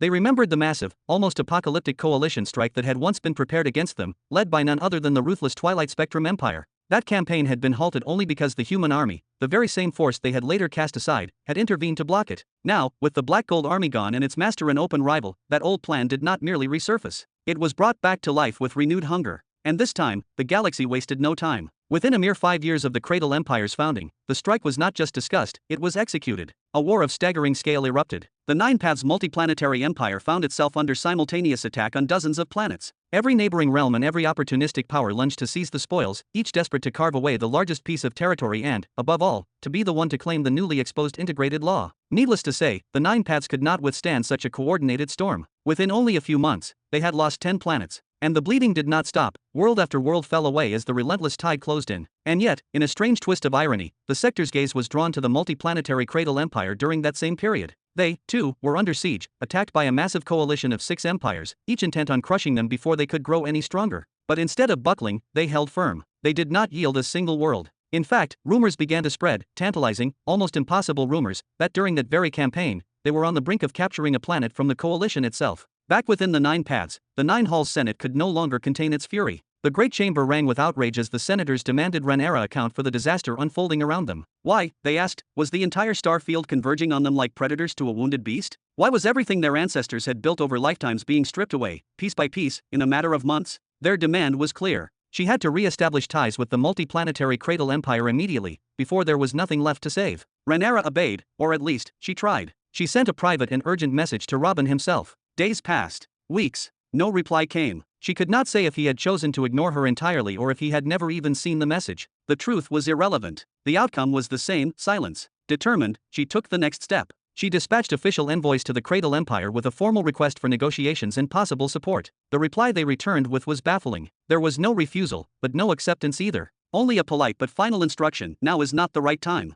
You must leave. The Senate's pressure intensified, becoming almost unbearable. Finally, Rhaenyra summoned her sister, the one who had, from the start, encouraged this entire course of action, the one who had insisted that the Cradle Empire's break was not final, that it was impossible for them to truly separate, and that they would, in time, come crawling back to the Nine Paths in supplication. Rhaenyra ordered her to go in person to the Cradle Empire, to negotiate directly, to fix the catastrophe that now threatened to end them. But her sister refused. Their exchange became a heated clash, a battle of blame as much as words. Her sister accused Rhaenyra outright of being the cause of their plight, claiming she was shielding Robin Burton out of misplaced loyalty or weakness. She argued that if Rhaenyra had simply threatened the Cradle Empire's leadership with revealing his identity, and, more damning still, exposing the secret of Nihiri, then Robin would have been bound to her will, no more than a ring she could wear upon her finger. Chapter 1477. When Eleanor, with that cold gleam in her eyes, proposed her latest idea to expose the hidden truths they both knew, Rhaenyra's reaction was swift and sharp. She didn't merely refuse, she threatened. Her voice, low but heavy with an edge that could cut, warned Eleanor to keep her mouth shut. Then, as if to hammer the point home, Rhaenyra recounted again the vision she had seen through the golden shard, a scene seared into her memory. She described the sheer weight of its presence, a presence that seemed to look down upon empires as if they were nothing but drifting dust, and insisted that such an entity was not one whose interests could be trifled with. If we cannot draw benefit from it, she told Eleanor, then at the very least, we must not provoke it. Do nothing to harm what belongs to it.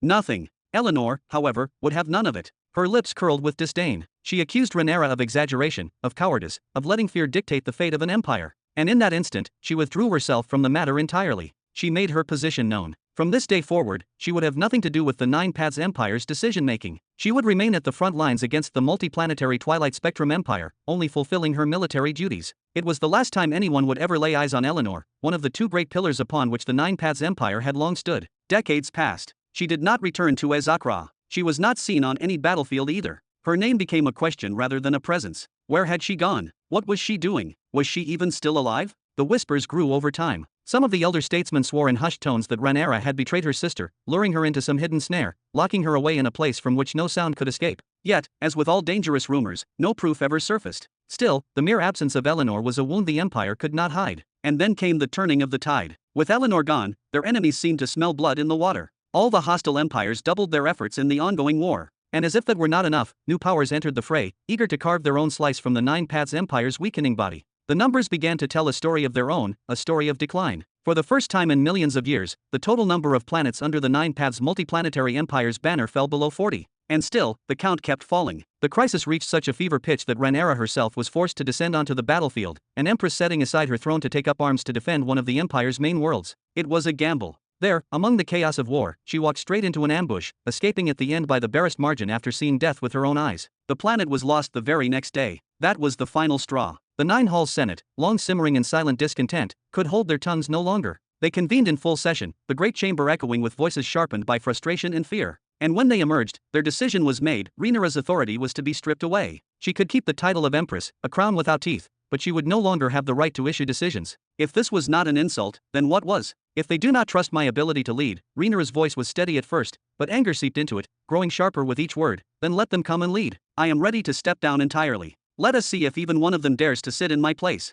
Your Majesty, came the calm reply from one of the elder senators, his tone as polite as duty demanded, though his eyes betrayed a glimmer of criticism, and perhaps, quiet pity. You know as well as I that a Nexus state cannot be replaced by a world cataclysm. Such a shift would doom what remains of the Empire. I know the news is difficult, but I beg you, for the sake of your empire, keep your composure, lest all be lost. He let the words hang for a moment before continuing. Right now, the Senate's focus is on negotiation. First, with the forces attacking us, to see if some may be bribed into stopping their advance, even if it means ceding a planet or two to each. At the same time, we are attempting to open channels to the Cradle Empire. The strength they displayed in their war against 6 entire empires is remarkable. They fight on 16 fronts, winning on every single one, advancing where others retreat. And in the midst of it, they are seizing new worlds from their enemies. That, Your Majesty, is the kind of power worth securing, before it turns against us.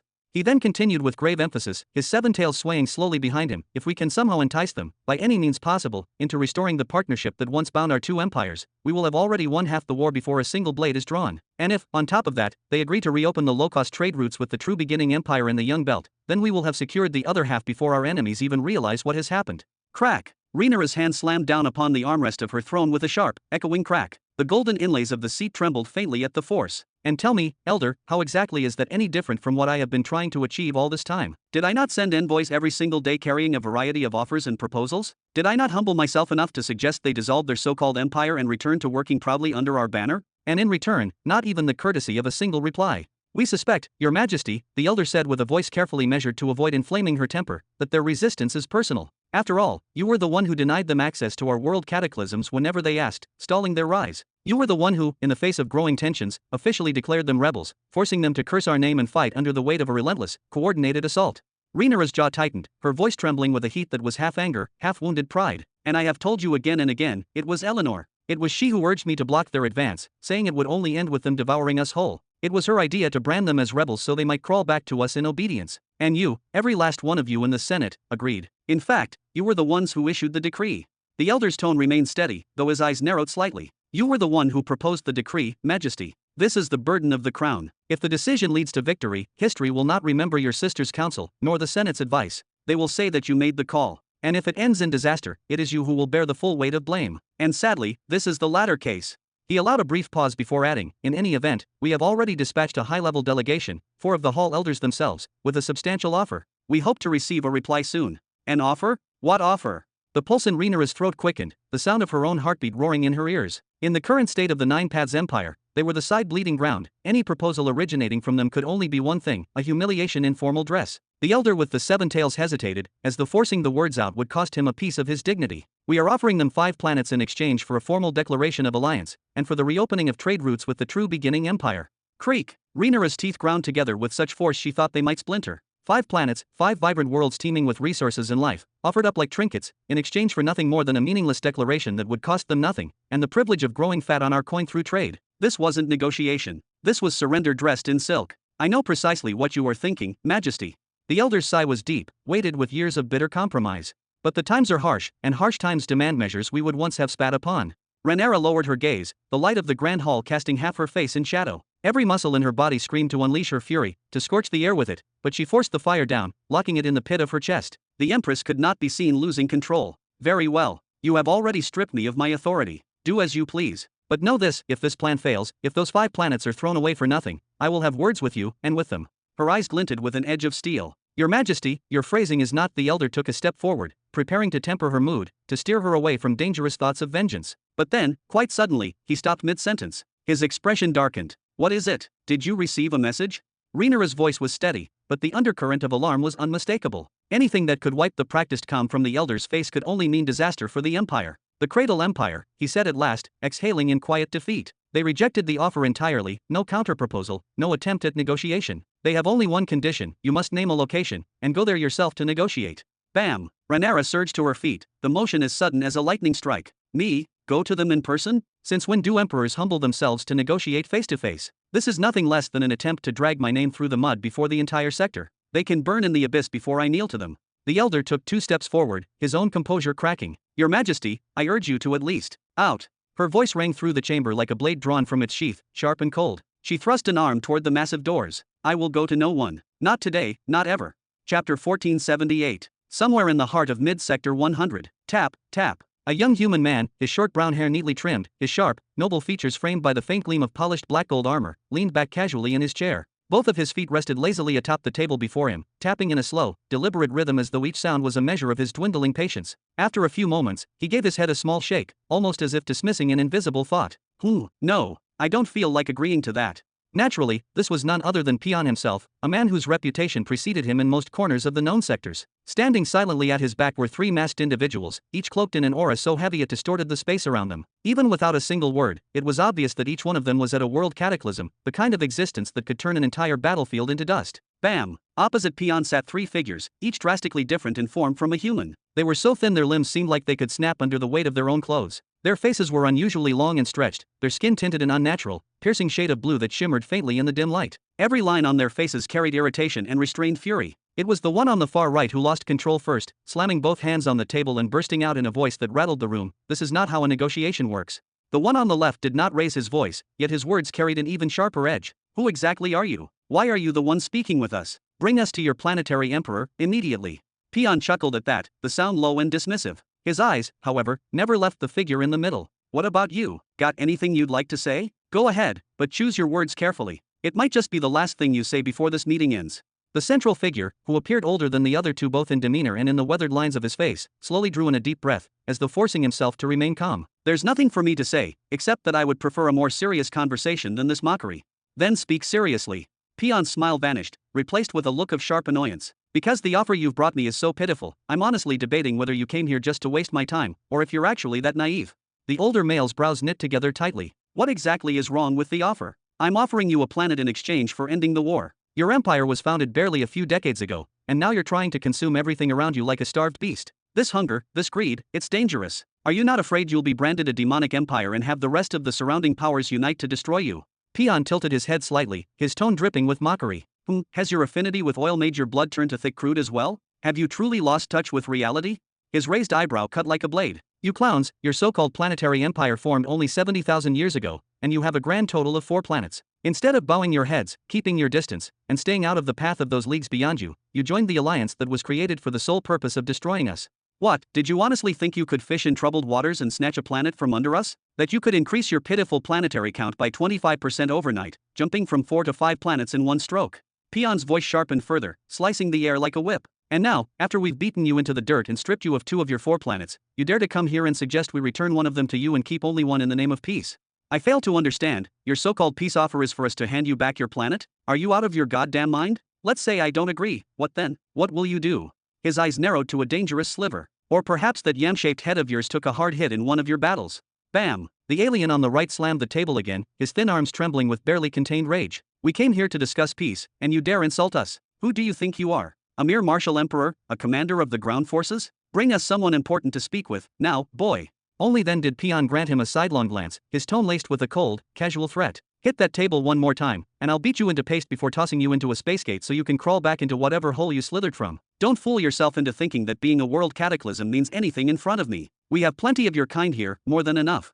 The figure in the middle slowly raised his hand, a calm yet firm gesture meant to silence his companion on the left, almost as if he were shielding him from further embarrassment. His eyes stayed locked on Peon as he spoke with deliberate weight. "We have laid out our offer in full. Take the planet, it is yours, congratulations. In exchange, we will bind ourselves by a soul pact, swearing never again to raise arms against the Cradle Empire, not now, not ever. If you have another proposal, speak it now."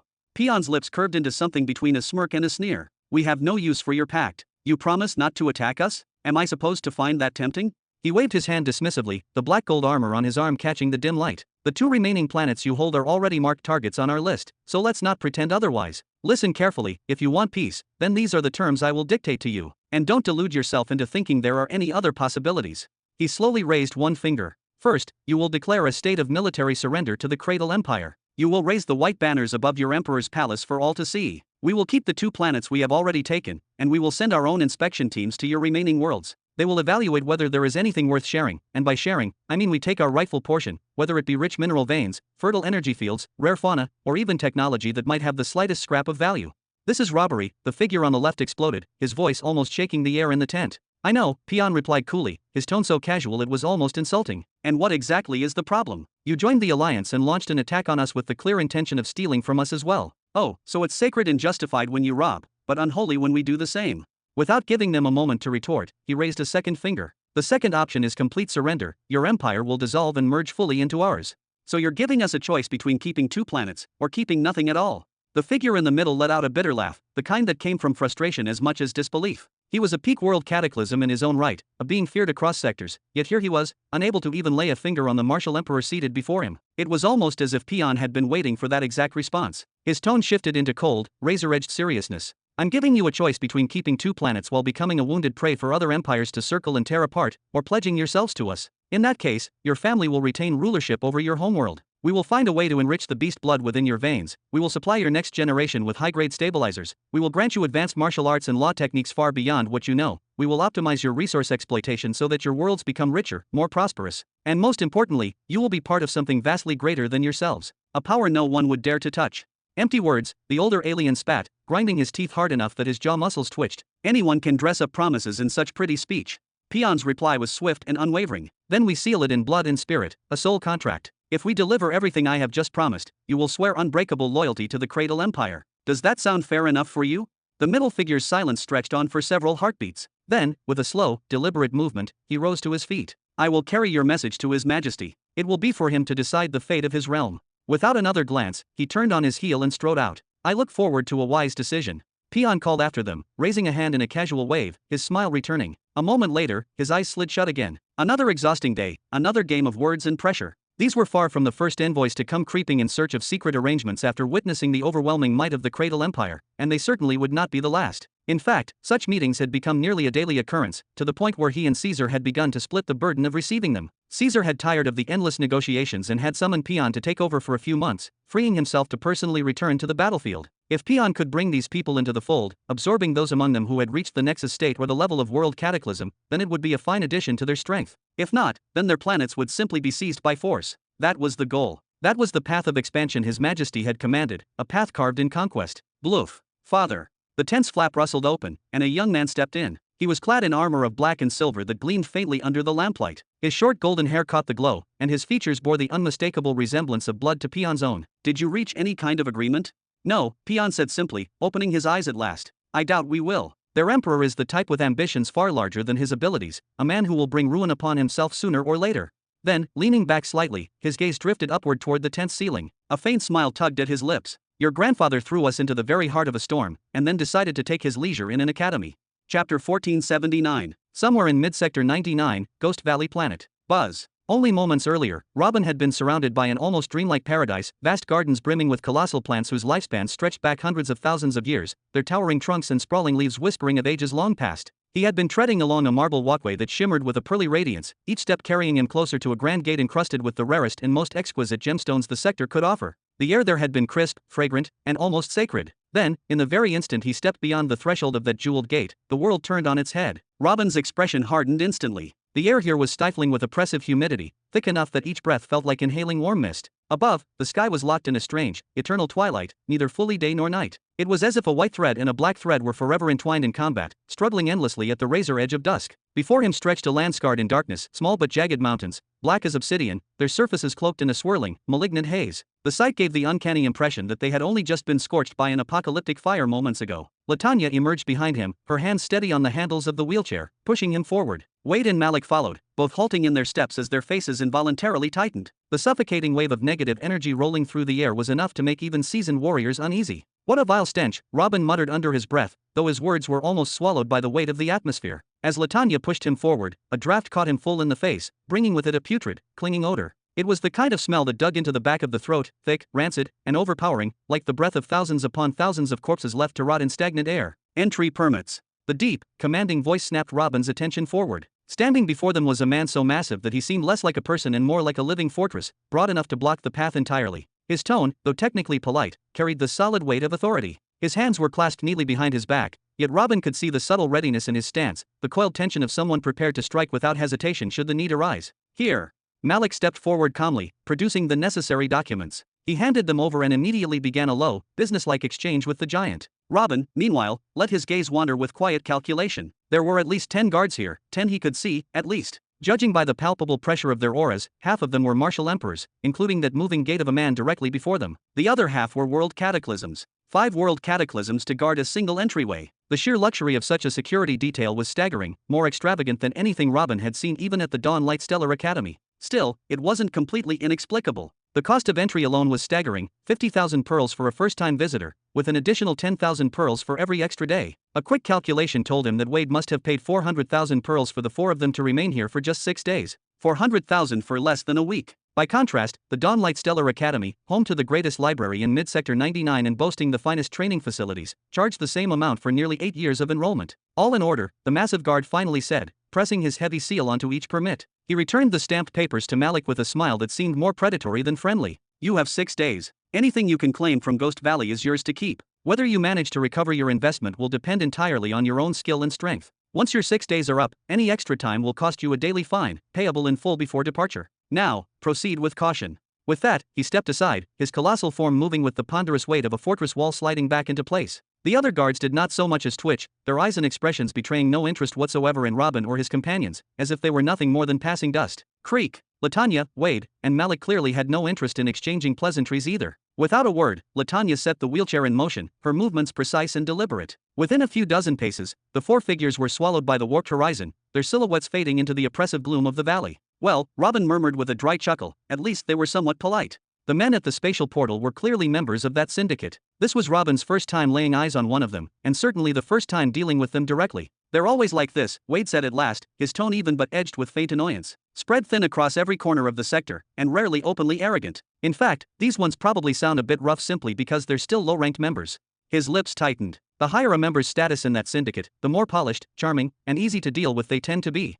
That spiteful tone doesn't quite match the pleasant words you're choosing, Robin said with a sly smile tugging at the corner of his lips, his eyes narrowing in playful suspicion. Wade didn't bother to reply, at least not right away. But somehow, those words of his had calmed Robin a little. If they truly were scattered like shadows across every part of the sector, then forging a direct link to Sevar just by meeting one of them would be like trying to find the source of a river by staring at a single drop of water. Their friendliness and easygoing attitude, Malik interjected, his voice low but edged with a cool certainty, has nothing to do with kindness. It comes from the fact that they live without fear. No one holds them accountable. Not their enemies. Not the law. Not the heavens themselves. Every member of that guild is a criminal, and they wear that fact like a badge of pride. They know what they are, they know the world knows it, and they simply don't care. They commit atrocities in broad daylight, grin like they're sharing an inside joke, and then walk through the streets nibbling candy as if they own them. Latanya's expression soured, and the light in her eyes dimmed. For a regular person, joining them is nearly impossible. For a criminal, it's like being welcomed home. You just need to stack up enough negative karma, enough to stain your soul a dozen times over, before you even try to approach them. And the entry trials, the things you're required to do to prove yourself. She shook her head, a subtle shiver running through her. They're not just brutal, they're monstrous. Her gaze turned toward the distant horizon, as if the answer might be waiting there. But what I want to know is, who protects them? Who's standing in the shadows making sure justice never lays a hand on them? It's bizarre, Wade said, his tone shifting to something halfway between disbelief and frustration. The academies stand up to behemoths when they step out of line. Behemoths punish the academies when they fail their duties. But when it comes to that syndicate, neither side even pretends to care. People say, Latanya replied, leaning forward as if sharing a secret, that the syndicate masters have some terrible leverage, over both the behemoths and the leaders of the Stellar Academy's alliance. Malik's lips curled into a faint, humorless smile. What could possibly threaten a behemoth? What truth could you reveal that would actually shake their throne? The three fell silent, each trapped in their own web of thought. Robin stayed quiet too, but not for the same reason. He wasn't guessing. He wasn't wondering. He already knew. Sevar, the user of the 6th stage of the Master Law of Causality, one of the most terrifying existences in the known universe. If the Cosmic Elder himself did not act, or that mysterious woman known as Athena, then there was simply no way to touch him. But the problem was, the Cosmic Elder had poured his strength into protecting the universe, draining himself until he was little more than a dying flame. His time was nearly gone. He couldn't afford the toll of a confrontation that massive. And Athena was locked away in her own world, unreachable, unmoved, uncaring about whatever storms raged outside her walls. That left the syndicate, the hidden hand, completely unchecked. Free to grow, free to spread, free to strangle the stars themselves if they wished. Morpheus and Antares, competing for supremacy in wealth and influence?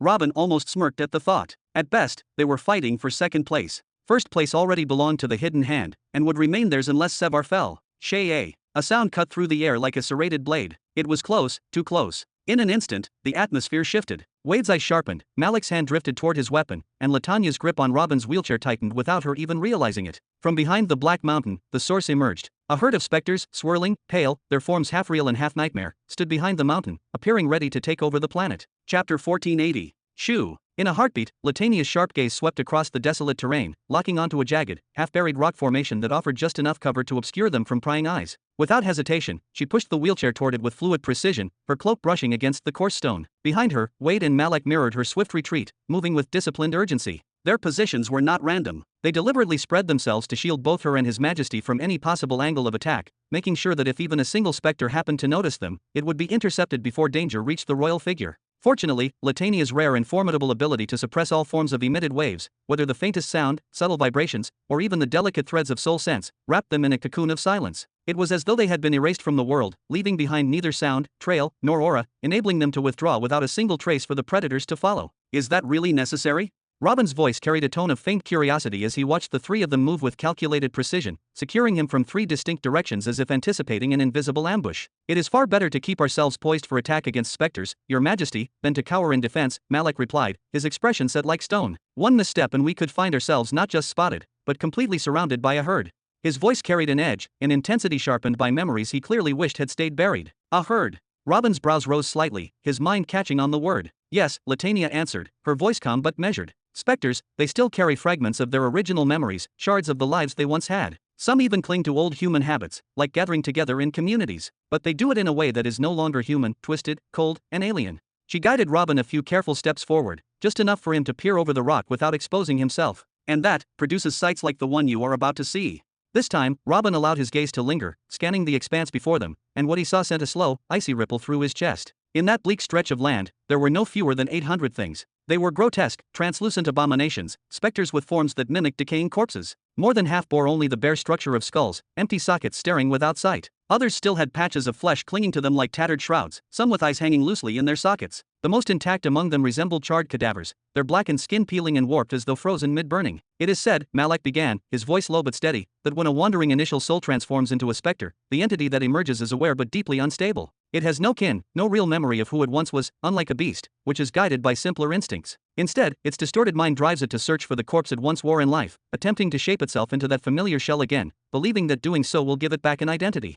He paused, his gaze fixed on the mass of drifting figures before them. But by the time they find what they are looking for, the corpse has already rotted away or been reduced to nothing but rotten flesh and bone. And so, you see the result, hollow, translucent cadavers that drift through the wasteland without purpose. They care for nothing but feeding. And when there is no prey to be found, they remain completely motionless, conserving every flicker of energy. If they consume more than they can replenish, their essence collapses. They crystallize into emeralds and are purified automatically. All negative energy drains from them, and whatever fragment of consciousness they had is destroyed forever. Robin frowned faintly, a thoughtful glint in his eyes. Then isn't that the solution to dealing with them? Simply seal off the planet for a time and return later to harvest the emeralds. The three exchanged looks, long, silent, and edged with something between disbelief and dark amusement. What? Did I say something strange? Robin arched a brow. You truly do have the dangerous merchant's mind the stories speak of, Your Majesty, Wade said, a faint chuckle escaping him. What you've just described is the very definition of an emerald farm, one of the most infamous, sinister, and morally corrupt practices in the known universe. There are powers, most notoriously the Syndicate, who deliberately seek out remote planets, usually heavily populated yet politically isolated, and prepare them for total extermination. Every living thing is wiped out, and in the aftermath, they seed the land with concentrated sources of negative energy and accelerants designed to speed up the transformation process.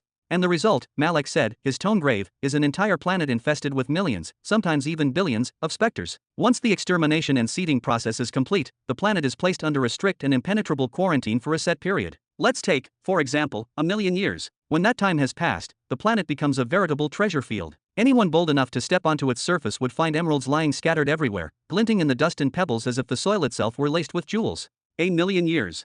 Robin's brow furrowed slightly, a faint crease forming between his eyes. That's far too long. It's almost unimaginable. That, Malak replied with a slow nod, is the minimum span to be certain the emeralds will start manifesting. Once specters enter the deep dormant state you see now, their energy consumption drops to almost nothing. At such a rate, complete crystallization into emerald form could take not just 1,000,000, but 10,000,000 years or even longer. The stronger among them, those ancient, stubborn remnants, might take far more than that. And then there's the cost. His voice hardened. The cost of exterminating every living thing on a planet, of flooding it with concentrated negative energy, of installing transformation catalysts and accelerants, it is beyond astronomical. Whole empires would bankrupt themselves attempting it. He gave a small shake of his head. That's why the only ones capable of this level of patience and this kind of financial audacity are the truly rich, and of course the Syndicate. No other force in the known universe can shoulder such a gamble.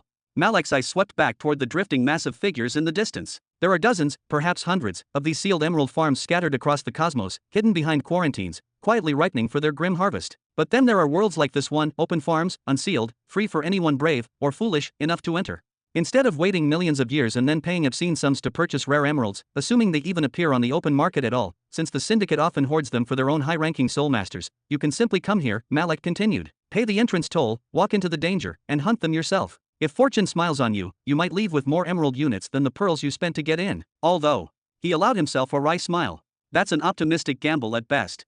Latania's voice slid in smoothly, carrying a certain edge of amusement. Exactly. That way, the syndicate secures a steady and reliable stream of revenue. And every time an unfortunate visitor dies here, they leave behind their belongings, and he himself becomes a new specter, sometimes an exceptionally strong one, which in turn becomes bait to lure more would-be hunters. It's a self-feeding cycle. Her lips curved into half a smirk. But really, Malak, a bit unlikely? You call each of us collecting 100,000 soul units worth of emeralds in just 6 days only a bit unlikely? That's beyond a stretch, it's absurd. Malak merely shrugged, the faintest glimmer of mischief in his eyes. Maybe we'll stumble upon a lucky find, some loose emeralds scattered in the dirt, overlooked by others. Stranger things have happened. Robin's voice cut cleanly through the conversation. Enough talk. Every minute we spend chatting is a minute wasted. He tilted his head toward the distant herd, his tone cool and decisive. The strongest among them has no more than 2,000 soul units. I have no personal need for them, purifying and refining that kind of meager power would be a waste of time. They shouldn't be capable of seriously injuring you, either. So, who's going first? I want to see how these creatures fight compared to my Imperial Guard division leaders. The silence that followed was telling. Malak didn't move, his expression betraying no eagerness to volunteer. Kikiki. I'll take this one, Wade finally said, breaking the pause. He rolled his neck from side to side until it popped, a sharp grin spreading across his face. Watch closely, all of you. Watch, and learn. Watch, and learn. Whoosh. In the blink of an eye, Wade blurred out of sight, reappearing in the dead center of the specter herd. His twin daggers flashed into his hands like silver fangs catching the dim light. Food deliveries here. Who's ready for a big, juicy feast? Kikiki. Hey-ah, one of the specters uttered in a guttural, broken sound. Rah, another roared, and in an instant, the stillness of the herd shattered like glass. Chapter 1481. Rah. The moment the guttural roar tore through the air, the entire atmosphere seemed to shift, growing denser and heavier, as if the world itself had decided to hold its breath. The surrounding specters didn't just notice Wade, they locked onto him. Their twisted forms turned in perfect, unnatural unison, the suddenness of the movement making the very air feel like it rippled. The confident smirk Wade wore faded ever so slightly as a shiver slid down his spine like a thin blade of ice. There was no mistaking the intent in their movements. They were watching him, not with eyes, for most had none, but with an instinctive, predatory focus, as if his very presence called to them. It was the look of starving wolves who had just found a lone, fattened calf, and there was nothing in their demeanor that hinted at hesitation or mercy. The killing intent spilling off them was thick enough to choke on. It rolled toward him in tangible waves, like water surging through a collapsing dam, battering at his composure. Their mouths split wide, skin stretching to grotesque proportions, opening far beyond anything natural. From within came noises that were not simply sounds but assaults, discordant, alien screeches that wormed their way into the bones, sounds that could make the hair of even the bravest warrior whiten prematurely. Rah! The shared cry rose to a deafening pitch. Then, without warning, dozens of fiends lunged forward as one. They didn't circle or test him. They didn't wait for the weak to hang back and find an opening. Every single one of them surged ahead in an unbroken tide, forming a suffocating wall of bodies that closed in on him from all sides. Kikiki, come and make your deaths quicker. Wade's eyes glinted dangerously as he moved, spinning his thumb and middle finger in a deliberate, unbroken arc around his body, the gesture as fluid as it was precise. Divisor thread. In that instant, the air at his fingertips fractured, birthing something that was both blade and not blade, an edge so impossibly fine it seemed to shimmer in and out of existence. It gleamed with a suffocating light, its presence alone pressing on the chest like a weight. SHRRH. The crescent-shaped blade burst outward in every direction, forming a full circle, a ring of annihilation cutting through the battlefield. The moment it left his hand, Wade's expression shifted. Oh. This was no weapon for flesh and bone. It was crafted to sever the very threads of space itself. And what could be a more fitting target for such a cut than space? Against soldiers, it would have wiped them out in the blink of an eye. Against beasts, it would have carved them into nothingness. But here, rah! The specters looked briefly down at their forms, saw the crescent pass through them without resistance, and kept coming, utterly unfazed. The nearest specter thrust its clawed hand toward him. Rah! Say goodbye. A faint edge of irritation colored Wade's tone. Being made a fool of before his majesty was something he would not tolerate. With a sharp motion, he lifted his palm and struck before the creature could touch him. Crack! The space the specter occupied shattered as though it were brittle glass, splintering into perfectly identical cubes. In the space of a heartbeat, the creature was split into 10 separate parts, each one locked away in its own miniature spatial prison, like insects trapped in crystal. Oh, that's the distant Ren strike. He executed it well. Robin's lips curved into a faint smile. It was a strange, almost surreal satisfaction to watch techniques he had personally forged being used right before his eyes. But then his smile faded into puzzlement. Something was wrong. The fragments inside the cubes began to twist and warp, their edges blurring. One by one, each fragment reformed into a smaller specter identical to the original, each one radiating the same hunger and malice. Ah ha ha ha. Robin's laughter broke across the field, rich and amused, as if the scene before him was both absurd and fascinating. What? Shock struck Wade like a physical blow. His instincts screamed a single command, and he obeyed without question. Whoosh! He leapt over 50 meters into the air, the sudden rush of wind cutting away the oppressive stench of the horde below. From up here, he could see the black tide of specters writhing and climbing over each other in their frenzied attempt to reach him. Had he stayed even a moment longer, one of those grasping claws might have brushed the back of his head, an outcome that every fiber of his being told him would have been disastrous. Wade pointed sharply downward and clenched his fist. Humph! Step. His boots met nothing but air, and yet he stood as though on solid ground. The spatial solidification ability, a fourth-stage technique of the major law of space. Though flight was impossible in the middle belt, this allowed him to race across the sky as if it were a stone bridge beneath his feet. He raised his hand and opened his palm. Behind him, a massive transparent sphere coalesced, bending light and space alike around its surface. It expanded, compressed, then expanded again, each pulse making the air quiver. Then, with killing intent radiating from every movement, Wade hurled it downward. Dimensional rain. Swoosh, swoosh. The colossal sphere ruptured, scattering countless smaller orbs, each one a precise, deadly fragment of compressed space. Boom, boom, boom. The ground below erupted as the spatial droplets struck, the shockwaves breaking stone and cracking earth. Within moments, the entire area was carpeted in precision strikes, and every specter in range was peppered with dozens of impacts. Yet still, swoosh, the swarm did not break. Hundreds more surged upward, clawing their way toward him with mindless persistence. Boom, boom, boom. The earth beside the mountain exploded in violent bursts, each detonation sending shards of stone and clouds of dust into the air. Every patch of ground where a specter had stood was struck mercilessly by the unrelenting rain of dimensional droplets. The impacts carved deep scars into the terrain, splitting boulders and flattening jagged ridges. Not a single specter escaped. Each one was pelted with dozens upon dozens of the shimmering projectiles, their twisted forms jerking and writhing as the compressed spatial energy bit into them. And yet, swoosh, with mindless determination and a stubbornness that defied reason, hundreds more specters clawed their way upward, weaving through the falling droplets, leaping over the corpses of their kind. They moved with the single-minded hunger of predators that knew nothing but the hunt, their malformed limbs propelling them toward Wade in a grotesque rush. "Yeah! What?" The cry tore from Wade's throat as his instincts kicked in. Without a second's hesitation, he turned and sprinted across the hardened air beneath his feet, the sound of it ringing like muted stone under each step. His mind was already racing ahead of his body, mapping out the battlefield, calculating angles, and hunting for his next decisive move. From a rocky outcrop not far away, Robin watched in silence for a moment, his sharp eyes reading every movement in Wade's stride. Then, a faint, amused chuckle escaped him. "Ha! All right, I've seen enough." Straightening, he let his voice carry clearly over the chaos. "Use dimensional eye." "What?" The single word burst from Wade in disbelief, and even Malik and Latania exchanged startled, questioning glances. Dimensional eye, the very name carried weight. It was a refined and dangerous technique, one that released a delicate but far-reaching ripple through space, probing every fold and corner of the surroundings. Among space division guards, it was revered as an elite scouting method, far sharper and more precise than the blunt sweep of soul sense. It didn't just find, it exposed. But to use it in a time like this, what would he try to find? They are all there, coming at him. Fine. Though skepticism still lingered in his eyes, Wade turned his head slightly, letting his focus shift. His pupils flared, flooding with a silver luminescence that reflected the fractured light of the battlefield. Ooh, the world around him changed. The space itself seemed to breathe and stir, faint ripples spreading outward like the gentle undulation of summer waves over a glassy lake. The shift was subtle, yet in that subtlety lay danger. Every hidden detail, every anomaly, suddenly lit in sharp relief. And then, ha! The nearest specter convulsed, a guttural cry ripping from its throat before its body burst apart. Bang! Instead of dispersing into the air like mist, its form recoiled inward, compressed by unseen forces until it solidified into a glimmering emerald, slightly larger than a grain of sand. The gem fell in a slow, deliberate drop to the exact spot where the creature had stood, glinting like a prize torn from the void. Wah! Wade's face froze in shock, but only for a heartbeat. Excitement flooded in to replace it, burning bright in his eyes. His lips curled into a grin, and his voice boomed with renewed energy. Haha, now we're talking. Come on. Bang, bang. Emerald after emerald rained down as Wade swept the dimensional eye across the pursuing swarm, striking target after target. His retreat was no longer an escape, it was bait. Every backward step was calculated to pull more of them into range, luring the mindless horde into the snare of his precision strikes. Latania, go collect the emeralds. Robin's voice cut through the noise, his brows tilting ever so slightly toward the battlefield where emeralds were now falling like a shimmering downpour. If they attack you, don't panic. The fundamental law of waves can dismantle them with ease. Find the counter wave to their output, amplify it, and send it back at them. Their fragile bodies won't withstand the backlash. Understood. Without even the faintest pause, Latania let go of the wheelchair. Her movements were sharp, decisive, without a hint of hesitation, as though she had been waiting for the order. She strode toward the chaos with the calm of someone certain of victory. Bang, bang. As emeralds piled into her hands, she didn't limit herself to collecting them. Every time a specter drew close, her strikes cut them down with clean, merciless efficiency. To her, it was nothing more than clearing debris while performing the main task, each kill as casual as snapping a dry twig.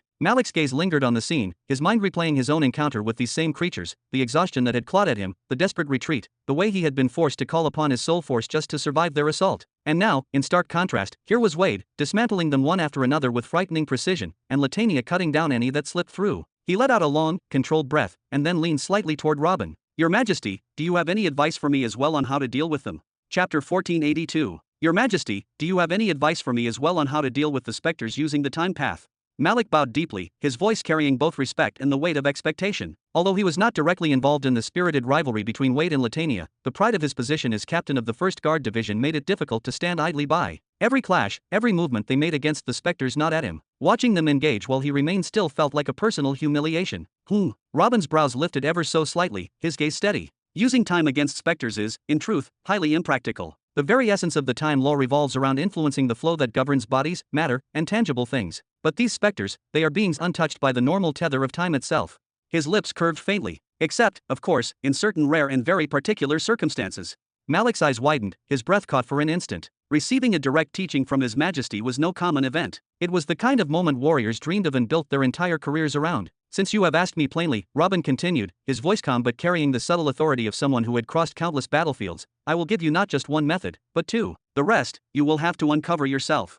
He inclined his head toward the writhing horde in the distance. First, use the Curse of Ages. It will work on them. Malik's voice rose involuntarily, unable to hide his surprise. The Curse of Ages was not a casual strike. It was a devastating wide-area technique in which the flow of time within its domain surged forward at a crushing pace. Anything trapped within that sphere would wither before the caster's eyes, children would become elders in seconds, and the strong would crumble into dust before they could even comprehend what had struck them. It will work, Robin affirmed with quiet certainty. Time does affect the specters, but not in the same way it affects us. They are forced to burn through their soul force constantly under its influence. The problem is, left unchecked, this takes far too long to destroy them, which is why you must not unleash the Curse of Ages on a grand scale. Doing so will only draw them to you in overwhelming numbers, forcing you to retreat and abandoning the effect entirely. Instead, focus it like a spear, not a net. Target one specter at a time. Each cursed target should be brought to its end within roughly a minute. Imagine it as planting a miniature domain of the Curse of Ages inside your enemy's very being. A small domain, embedded inside the target. Malik repeated slowly, nodding as understanding took root. He realized that even if the curse required a short delay before killing its victim, he could chain the technique, casting dozens of such curses in rapid succession. It could become a battlefield snare, infect the target, withdraw, and let the inevitability of time claim them without further effort on his part. How had such a simple but deadly tactic never crossed his mind until now? And the second method? Malik asked once more, his tone weighted with even greater respect, as though the first revelation had humbled him further. Robin was silent for several breaths, his sharp gaze observing the chaos before them. Finally, he turned slightly toward Malik. Tell me, have you fully mastered the self-shard strike? Yes, Your Majesty, the soul force-infused mental attack, Malik replied with confidence, though a trace of doubt flickered across his face. But here, against them. The self-shard strike was not a technique for the faint of heart. It was an assault that pierced the mind, laced with the scent of time itself, and it dragged the victim through the winding corridors of their own existence. They would be forced to relive their past, witness their present, and glimpse the threads of their possible future, all on a relentless loop. Those who fell prey to it often emerged shattered, if they emerged at all, driven to madness by the endless replay of their own life. Every specter carries remnants of memory, Robin explained. Even if it is no more than a single moment, a place where they played as children, those memories are there. The self-shard strike will pull them into that recollection, disrupting their focus and confusing their very sense of self. There is a strong chance that this disruption will help strip away their negative energy entirely. But more importantly, his voice grew sharper.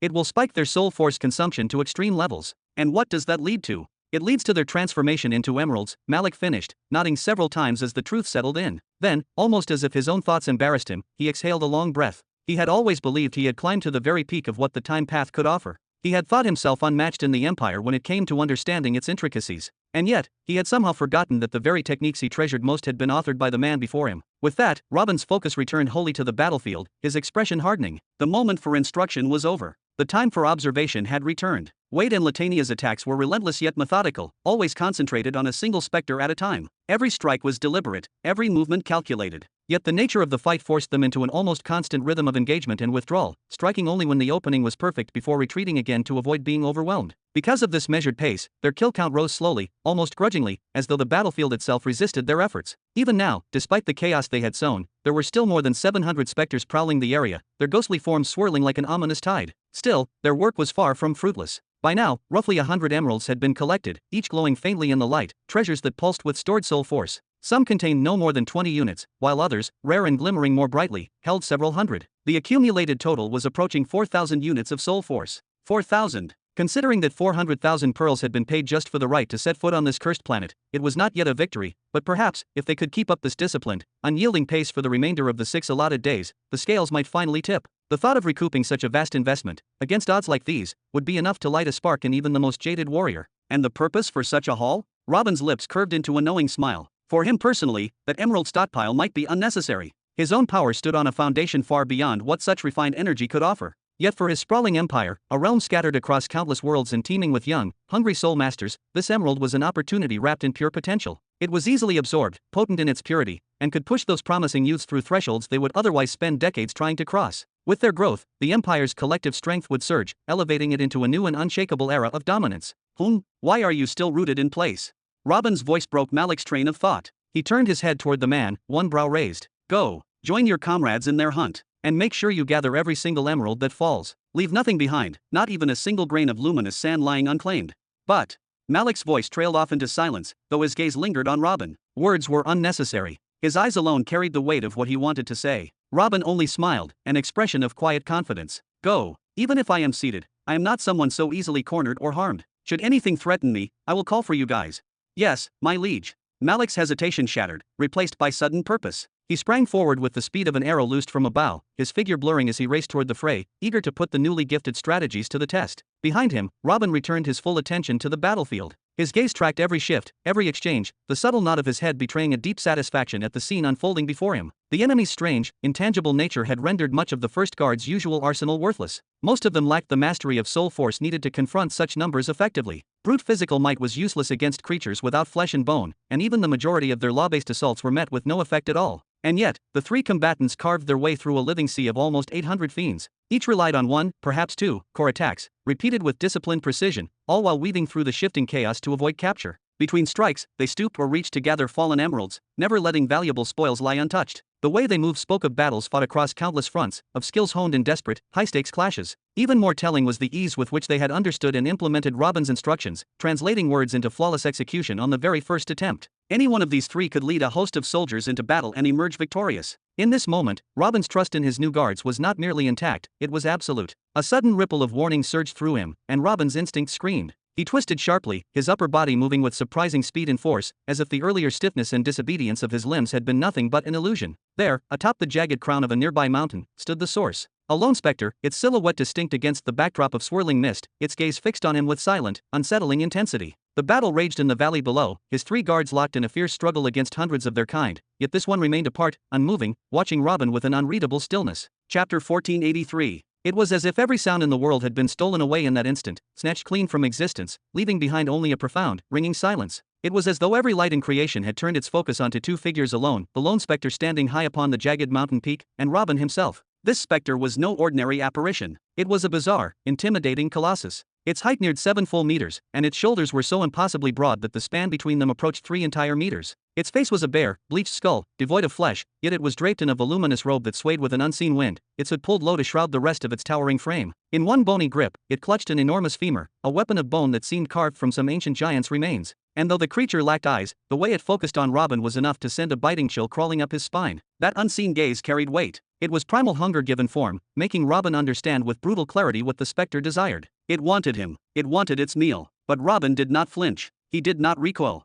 He let the battle raging to his left and right fade into background noise, as if it were nothing more than a distant storm. He slowly turned his chair toward the looming figure, his focus sharpening until the rest of the world ceased to matter. His gaze did not hold fear, nor even the faintest shadow of dread. Instead, his eyes burned with something far more dangerous, an appetite even fiercer than the specter's own. This towering specter held no less than 300,000 soul units within it, an absurd, staggering amount. It was, without a doubt, the most sumptuous, irresistible prize on the entire battlefield. Robin had spent nearly 6 long decades poring over the second volume of the Soul Atlas. Page after page had been crammed with elaborate, often tedious expositions about the elusive silver and its countless characteristics. But buried at the end, hidden like a gem among pebbles, was the real treasure, a method to compress raw soul force into the purer, rarer soul essence. According to the tome, the one and only path to obtaining purple soul force was to gather 1 million free soul units made entirely from refined soul essence. The instant a soul master accomplished this, successfully amassing 1 million fully polished essence units, they could transmute them into purple soul force, ascending immediately into the rank of 1-star purple soul master. From there, the journey became a matter of repetition. Every additional million essence units compressed would forge another star, each one magnifying the Royal Soul Master's strength, greater mastery in soul casting, greater endurance in prolonged combat, and access to the highest tiers of mystical soul arts and ancient spells. Thus, when it was said that Baruch was a 2-star Royal Soul Master, it meant he had achieved the Herculean feat of compressing 1 million essence units, twice over. As for the legendary author of the Soul Atlas, a previous headmaster of the Dawn Light Stellar Academy, he was nothing less than a 7-star Royal Soul Master. Of course, this path was anything but easy. Depending on the density and purity of the soul units absorbed, a soul master might require as many as 10 ordinary soul units merely to form a single essence unit. The challenge was colossal. One would first need to construct a soul domain vast enough to contain an entire million units at once. Only then could they gather the full million ordinary soul units, refine them painstakingly into 100,000 essence units, and repeat that grueling process many times until, at last, they had the full million essence units secured within their soul domain. And what exactly was a free soul unit? It referred to any portion of soul force not bound into the architecture of the domain, such as the structure, the walls, and the soul creatures roaming within. These structural investments didn't count toward the total for star advancement. In fact, the domain's skeletal structure didn't even need to be made from essence to ascend in rank. It could remain woven from ordinary soul force long after the first star was gained. Still, the benefits of essence reinforcement were undeniable. The greater the percentage of soul essence integrated into the domain skeleton, the sturdier and more enduring it became, expanding its capacity for stars, bolstering its resistance, and ultimately shaping the Royal Soulmaster's entire future potential. Even having just 10% of the domain structure forged from essence would grant the capacity to sustain 3 stars instead of a single one. When Robin had read that revelation all those years ago, the urge to leap up and invent a brand new victory dance nearly overcame him. But his body had been too weary, his mind too drained. Even lifting the corners of his lips into a smile had felt like a battle of its own. Thanks to the forbidden demonic soul-filling technique and the monumental ocean of souls he had harvested through the soul net across many battlefields he had personally commanded, Robin's soul domain was unlike any other. Every single piece of it, from its deepest foundational lattice to the outermost soul ramparts, was forged entirely from pure, refined soul essence. He had already achieved a staggering 95% purity long ago, a feat most soul masters would consider unattainable perfection. Yet Robin was not content. He could feel it in the quiet moments of meditation, in the way the power hummed unevenly through his domain. That remaining 5% was weaker, softer than the rest.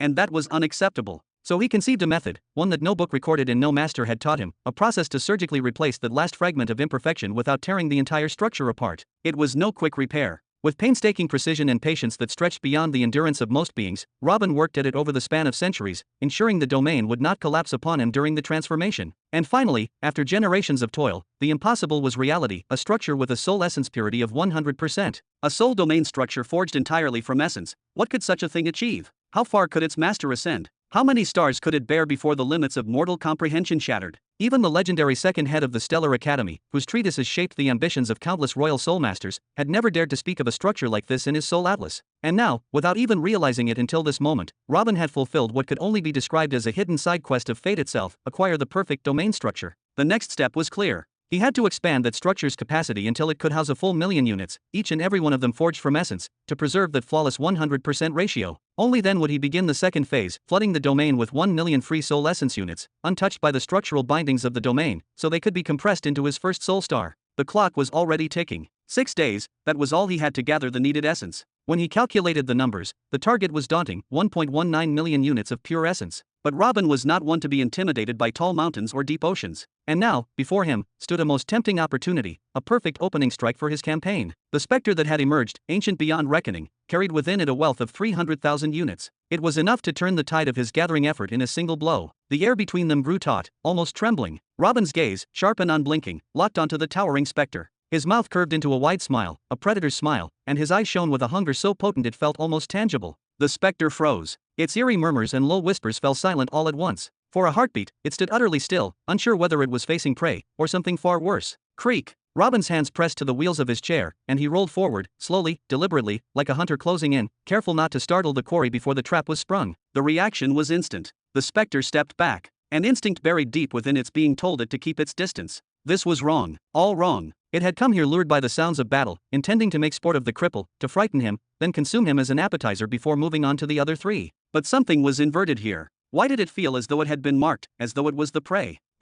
Robin's brows rose slightly, his voice laced with mild amusement. It seems you possess a sharper awareness, nothing like the squawking chickens behind me. He halted, letting the silence stretch so as not to push the specter into flight, and then he spoke, his voice carried on the cold wind like an unshakable promise. I only wish to speak with you, truly, about the Valley of Specters and stuff. Will you come to me, or shall I come to you? Whoosh! The specter spun on its heel and bolted, fleeing in the opposite direction with startling speed. Come back here. Screech! The wheels of Robin's chair shrieked against the ground, sparks scattering like tiny comets. And then he was gone, launching forward as a blinding thread of light, cutting across the battlefield in relentless pursuit of his prize. Chapter 1484. An hour later. Bam! Bam! Whoosh! We need to get out of here.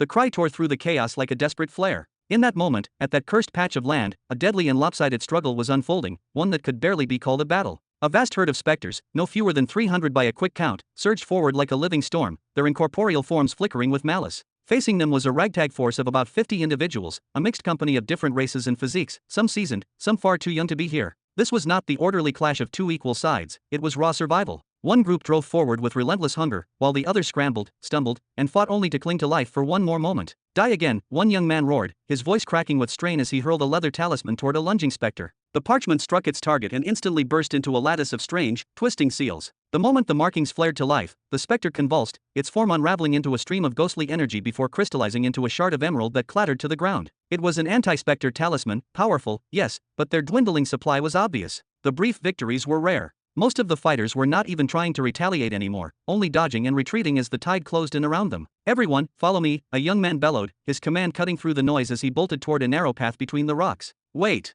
He whipped around mid-run, shouting over the pounding of feet, Premud, Rainjack, guard our backs.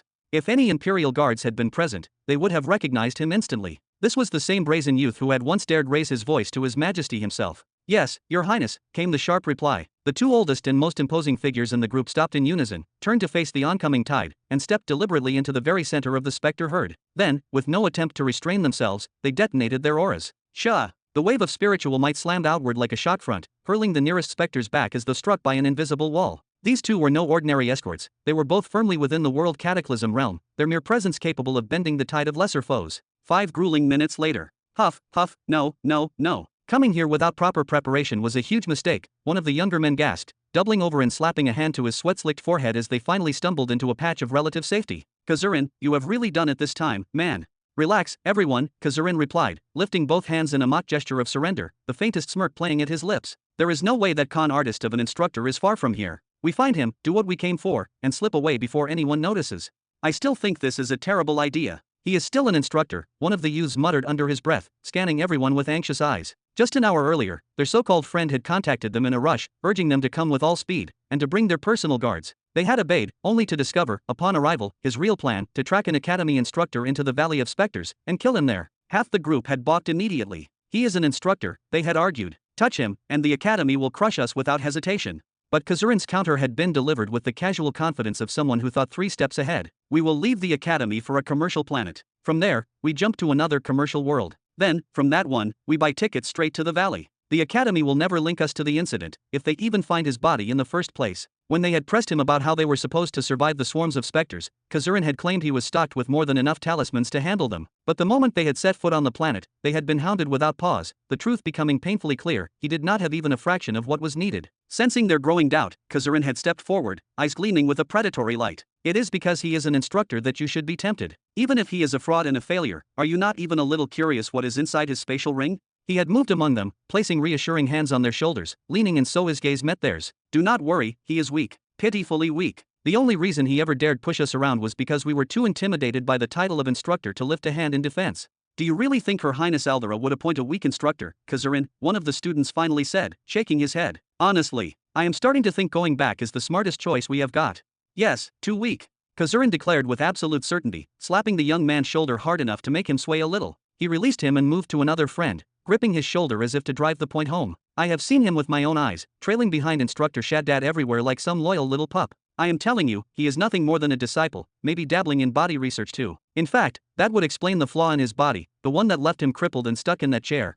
Straightening up, Kazurin's voice swelled until it carried over the whole group. His tone was a mix of challenge and righteous grievance. What now? Do you want me to bow down, to grovel at your feet and beg for your help in taking my revenge? Have you all forgotten? Have I not helped every single one of you before? Did I not pay your academy fees when you were broke? Did I not arrange for you to meet the lovers you brag about? Did I not kill those who dared stand in your way? And now you have a weak prey in front of you and a prize that could change our fortunes. Are you seriously telling me you will abandon me and turn back? The students' eyes flicked to each other, hesitation hanging thick in the air. Then, slowly, a few sighs slipped out, and one by one, they nodded. We are with you. We will not leave until you leave. Gulp. The guards all began to sweat in unison. Every instinct they had was screaming to retreat immediately, to put as much distance as possible between themselves and this cursed place. But as long as their young masters stood firm, their duty bound them to remain, no matter the danger. That is the spirit. Kazurin's grin widened, and he clapped his hands together with a sharp crack, the sound echoing in the tense air. He raised one finger dramatically, as though sealing an oath. I promise you, once we cut him down and take his ring, we will. Whoosh! The words died in his mouth. No, not just in his mouth, in the mouths of everyone present. In that single instant, something swept through their midst. A cold shiver surged over them like a flood, the kind of primal dread that made every muscle lock and every hair on their bodies stand rigid. It was the instinctive terror of prey feeling the predator's shadow pass over them. A specter had drifted right through the center of their formation. Its speed was so great that no one got more than a fleeting impression of its form, yet even that brief glimpse was enough to burn the image into their minds. It stood at least 7 meters tall, its outline towering and oppressive, and its aura was dreadful, overwhelming, crushing, the kind of spiritual might that suffocated the air itself. Stronger, undeniably stronger, than Premod and Ranjak combined, their two guards in the World Cataclysm realm who were considered titans by any measure. What just happened? Someone whispered, their voice trembling. Thank the heavens it left, thank the heavens it left. Another murmured, almost in prayer. Kazurin opened his mouth again, ready to calm them, to brag, even, that the reason the specter had left so abruptly was because of him. That the rare, priceless talisman he carried had driven it away. Humph, whoosh. He froze mid-word. Another blur tore through their formation, this one like a bolt of lightning threaded in white and gold. It moved with a speed matching the specters, maybe even faster, the afterimage shimmering in their vision for a heartbeat before vanishing into the distance. Was that a wheelchair? I saw it too. Why in the stars is a wheelchair moving that fast? It is him. Definitely him. Kazurin's voice sharpened like a hunter catching the scent of prey. He jabbed a finger toward the trail the blur had left and leapt forward without hesitation. Kazurin, what are you doing? Are you really going after that specter? One of the students shouted from the rear, his legs feeling like they were sinking into the ground, frozen by fear. Yes. Kazurin's reply was half shout, half laugh, his stride never faltering as he pursued the vanishing streak. What if those two are not running from us at all, but from something even worse behind us? Would you rather stand here waiting to find out? Move. You are slowing me down. The students exchanged baffled, uneasy looks. It was obvious to anyone with half a brain that Kazurin was just inventing any excuse to give chase, but curse him, he made it sound so convincing that doubt began to crumble. Wait for us. Whoosh, whoosh. In moments, they were all moving again, their footsteps pounding the ground as they charged after Kazurin, following the fading glimmer of white and gold into the depths of the specter-infested wilderness. Chapter 1485. Whoosh. PSSST, just come here. I only want to tell you something. Robin's voice tore through the air, booming with such force it might have startled a lesser prey into stopping. But the truth was, his words were chasing after him from behind, because Robin himself was already moving faster than the speed of sound. Whoosh! The specter risked a fleeting glance over its shoulder, its movements betraying a rare flicker of suspicion and disbelief. It was a strange look to come from a creature without eyes, but the intent was clear. This was something it had not experienced in ages. In fact, the last time it had been hunted like this was millions of years ago. Yet it didn't falter, didn't slow to see what this mortal was trying to pull. It simply faced forward again, legs pounding the ground with the rhythm of inevitability, maintaining a perfectly even, almost arrogant pace. It was a sight to freeze the blood, a 7-meter-tall giant of spectral bone and shadow, its robe flaring behind it as it thundered across the land. Every being who caught sight of it, whether specter or one of the unlucky visitors to this cursed planet, reacted the same. They froze, then bolted to the nearest hiding place. To them, it wasn't a chase. They saw only a rampaging monster, unhinged and searching for prey to tear apart. And that, at least, had its benefits. No one saw who, exactly, was daring to chase it. Damn you! Robin snarled, his patience snapping. With a flick of will, he tore open a small soul gate at his side. From within, a small dagger leapt into existence, its blade shimmering with compressed energy, before shooting forward with a sharp swish, streaking straight toward the specter's back. Puff! The blade vanished the instant it made contact. No clash, no resistance, just gone. Robin froze for a fraction of a heartbeat, eyes narrowing. The scene was uncanny, like tossing a single droplet of water into the depths of an endless, black ocean, only for it to disappear without leaving even a ripple. That dagger had been no ordinary strike. It held 3,000 units of soul essence, enough to drop most academy students where they stood, or at least force them to burn an irreplaceable life-saving treasure to survive. For it to vanish like that, the specter should have reacted, should have dodged, flinched, or at the very least, acknowledged the impact with some visible sign of pain. RRRGH, you're forcing me to do this. Robin's voice was a low growl that built into another bellow. With visible strain, he wrenched open a second gate, this one wider, and from it emerged a massive, gleaming sword, pulsing with the raw might of 30,000 essence units. The difficulty wasn't in aiming the attack, nor in channeling the power. It was in the act of pulling that much force out of his domain at all. Every unit he spent now was wound against his true goal. Robin's situation was far more delicate than an outsider would guess. The structure of his soul domain still demanded 190,000 essence units to exist in its perfected form, but that was only the skeleton. To begin the true ascent, to compress the first star, he needed it filled with 1,000,000 essence units. And for Robin, who had stripped his domain clean of all basic, unrefined soul force, every essence unit had to be earned. He didn't want to waste anything. The loss of those 3,000 units from the vanished dagger meant hard labor ahead, either hunting specters and absorbing them directly, or collecting 30,000 ordinary soul units, then spending months grinding them down into 3,000 units of essence. Yes, his domain brimmed with free soul force, 810,000 free essence units at present. Or rather, 807,000 now, thanks to that cursed dagger. And that number could not drop. It had to rise, or at the very least, remain untouched for the full 6 days he had left to gather every last spectre he needed. Damn. He knew there was no way to bring down a spectre of this magnitude without bleeding for it. With a sharp inhale, Robin hurled the great sword forward. Swoosh! Bang! The giant spectre stopped in its tracks, pivoting smoothly as if insulted that something dared strike it. In one swift motion, it raised a massive blade-like limb and met Robin's sword in a violent clash. The impact shattered the weapon into glittering shards of energy. Without hesitation, the spectre swept its right hand through the remnants, siphoning every fragment of soul force into its own body in a single, greedy pull, leaving nothing for Robin to reclaim, before whirling back around and resuming its relentless flight. I'm going to milk you dry when I catch you. Robin's roar was half promise, half curse, the words so fierce they seemed to heat the air. His speed kicked up another notch, his wheelchair slicing through the terrain like a streak of vengeance given form. And then, abruptly, something changed. The ground beneath them seemed to hum. The air thickened. In the space between one heartbeat and the next, the chase shifted from a simple hunt to something altogether stranger.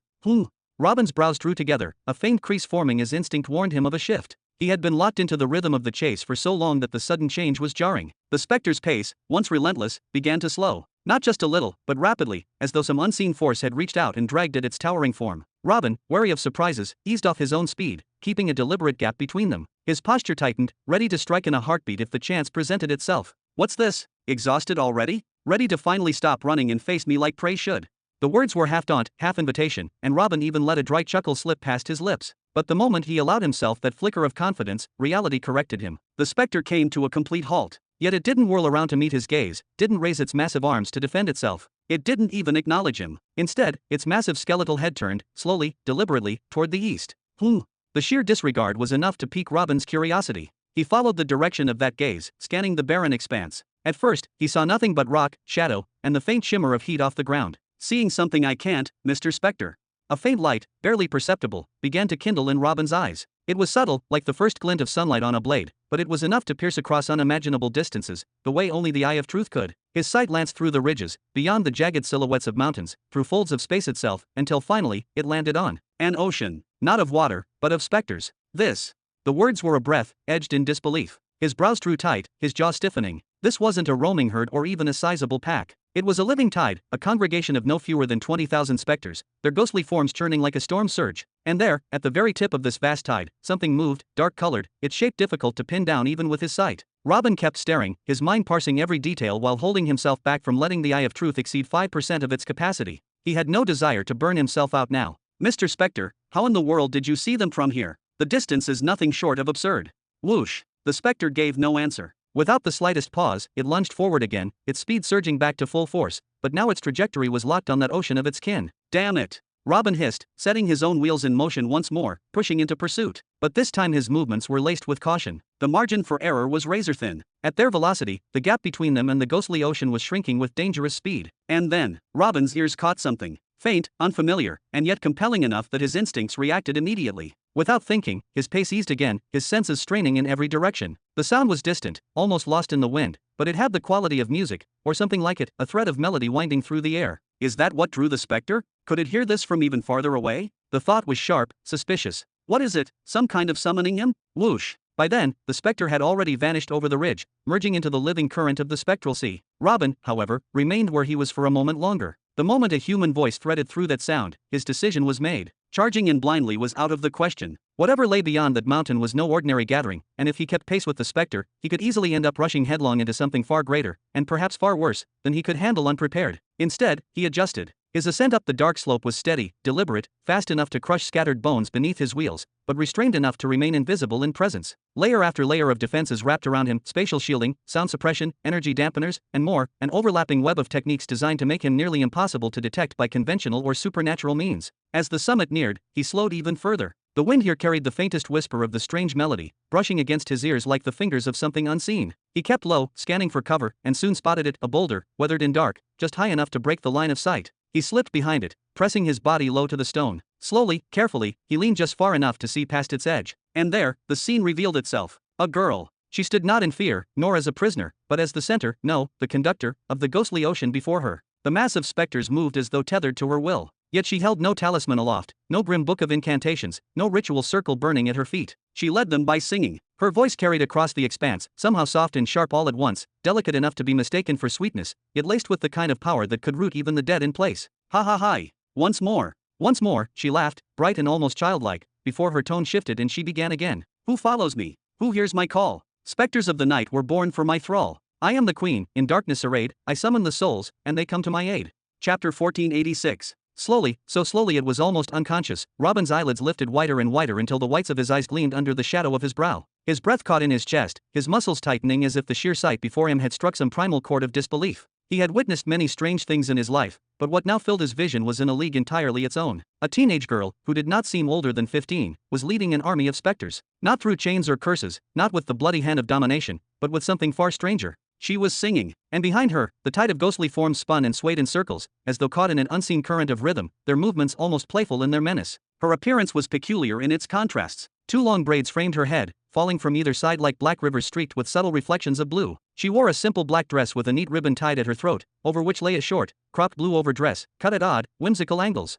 In her grip was a dark blue parasol, tilted ever so slightly like a stage prop. Her lips were painted the deepest black, making her smile seem sharper and more pronounced. Her ears were adorned with glints of silver, small rings and delicate chains that caught the light with every turn of her head. Her long nails, pointed and lacquered in alternating shades of black and soft pink, added a strange touch of charm to an otherwise unsettling figure. And beneath all that, high-heeled shoes tapped softly against the ground in rhythm with her steps. Her outfit was not immaculate. There was a deliberate disarray to it, the way a storm-tossed room might still feel lived in. But that very lack of polish only added to the weight of her presence, revealing something deeper about the person within the clothes. My laughter's fire, my voice a snare. My words strike deep in the wounded there. Those who have died will never find rest, till they march behind me in my dark quest.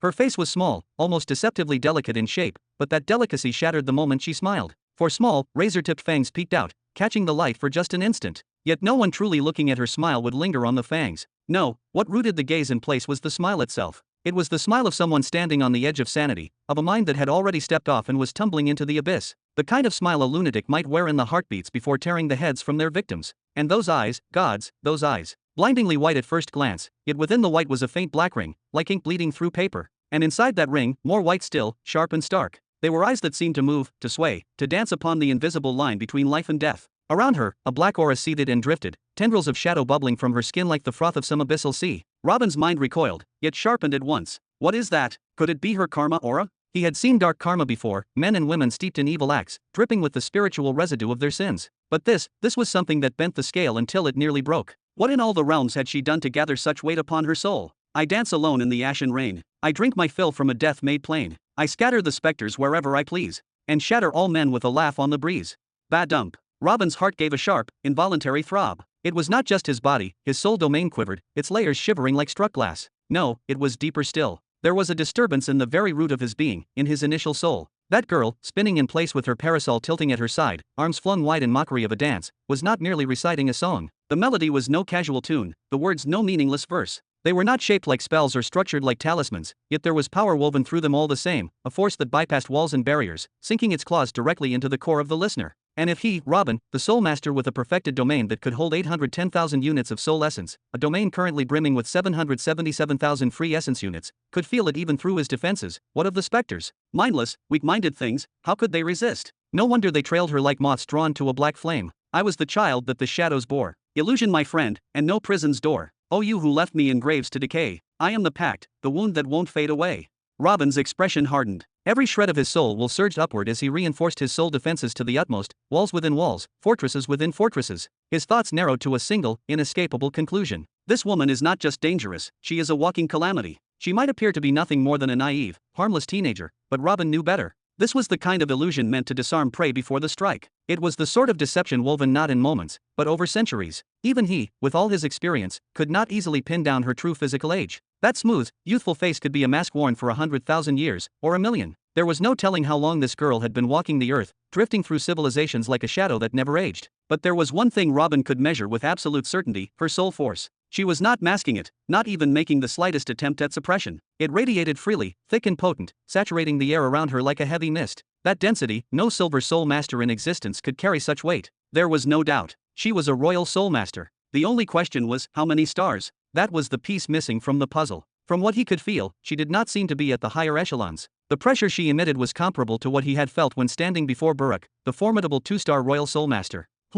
His suspicion twisted into a low, sardonic chuckle when his eyes slid to the right, drawn to an unexpected sight. There, in the middle of the endless ocean of specters, was the colossal one he had been chasing earlier, spinning like a child in a field, its massive blade sweeping the air in grand, almost theatrical arcs, as if it too were caught up in the rhythm of her song. And then, like a cold hand gripping his spine, the realization struck. A specter with nearly 300,000 units of soul force, bound so utterly, so effortlessly, from this distance? Robin's gaze sharpened as he began to let his eyes roam over the rest of the ghostly host. The diversity was staggering, towering beast specters with jaws like chasms, diminutive goblin-like shades no taller than a child, insectal horrors with too many legs, serpentine phantoms coiling and twisting in the spectral current. Every size, every shape, a kaleidoscope of the dead. It was a sea of muted green light, all of it rippling and swaying in chaotic harmony as it poured after the girl with the twin braids. And the more he looked, the more his chest tightened. Beyond the massive specter he had pursued, he could instantly identify 12 others, each one blazing with a soul force that exceeded 100,000 units. If he took even a little more time to scrutinize the tide, he was certain he could pinpoint several more lurking among the swarm, enough to shake the foundations of any empire.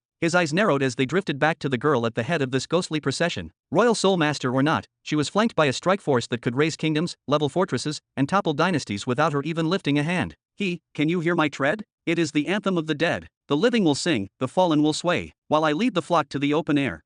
Her voice rose in a haunting crescendo as she reached the final line, her movements deliberate and theatrical. With a practiced flourish, she tossed her parasol high into the air, the dark fabric spinning end over end. She twirled several times in place, skirts flaring, and the entire ocean of specters behind her mirrored the motion like an army of puppets dancing to her will. Even the colossal specter joined in, hurling its gigantic sword skyward with a booming sweep. The weapon plummeted down moments later, smashing into a knot of lesser specters with an impact like a bomb, sending ghostly bodies scattering like leaves in a gale. But what followed made Robin's pulse spike. Her spin ended, her parasol fell neatly back into her hand, and she laughed. Then her head turned, not toward the crowd, not toward the distant horizon, but directly toward him. Bam! Robin's hands clamped so hard onto the wheels of his chair that his knuckles whitened. Instinct drove him to roll back sharply, creating distance as his body coiled, ready to whip around and hurl himself away with every ounce of strength he had. Everything in him screamed that he was far too deep in the den of something he could not challenge. And yet, the girl's lips curved into a strange, knowing smile. She winked at him, a deliberate, almost playful gesture, and a low, amused laugh escaped her. Without a word, she turned her back on him, her long black hair lifting in the air like silk caught in a breeze.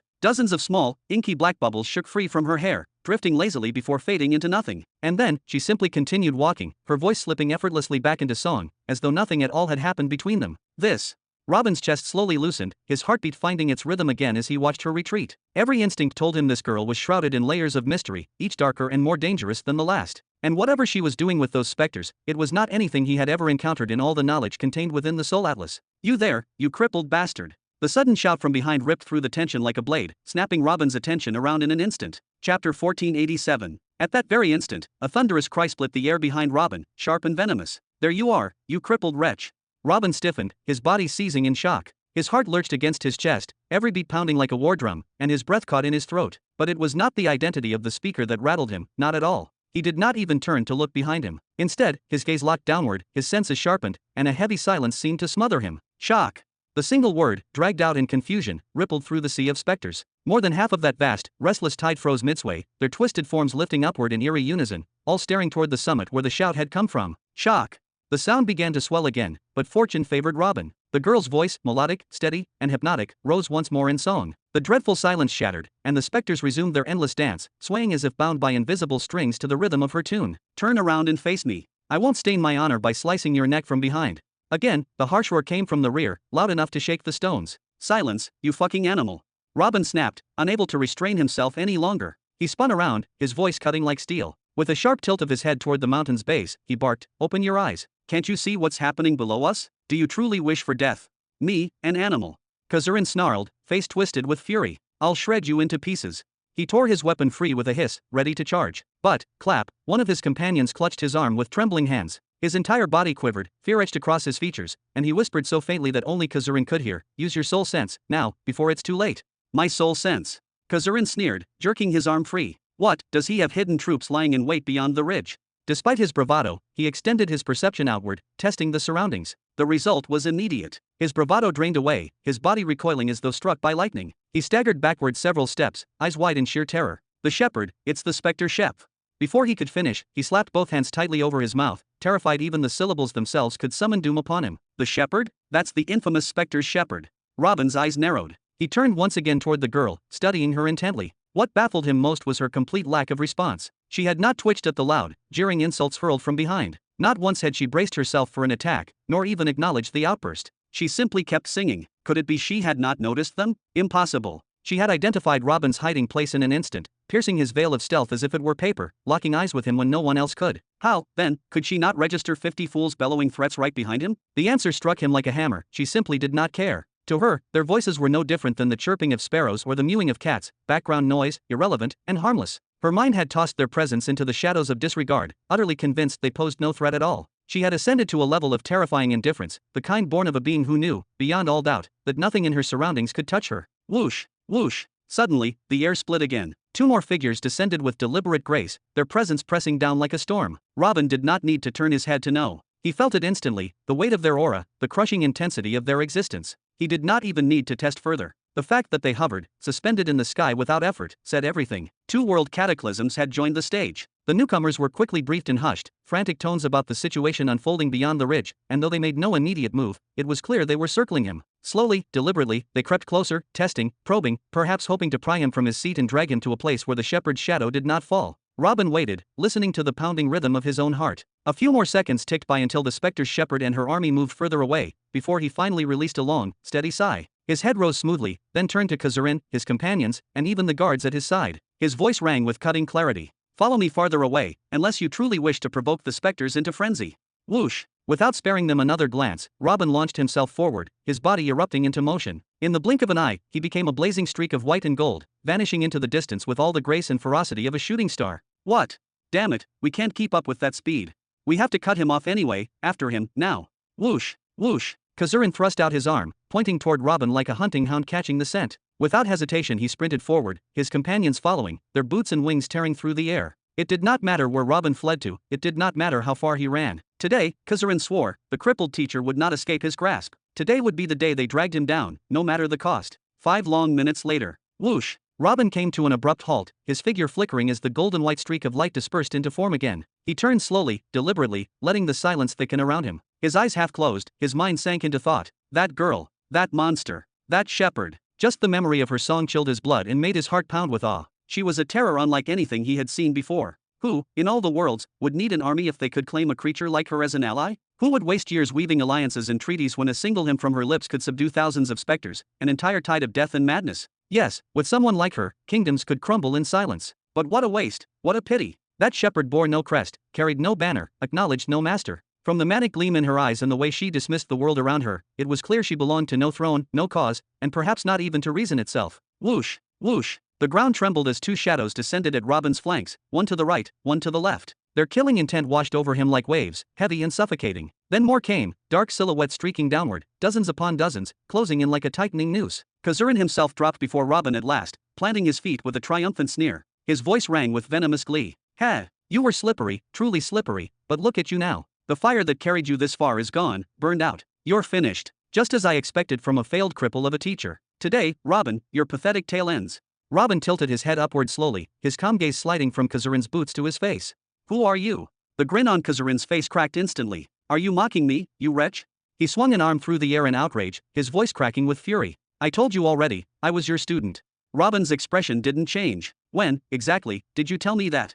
A ripple of confusion passed through the crowd. The 2 world calamities who had arrived earlier exchanged bewildered glances with the guards. The tension in the air twisted into something absurd, surreal. In the mission hall, Kazurin bellowed, his face flushing redder than blood, veins bulging on his neck. What the hell is wrong with you? How could you not remember me? The mission hall. Robin frowned faintly, his eyes narrowing in thought. Then suddenly his face brightened with the spark of recollection. Ah, you're the one who chewed off Malik's foot, aren't you? The words fell like hammers. Robin wasn't mocking him, wasn't needling him. He genuinely hadn't remembered. He could memorize an impossibly complex pattern, an intricate law, or a labyrinthine formula with just one glance, yet an entire conversation he deemed unimportant? Gone from memory, discarded like ash. Now, with the realization, his lips curved in faint surprise. So that's why you're here. Did you like the taste so much you came chasing after more? Kazurin's eyes flared with madness. I'll kill you. He roared, tearing both blades from their sheaths, steel flashing as he lunged forward. In his mind, Robin was nothing, a crippled relic, a teacher long past his prime. Kazurin alone was more than enough to kill him. The companions and guards he had gathered were just for show, insurance against the specters, nothing more. Tisk, Robin sighed, lifting one hand lazily, a single finger pointing outward at Kazurin and all those around him. His voice came cold, quiet, carrying weight that silenced the air itself. The problem with this academy is that it admits students for their wealth or talent, but never once tests the sharpness of their minds. All of you made the mistake of following me here. And now, allow this teacher to give you one final lesson. The air beside Robin rippled. A gate of pure white spirit energy, its frame traced in molten gold, bloomed into existence. From its depths stepped forth a soul creature in human guise, tall, solid, its form radiating silent power. Bang! In a blur of motion, the soul creature surged forward, intercepting Kazurin's strike with contemptuous ease. Its hands clamped around his wrists like iron shackles, freezing his twin blades in place. Then, in one smooth, merciless motion, it raised its leg and drove a brutal kick upward between Kazurin's thighs. The scream ripped from Kazurin's throat, raw and strangled. His eyes bulged, his body folding, while rising as if he might vomit his very manhood. But mercy never came. He had no time to even feel the pain. The soul creature released his right wrist, its fingers curling into a fist. And then, bam! The blow landed squarely across Kazurin's cheek, the force like a cannon shell detonating against bone. Piffed! Blood and teeth burst from his mouth as his body was hurled backward, crashing across the ground in a mess of limbs, humiliation, and agony. Chapter 1488. Young Master. Primad's voice cracked in sheer horror as he watched his lord flung through the air like a broken doll. His heart sank, his veins turned cold, because even his lofty status as a world cataclysm would mean nothing if his master fell. His orders had been absolute, unshakable, carved into his very soul. The heir's fate is yours, Primad. If Kazurin's arm were severed, his own arm, and the arms of the heir's closest kin, would be severed. If Kazurin bled to death, then they too would bleed, their lives extinguished with his. Failure was not just death, it was damnation for an entire lineage. Bam! Kazurin's body slammed into the ground like a meteor, striking with such force that several of his followers were dragged down by the impact. Dust and stone exploded around him, while his companions tumbled in a heap of groans and curses. For a heartbeat, he did not rise. Then, with trembling limbs and a wet, choking cough, Kazurin pushed himself up. His face was a ruin, skin split, blood pouring, several teeth scattered on the ground. But in his eyes burned both hatred and disbelief. With a shaking finger, he pointed at Robin. You're a soul master.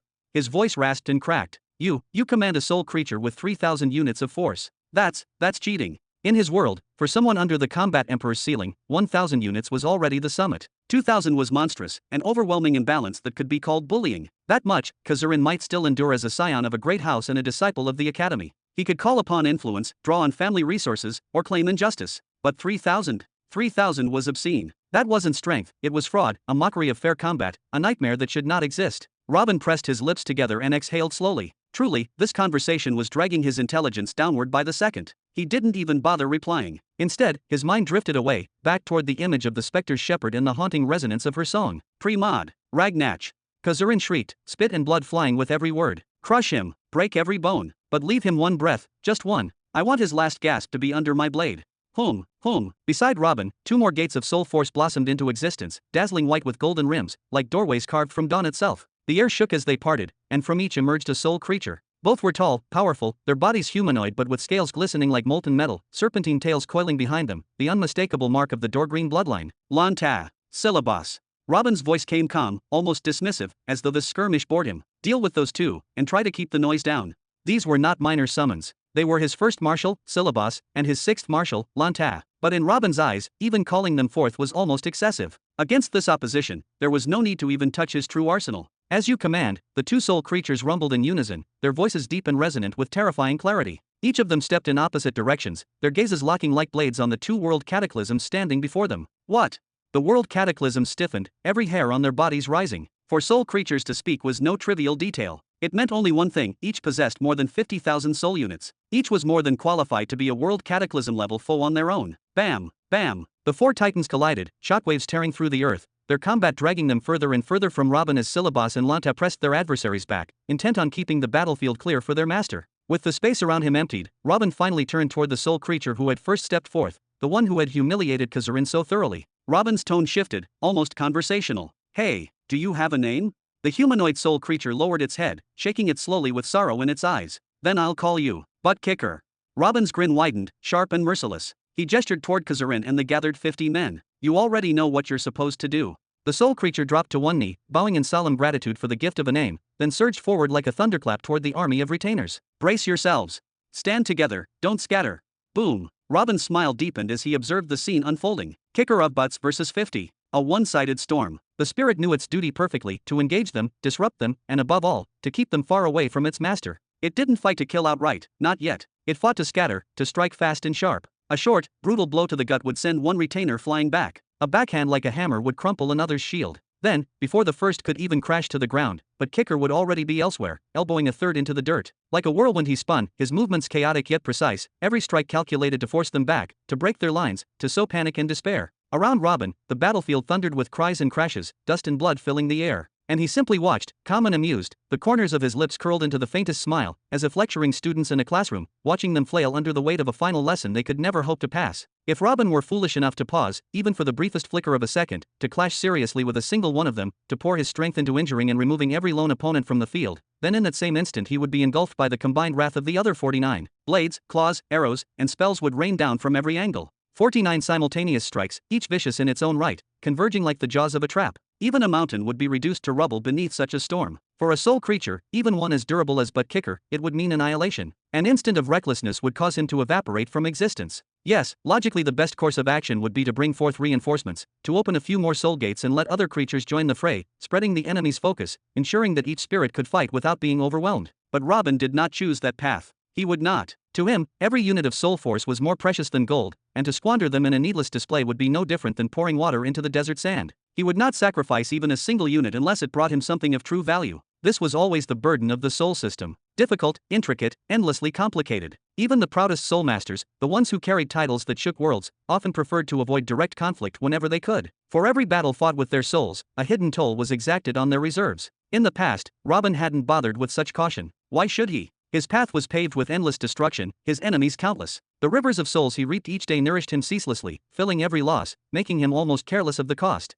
He could expend, destroy, and summon without pause, knowing the tide would always return to him. But now the circumstances had changed. There were no rivers to feed him here, no infinite supply to drown his worries. Now, he had to think, to calculate, to plan every step and weigh every expenditure like a miser counting coins at the end of the world. The structure of a soul domain was, in essence, like a great vessel. Robin compared it often to a cup made of ice. The larger the cup, the greater its hollow inside, the more water it could contain. Simple, obvious. Yet beneath that simplicity lay truths few truly understood. The walls of the domain, the ceiling, the sky that stretched over it, the dome that wrapped around it, all of this was forged from solidified soul units. Once a unit had been used to expand and harden the domain, it was locked forever, no longer free. It became the cup, its sole purpose to contain. Inside that container flowed the water, the free, fluid units of soul force, ready to be spent, bent, and shaped. But just as an ice cup may vary, so too did the soul domain. If the cup was fragile, brittle, hastily frozen, then it might shatter the moment it struck the ground, or melt away when exposed to even slightly heated water. After all, ice was still water at its core, only bound in a temporary form. And though it was still ice, the stronger and denser the freeze, the thicker and harder the cup, the better it could endure pressure, heat, and time.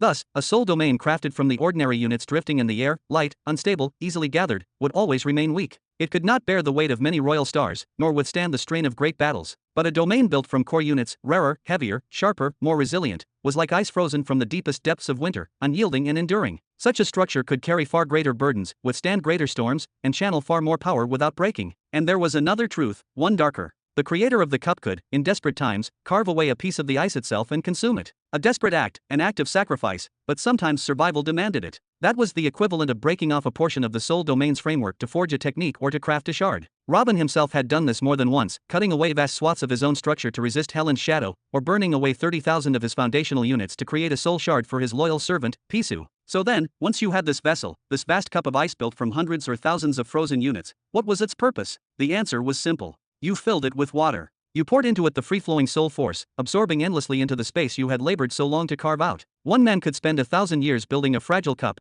crafting a domain that could hold only 1,000 units of energy. But once completed, he could sit for a week, a mere week, and fill it to the brim with the soul force of the world around him. That was the nature of the system. Construction was agony, but filling was easy. Robin had walked a far harsher road. For hundreds upon hundreds of years he toiled, freezing, layering, refining, building the framework of his soul domain. Piece by piece, unit by unit, until at last he had forged a structure vast enough to contain 810,000 soul essence units. That was the cup, the vessel, the frozen walls. But that was not all. Inside that vessel, he had already poured the water. 810,000 essence units, painstakingly absorbed, refined, and liquefied into a form ready for battle. This was his true wealth, his true arsenal. This reservoir was what allowed him to weave techniques of impossible scope, to summon soul creatures of overwhelming might, to bend the battlefield itself beneath his hand. Chapter 1489. He had 810,000 essence units prepared? He was. But after burning away 33,000 units in that reckless pursuit of the Spectre, Robin's soul domain now held a hollow gap. The framework itself still stood at its full capacity, 810,000 units of soul,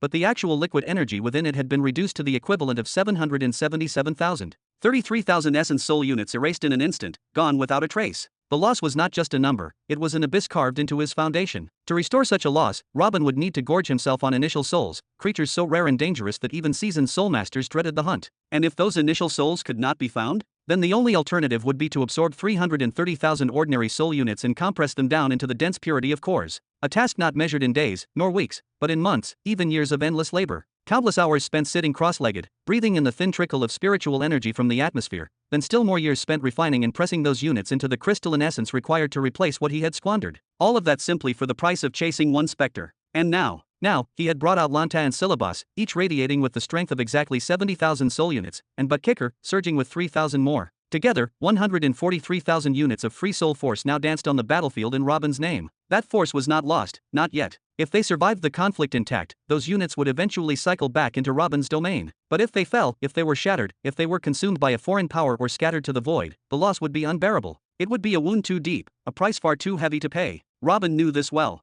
Right now, his journey was toward expanding his domain structure to 1,000,000 units. He needed 190,000 more core units, carefully frozen and woven into the skeletal lattice of his soul domain. And once that was done, he would still need an entire million more, pure, untainted cores, to compress into his first royal purple star. How could he possibly throw away even a single unit carelessly, when the road ahead demanded such monstrous sums? This was the truth of why royal soul masters were so rarely seen in battle. A Nexus state cultivator could drain themselves empty and then refill within days. But a royal soul master, they would need years to replenish, or else they would hunt specters across barren lands, grinding down corruption, tempering essence, fighting every moment for scraps of strength. Perhaps that was why someone like Barik, despite his bloodlust and ferocity, had chosen the path of close combat. For a man who thrived on battle yet could not afford to waste the treasure of soul force, his fists and blades were the only answer. Robin turned his head slowly, his eyes narrowing as they followed the clash of Xianxia in the distance. A faint smile crept across his face, a shadow of approval. Every second that a soul creature lingered outside the domain was a steady drain, a bleeding of units into the void. But Xianxia had not been struck yet, had not suffered injury. That meant the consumption was limited to the baseline cost of existence.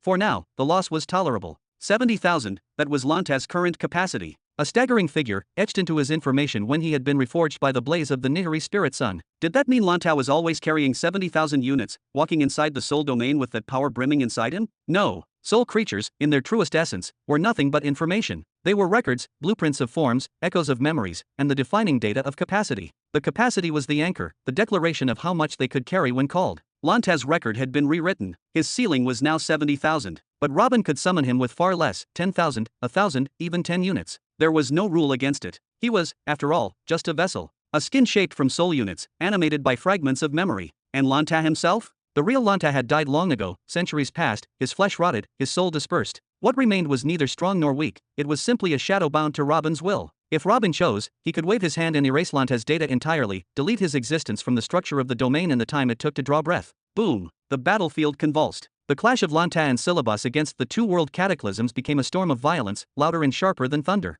Mountains of black stone shattered like glass under their strikes, the land itself breaking apart as their power scarred the terrain. Robin stood apart, hands at his sides, offering no command. He did not guide them, did not tighten their strings like puppets. He let them fight. He trusted in the combat instincts they had carried into death, instincts honed in life and death battles that had carved their legends long before they became his spirits. And now, on this battlefield, the art of the demi-serpents was on full display. Their coils struck like whips, their bodies moved like rivers of steel, and the soul force woven through their strikes sang of centuries of experience. It was not Robin who fought. It was the remaining soul creatures' battle memory kicking in. But both of them had died as warriors no higher than level 48 or 49, long before they could ever comprehend the kind of power they were now wielding. They had never tasted wars that shook planets, never stood on battlefields where one strike could shatter mountains or where a single mistake meant obliteration. Their enemies, however, had. They carried scars of greater wars, instincts honed against opponents of equal might, and that difference began to show. Slowly, inevitably, the cracks widened. The two soul creatures, despite their raw strength, began to accumulate cuts, bruises, and wounds, their borrowed forms pushed closer to the edge. Robin exhaled slowly, a weary sound that carried neither panic nor urgency.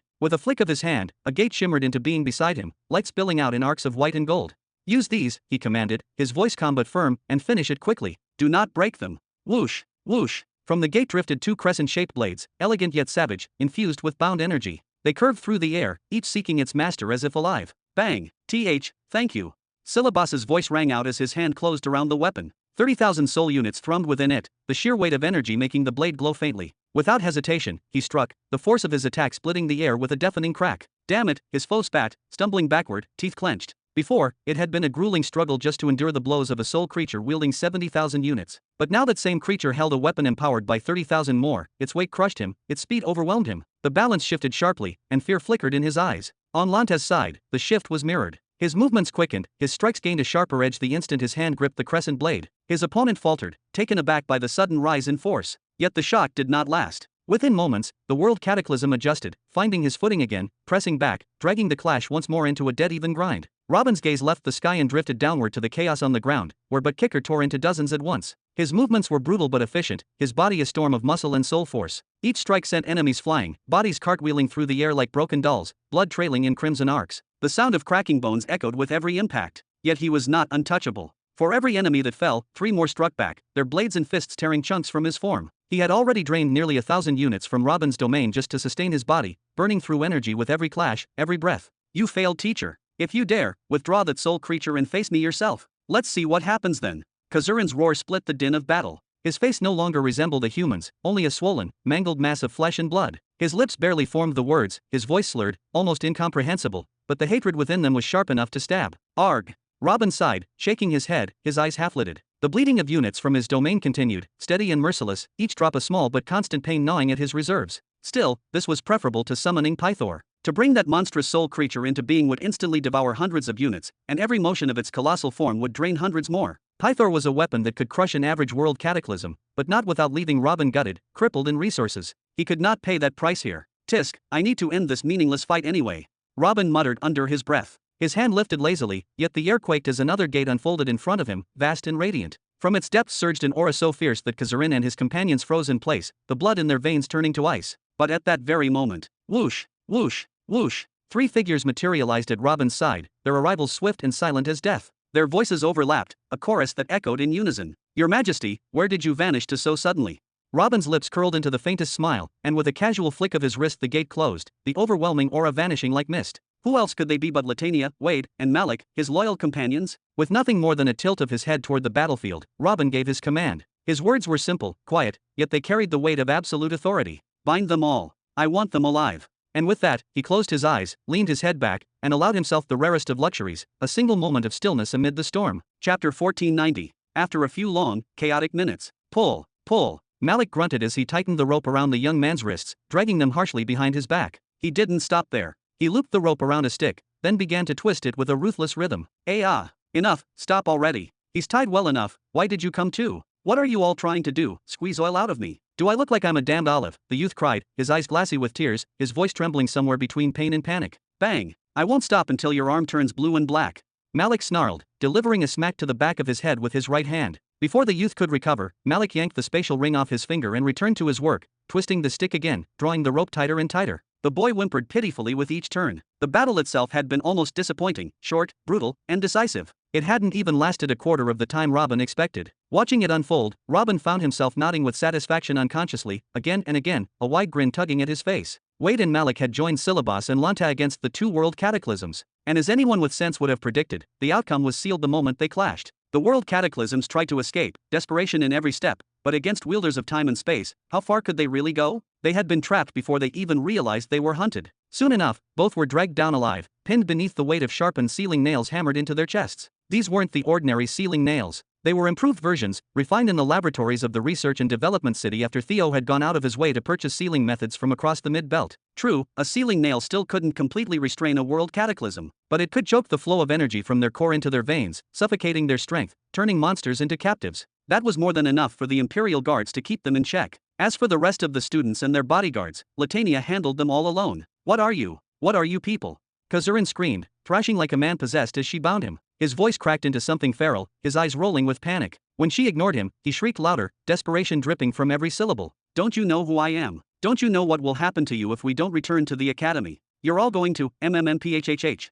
Tisk. Shut that filthy mouth already. Latania cut him off coldly, shoving a rock into his mouth with all the care of a butcher silencing a squealing pig. Then she tied his arms and legs tightly together, bending him awkwardly and rendering him helpless. With that done, she straightened, brushing her palms together as if wiping away dust. She walked back toward Robin, her posture neat and composed, her hands resting elegantly behind her back. Done, Your Majesty. They're all still alive, just as you ordered. I left them conscious, too. Shall we begin the interrogation? At that moment, Wade and Malik also stepped forward. Both had finished their tasks. Both stood quietly at his side, awaiting his words. But Robin noticed something else. There was a light in their eyes. Each of the three bore a different gleam, yet all carried the same unspoken thought. His Majesty, in that state, was able to fight all of these, alone? Interrogation? No need for that. Robin's laugh came soft. Latania nodded firmly, her expression turning sharp, resolute. You're right, Your Majesty. If the powers behind them dare to seek revenge, give us the signal. If they got out of their empire to go after you, we'll make sure they have no home left to crawl back to. MMMMPHHH.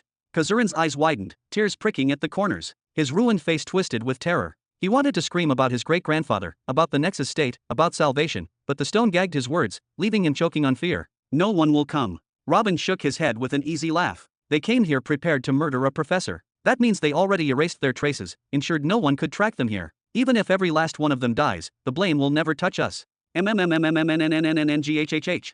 Shall we kill them then, Your Majesty? Wade's voice was sharp, his eyes glinting with a dangerous hunger. They're awfully noisy. Malik nodded solemnly. I can erase their bodies, and everything that has a link with them, from existence. No trace left at all. MMMMMNNNNNNNNNNN. Kazurin's muffled scream was so raw it was almost pitiful. Not now, Robin said simply, shaking his head with a faint smile. I still have use for them. His tone softened, as though he were changing the subject entirely. What about the specter herd? Russell. All three produced small leather pouches from within their robes. Each bag bulged with stones of uneven size, glowing faintly with a heavy golden yellow light. The shimmer played across their faces, painting them with an otherworldly gleam as the weight of the spoils became clear. Robin's lips curved into a slow smile at their reactions. They didn't need to answer him with words. The three bulging pouches told the tale more clearly than anything else. The herd of specters was no more. Their fate had already been sealed, their corrupted souls broken down into this gleaming treasure. Did you count how many units are in here?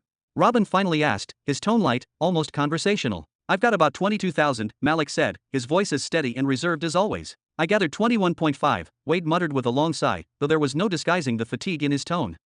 Mine's 21.7, Latania added casually. She didn't even look Wade's way as she spoke, nor did she need to. The lilting playfulness in her voice alone was enough to set fire to Wade's blood, the sting of rivalry crackling in the air. Not bad at all. Robin nodded, satisfaction flickering across his expression. With a flex of his soul force, the pouches lifted into the air, drawn smoothly into his grasp before vanishing into the depths of his spatial ring. In just a few short hours we've gathered around 65,000 units. From an initial investment of 400,000, this pace could very well make the journey worthwhile. If we continue like this, we will get back our investment and some more. Specters, creatures born of malice and corruption, were, at their essence, nothing more than initial souls twisted into abominations. Their cores were still soul essence, still capable of being harvested, and when slain, that essence condensed into emerald ore, shards of crystallized soul cores. Thus, what the three of them had gathered wasn't just some spoils of war. It was 65,000 ready-made soul essence. With only a little effort, purified of the negative energy and festering hatred within, they would be clean and sharp, perfect for solidifying into the hardened walls of a soul domain, or melted into liquid strength to flood its depths. And if Robin so desired, he could sell them instead. Just imagine, refined in bulk and put on display at an auction, in the Soul Society or anywhere that serious soul masters congregated, their worth would multiply. They wouldn't just sell, they would spark bidding wars. Millions of pearls could be earned without effort, and that was on the lower end. Ordinarily, 1 unit of soul force equaled 1 energy pearl. A fair exchange. But where could one find it in the first place? It wasn't as simple as walking into a market stall. It was like elemental pearls. To the simple folk of Gouda, one pearl was as good as another. But take a frost pearl or a flame pearl to the right place, price it at 1,000 pure energy pearls each, and the buyers would come, tripping over each other to pay. Some might even pay more. That had been one of the great secrets of empire building, selling resources to the right people. The Serpent Empire had grown fat on elemental pearls, and through that wealth Helen and her empire of the Pit of Destruction stood firm in their war. 65,000 units of emerald ore. Could anyone else achieve such a return in only a handful of hours? Perhaps. But only under extraordinary circumstances. Perhaps if they had 3 wielders of major fundamental laws and, guiding them, a great truth chosen. Would you like to enter seclusion now, Your Majesty, and begin absorbing them? We can guard you. Malik's voice carried the weight of devotion, his offer quiet yet firm. No. Robin shook his head and sighed, his eyes narrowing. It would take months to properly expand my domain with this amount. Better to gather as much as we can first. Then, in the right place, at the right time, I'll enter seclusion. The three nodded at once, each placing their hands neatly behind their backs, standing in silence like statues awaiting command. But Latania was never one to let silence linger for long. Her voice slipped out smoothly, half suggestion, half provocation. Shall we split up to hunt for more specter herds, Your Majesty?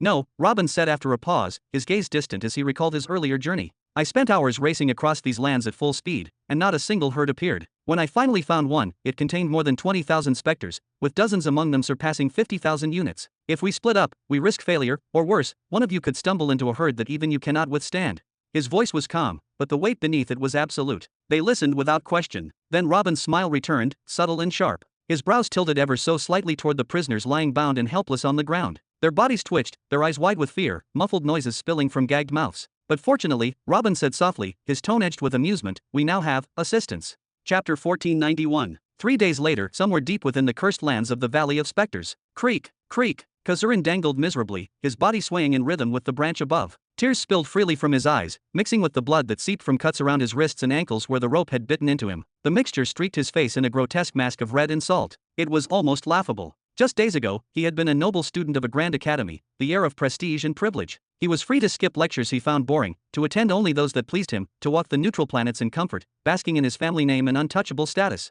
He could eat what he wished, order servants at will, and speak down to anyone without consequence. Now, all that was dust. His only wish was no longer glory or freedom, it was survival. He prayed not to die, prayed only to endure long enough for someone, anyone, to notice his absence and rescue him. But the days dragged on, and no help came. He had felt the icy hand of terror clutch his throat countless times already. Shadows had approached, noises had stirred in the dark, his heart had pounded against his ribs until he thought it might burst. And still, no one came for him. Were his captors demons? Monsters? Criminals without the faintest shred of pity? Perhaps all three. Creak, creak. The rope groaned as he swayed. His body was trussed in the most humiliating way imaginable. His wrists and ankles were bound cruelly together behind his back, forcing all four limbs to meet awkwardly at his rear. And as if that weren't enough, a long rope tied them all to the branch of a dead tree. The branch sagged under his weight, but held. And so Kazurin dangled like a grotesque pendulum, swinging back and forth with his belly facing the earth and his bound limbs pointing to the heavens like the legs of an insect. The stone still stuffed in his mouth silenced his cries, leaving him to choke on his own breath and spit. The valley was silent, but not truly empty. The silence was full of sound if one listened, the creak of the weary branch, the faint whimpering groans squeezed from Kazurin's throat, the slow patter of tears and blood dripping onto the dirt below. Quiet sounds, small sounds. But in this land, nothing went unheard. Hawk!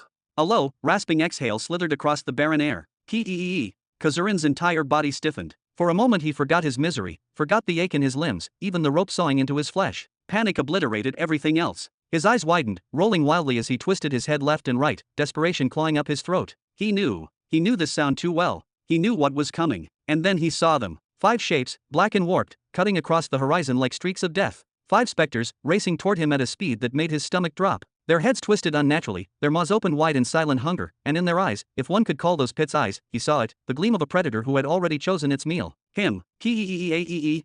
Kazurin's muffled scream shook the valley. His body thrashed, flailing wildly, making the tree branch quake under his struggles. He swung harder, faster, the rope biting deeper, each movement sending pain flaring through his joints. But before despair swallowed him whole, whoosh, a figure appeared. Keh, 5 this time? Not bad at all. Wade's laugh cut through the air, sharp and feral, the laugh of a beast that enjoyed the chase. His eyes gleamed with excitement, his grin stretched wide like a predator smelling blood. And then, without hesitation, he lunged into the specters, colliding with them in a storm of violence. Kazurin watched, his mind blank with disbelief. Wade, a man he considered a monster in human skin, was locked in furious battle with 5 abominations of nightmare. His thoughts raced in circles, his chest heaving. Who should he root for? Should he cheer for the specters, for them to rend Wade apart, tear that bloodthirsty creature limb from limb? But no, if they succeeded, if Wade fell, they would turn on him next, devouring him as dessert. Or should he pray for Wade to win, for Wade's monstrous strength to tear the specters down? But if Wade triumphed, what then? He would leave Kazurin here once more, hanging like worthless bait, to suffer and swing until the next terror came crawling. His throat tightened, and fresh tears spilled down his battered face. He tilted his head back, looking at the sky with wild, broken eyes. A miracle, the words rattled in his mind. Please, strike them all. Let thunder crash down. Kill Wade, kill the specters, kill me. End it all. And while you are at it, send a bolt to snap this cursed rope and set me free. Shay-a-a-a-a. Kazurin froze. His desperate prayers shattered midway as another sound seeped into his ears, chilling his blood. A different specter's cry, closer, sharper. MMMMMNNNPHHHH. Through the stone gag, his muffled scream burst out. His eyes bulged as he spotted it. One of the specters had slipped free of Wade's clash. Breaking from the melee, it sped toward him with unhinged hunger, its form blurring, its shriek ripping the silence apart. It was coming for him. Its meal. Kazurin's body shook like a leaf in a storm as he swung helplessly, utterly exposed, unable to even raise his arms. The specter was almost on him. MMMPHHH. Kazurin thrashed in desperation, his muffled scream scraping against the gag in his mouth like a dying animal's cry. His eyes darted wildly toward Wade, the only figure who could end this horror. But what he saw didn't bring relief, it dragged him into an even deeper abyss. Wade was laughing. Not only laughing, he actually turned his head in the middle of the fight, his lips curling into a sly smirk. For one fleeting instant, Wade winked at him, as if mocking the pitiful state he had fallen into, before effortlessly returning to his dance of carnage against the remaining specters. Tears welled up and streaked down Kazurin's cheeks. The last traces of his dignity slipped away as his vision shook. Yet even through that blur of salt and blood, the sight that drew near was unmistakable. The specter is here. It was the twisted form of a woman, though no mortal woman could ever look like this. Half her body was a rotting husk, blackened flesh crawling with unseen decay, while the other half was bare bone, skeletal fingers twitching with a predator's hunger. Her face, if it could still be called that, opened wider than any jaw should, splitting grotesquely as her mouth stretched into an impossible void. Her hands, cold and unyielding, clamped against his cheeks with a sudden, terrifying grip. She tilted his head upward toward her abyssal maw, her eye sockets hollow yet brimming with hunger. He saw her coming closer. He saw her mouth enveloping his face. He saw her jaws close around him. Crunch! The world split apart. Half of Kazurin's skull vanished in an instant, devoured like meat torn from a fruit. The sharp crack of bone echoed against the silent valley. Anyone watching, any poor soul unlucky enough to be nearby, would have seen the upper part of his head disappear into the specter's translucent maw for only a heartbeat. Then, weightless and useless, the remains of it slipped through her ghostly body and hit the ground with a sickening splat. It exploded like a melon crushed underfoot, shards of bone and gray matter flung across the dirt in a grotesque spray. The boy who once stood at the height of nobility, who once looked at all others with sneering contempt, now hung lifeless, his eyes, those proud eyes that never saw anyone as an equal, staring blankly at the horizon. Empty. Creak, creak. The branch groaned again as his mutilated body swung back and forth. The specter had taken what it wanted and cared no more for what remained. Kazurin's corpse dangled like a ruined puppet, scattering droplets of blood onto the already stained soil below. The scene was grotesque. A tableau pulled from a nightmare carved into flesh. If fate itself had whispered in his ear on the day of his birth, telling him he would die in such a way, he would have slit his own wrists before learning to walk. She-ee-ee-een. The specter's shriek shifted, trembling with euphoric delight. She raised her skeletal arms, pressing both palms against her head as though she were overwhelmed by the rapture of it all. Then she began to spin slowly, deliriously, her transparent body twirling in a grotesque dance. She had tasted heaven's food. No mortal bliss could ever compare to the ecstasy surging through her now. Inside her chest, something began to glow. A white, radiant orb pulsed faintly, suspended like a trapped star within her hollow body. It was Kazurin's entire soul domain. The specter's body attacked it at once, corrosive essence lashing against it like acid. Cracks spider-webbed across its surface within seconds. And then, shatter. The orb ruptured like glass struck with a hammer. Fragments burst apart, scattering in every direction. That was his soul domain, the foundation of everything he had been. The walls, forged of compressed soul force, collapsed into shards. Every splinter, every glowing fragment was consumed greedily, drawn into the specter's translucent flesh until her body glittered like a monstrous constellation. All except one. Whoosh! Wade's sharp eyes caught it. A fleck, barely more than a grain of dust, slipped away, escaping the specter's grasp. With a mere flick of his will, Wade could have seized it, caged it, annihilated it. Instead, he chuckled. Keh, how fitting. That speck was Kazurin's initial soul. In a civilized world, it would have dissolved peacefully, drifting back into the cycle, dissolving into silence. But here, in this poisoned valley, there was only one fate: corruption. The initial soul would twist and warp until it became a specter itself, cursed to wander, cursed to devour. The image flashed across Wade's mind, a half-headed specter, screaming eternally, the perfect mockery of the arrogant boy he had once been. The absurdity of it was too delicious to pass up. He let it go. He leaned back against a dead tree trunk, arms crossed, watching the female specter gorge herself on the last glowing shards. Behind him, the remnants of the other four specters he had butchered faded into nothingness, already turned into air and emerald. When the last specter finally finished its feast, Wade started moving towards it, a grin splitting his face wide. Keh, his laughter echoed in the gloom, carrying the tone of a hyena that had just found a new carcass. Not bad at all. His Majesty will want to hear every detail of this little experiment. He tilted his head toward the oblivious specter, his eyes narrowing with cruel amusement. Now then, let's see. How many units are you worth to me? Chapter 1492. Whoosh! Wade tore open a jagged rift in the fabric of space, stepping gracefully out onto the other side. His boots touched the ground with a muted thud, a wide, triumphant grin stretching across his face. In one hand, he dangled the struggling form of a decayed female specter, its body trembling violently in his grip. Your Majesty, Wade declared with an excited tone, I've managed to collect a few more soul emeralds, but before anything else, please examine this one. Robin stirred lazily, his eyes sliding open with deliberate slowness. At first, they were calm and dim, but within seconds a faint gleam of light flickered in their depths. This specter, it just fed on a soul domain recently, didn't it? Correct, Wade confirmed at once. I allowed it to feast on the head of one of the prisoners, so that you could observe the result for yourself, Your Majesty. His grip tightened slightly as the specter hissed, and the silver aura blazing from his pupils flared brighter. That aura alone was enough to destabilize a specter's essence, disrupting its foul balance and making it possible to restrain it with sheer force. That is fine, I suppose. After all, today marks the final day of the hunt. Robin's tone shifted into thoughtful musing, the faintest edge of curiosity tugging at his words. But I cannot help but wonder, is this truly the most fitting way for them to perish? More than half of their number has already fallen to the herds anyway. He leaned forward slightly, studying the wretched thing with an intensity that made even Wade's grin falter. Then Robin slowly shook his head. Yes, the fragments of the soul domain have begun lashing back, but the pace is laughably weak, barely noticeable. Leaning back into his throne-like wheelchair with calm poise, he continued, most likely, these fragments will end up nothing more than raw fuel, consumed for movement, for the instinctive act of pursuit and combat. The creature may scour the entire planet in its hunt for another victim, but it will not evolve in any significant way. At most, its steady strength will rise by a paltry 10% of what it devoured. 10%? Insignificant. The question is this phenomenon universal among specters? His gaze wandered skyward, his thoughts turning far from the present moment. He recalled that colossal abomination, the titanic specter that had devoured 33,000 units in one terrifying sweep. Would such consumption empower it, make it into something unthinkably dangerous? Or, would even that be reduced to nothing more than fuel, expended and gone, leaving the specter's strength almost unchanged? So then, Wade tilted his head ever so slightly, his silver-lit eyes narrowing with intrigue. Do you wish me to finish off the rest of the prisoners in this manner, or shall we return to the original plan? Wait a minute here, Robin's voice grew quieter. I want to test something. He turned back toward the restrained specter, and with the barest flick of his hand, a small soul gate materialized beside him, shimmering with radiant force. Clang, clang. From within it, golden-white chains surged outward like living serpents of judgment. They coiled, struck, and wrapped around the specter in a storm of metallic thunder. Shea! The female specter shrieked in despair, its screeches piercing the air. Sheaok! It screamed again, voice cracking with agony, as the chains dragged it mercilessly through the narrow soul gate, ripping its resistance apart. A heartbeat later, it was gone. Inside Robin's soul domain. Sheaok!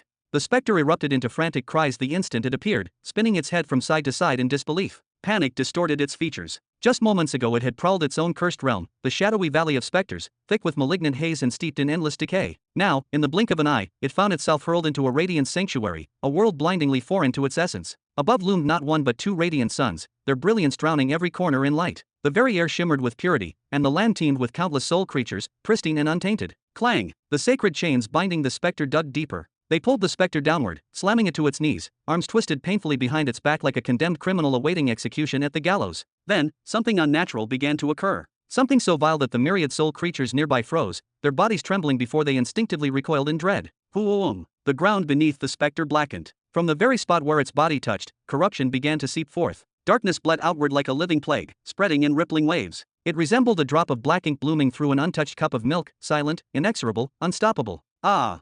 Evergreen gasped, stumbling backward to avoid even a speck of the creeping stain. Neri, however, stood her ground, her brows knitting sharply together. Her voice, low and edged with fury, cut the air. Who allowed such a vile abomination to enter the soul domain? Whoosh! Robin's soul avatar emerged beside them. His presence alone seemed to soften the air. He reached out calmly, patting both of their heads with a gentle smile that carried quiet authority. Calm yourselves, girls. This is but a simple matter. Then he moved forward, step by step, toward the bound specter. His hands and feet shone with a brilliant silver soul force. Step. Each time Robin's avatar foot touched the ground, the corruption recoiled. The black stains that had poisoned the soil were purified instantly. The further he advanced, the more the domain itself seemed to brighten, as though relieved of a great burden. At last, he stood directly before the chain specter. Then he slowly raised both hands. One hand pressed firmly onto the specter's head, while the forefinger of his other hand pointed to its trembling forehead. His voice dropped to a gentle murmur. The time has come. You will be cleansed and granted a new life of peace within my soul domain. Relax, accept the light, and prepare yourself.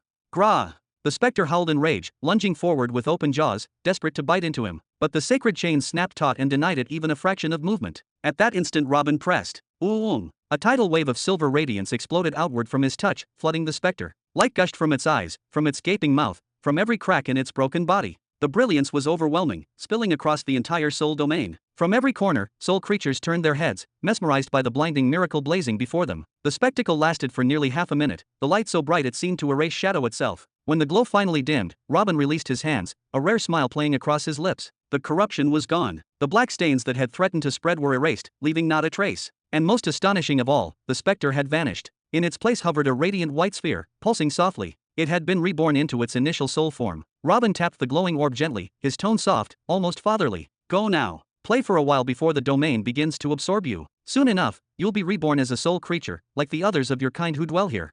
Hee. The initial soul gave a joyous cry, then darted upward into the sky, spiraling in playful circles. Curious and free, it flitted about to explore the domain. Several smaller soul creatures, filled with excitement, broke into a chase, running after it with laughter echoing through the luminous space. What was that? Neri approached slowly, disbelief etched into her face as she watched the happy white sphere dance among the others. It is a soul technique, an easy one actually.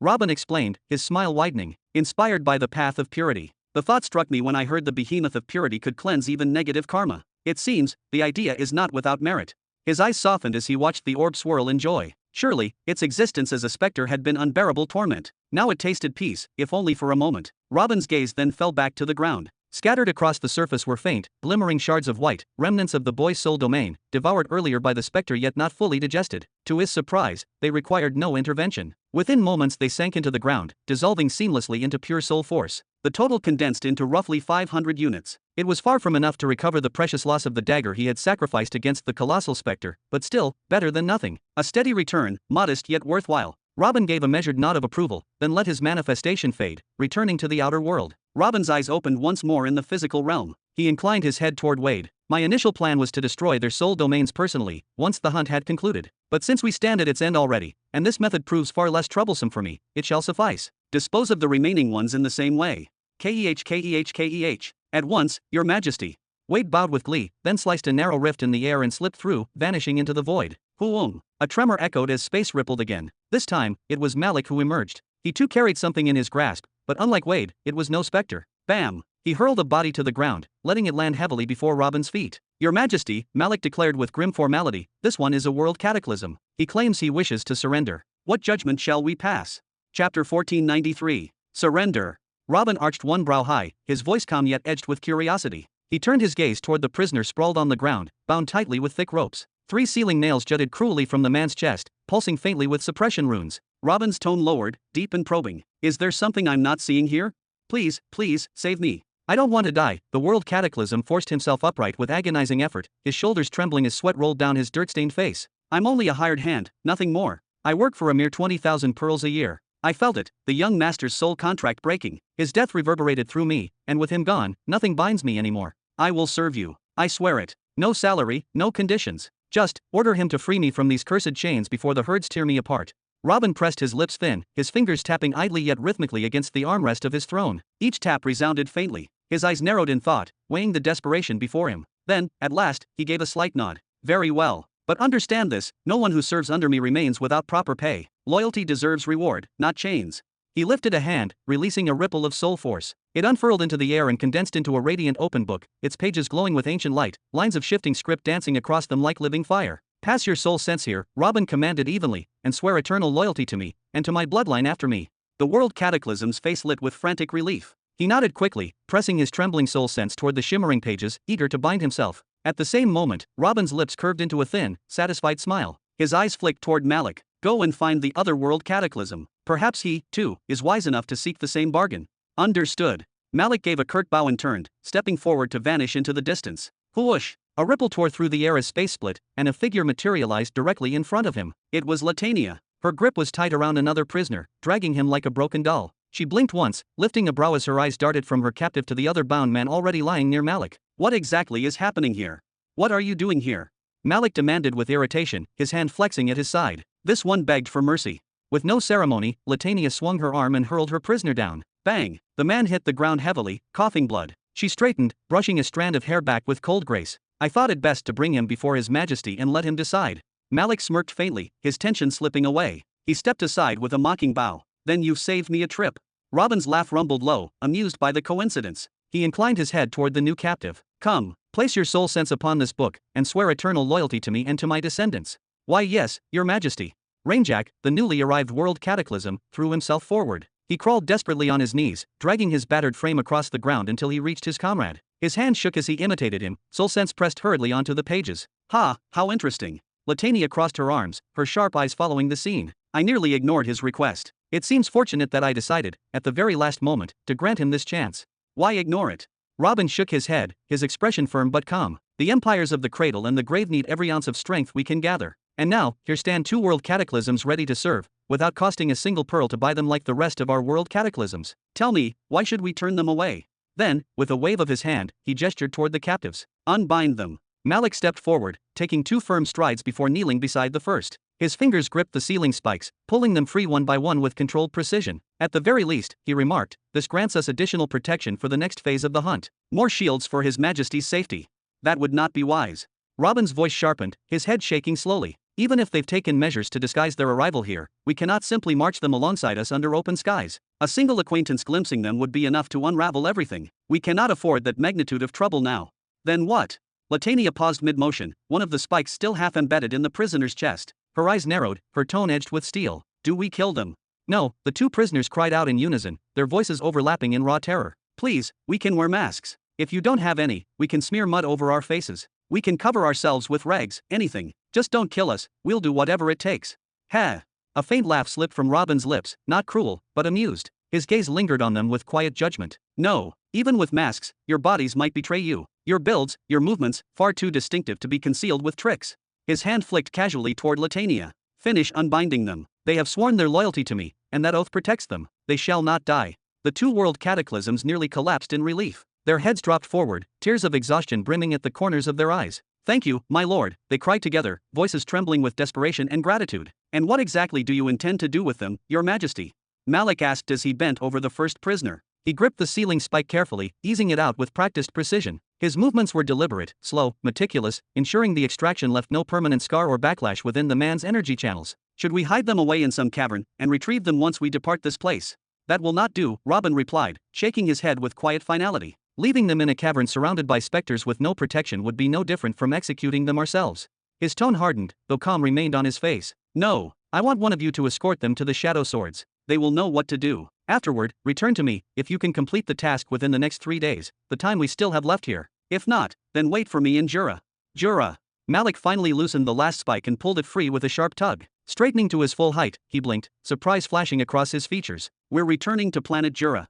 Latania's eyes widened as well. But unlike Malik, her expression carried joy. The corners of her lips quivered upward despite her attempt to hide it. They were not orphans snatched from nowhere, nor slaves purchased from nameless markets on forgotten worlds. Once, long ago, they had been ordinary children, boys and girls playing in village streets, laughing in front of their homes, chasing one another through fields and alleys. Then, one day, the examination squads of Sky Opening City passed through, measuring talents. When the signs were found, the families were approached, bargains were made, and their children were taken away for training. Each Imperial Guard had a family, whether in Jura, Griland, or Nihari. Families who still lived, still waited, still received their allotted share of income every year without fail. But since those days nearly 4 centuries passed, not one of them had returned. The families of the living no longer knew their children's faces, while the families of the dead never knew they had been buried beneath endless battles. They only kept receiving stipends, as promised in the contracts signed long ago. Yes, we will return, Robin said at last, his tone heavy. A faint sigh left him as he remembered the chaotic battle within the Virillian Seed, Heydrich's words still echoing in his mind. He had to speak, had to act quickly, prepare Nihari for ascension, and above all, protect Virillion as agreed upon in their pact. Why had he come here? To seize the resources he needed for his breakthrough,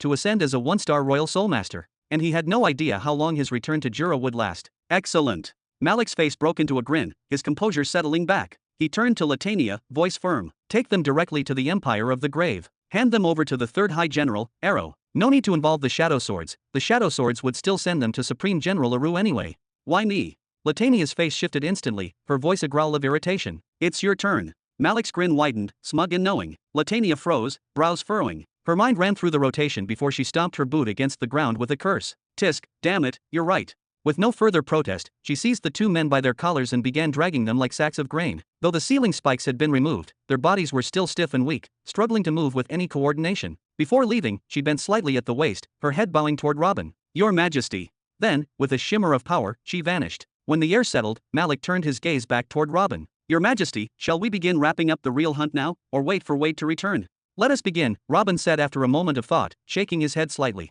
Wade may take longer than expected. Better not to waste time. His eyes gleamed faintly, sharp as steel. Now, where is the nearest herd? Chapter 1494. After half a day, the Valley of Spectres planet was, for the most part, silent. Not because there were no specters, nor because adventurers had abandoned it, but because of the very nature of specters themselves. They thrived on the instinct to flock together, to form endless herds. Any lone specter that stumbled upon a herd would merge into it, never leaving again unless some cataclysm tore it apart. Over the course of millions of years, this instinct had turned the balance. The number of herds had grown immense, dwarfing the rare few who still wandered alone. Did that make finding them easier? Not truly. For although they gathered in great numbers, the Spectre Valley planet itself was massive, so vast in scale that entire continents could fit into its canyons. Its silence was not the silence of absence, but the silence of distance, the silence of a wilderness so enormous it devoured sound itself. Clamor, clamor, Shea. One massive spectre opened its rotten jaws, letting out a guttural cry that reverberated through the valley walls. The smaller specters in front of it scattered immediately, stepping aside in obedience, carving a path.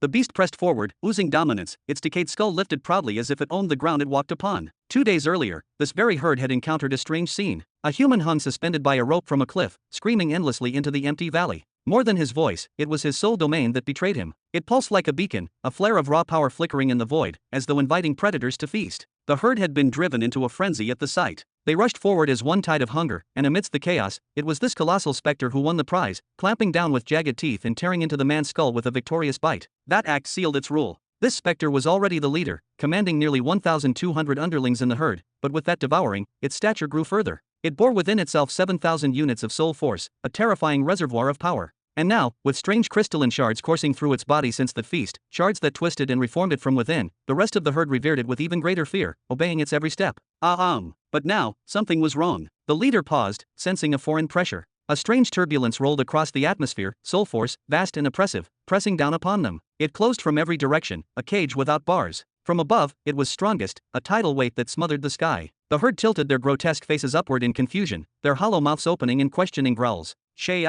Whoosh. Then it came. A colossal net, woven not from rope or steel, but from condensed soul force itself. Its threads glimmered like molten strands, flashing in hues of white and gold, descending like judgment from the heavens. Hey arg. The herd went wild. They shrieked, their cries deafening. Limbs flailed and massive jaws gaped wide. Some among them expanded grotesquely, swelling in size, while others hurled lances of corrupted energy skyward, desperate to tear through the radiant snare. But, bang! The massive net collapsed around them regardless, falling with unstoppable might. The instant it touched their bodies, they were trapped, stuck as if bound by divine adhesive. The leader thrashed, biting and tearing with all its monstrous force, yet it was meaningless. Even as a beast empowered with 7,000 units of soul force, its jaws could not sever even a single golden strand. The pull began. Relentless. Inevitable. The net, with its writhing prisoners, was dragged across the valley sky toward a single point. A gate, small, circular, white-golden, rotated in eerie silence at the horizon. Whoosh! The gate devoured them with quiet efficiency. The cries of the herd grew shriller, more desperate. They clawed, bit, screamed, but nothing availed them. The net pressed them tighter and tighter, compressing their monstrous forms into that singular opening. Over 1,200 specters, each with its own grotesque frame and terrifying aura, were funneled into the gate.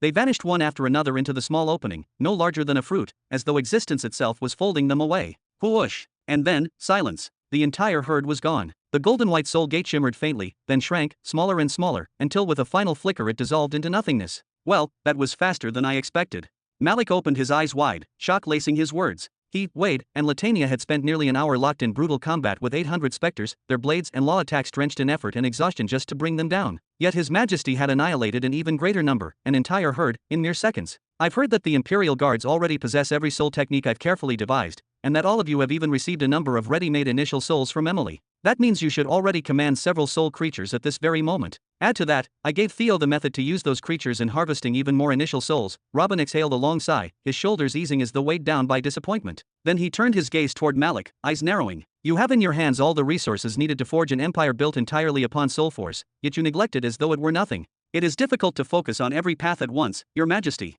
Malik answered with a mild smile, scratching the back of his neck. His tone carried both respect and resignation. It's true, we have silver-ranked souls, but most of our guards only employ them defensively, as shields rather than weapons. He paused, then went on with a soft sigh. Besides, no one can possibly reach the summit in every discipline. Some of our guards have already broken through to level 48 in physical strength by relying on the Nihiri giant tattoos with the help of Lord Jabba's arrays, while others still struggle to reach level 43. Those who remain below 43 often excel more in law comprehension, and while a few among us dedicate themselves wholly to soul force, they are a small minority. Perhaps 10% at best, diligently training and refining their soul. Malik's smile faded as he shook his head. And Your Majesty knows better than anyone the hardships of the soul path. A practitioner may become a scholar buried in scrolls, or a talisman craftsman endlessly inscribing seals, or perhaps a hermit surviving by selling fragments of soul constructs. But when it comes to battle, true battle, the path is grueling. Gathering soul force is not only exhausting but excruciatingly slow, far slower than raising one's body or honing one's laws. Robin nodded slowly, his expression unreadable. This, precisely, was why the universe contained countless more Nexus state cultivators than royal soul masters, dozens of times more, perhaps even hundreds. Who knows, perhaps one day I'll craft a solution to this impasse. Then he closed his eyes, lifting his hand lightly. Wait for me a few moments. I must prepare something within my soul domain. After that, we'll move on to the next herd. Inside Robin's soul domain. Shea.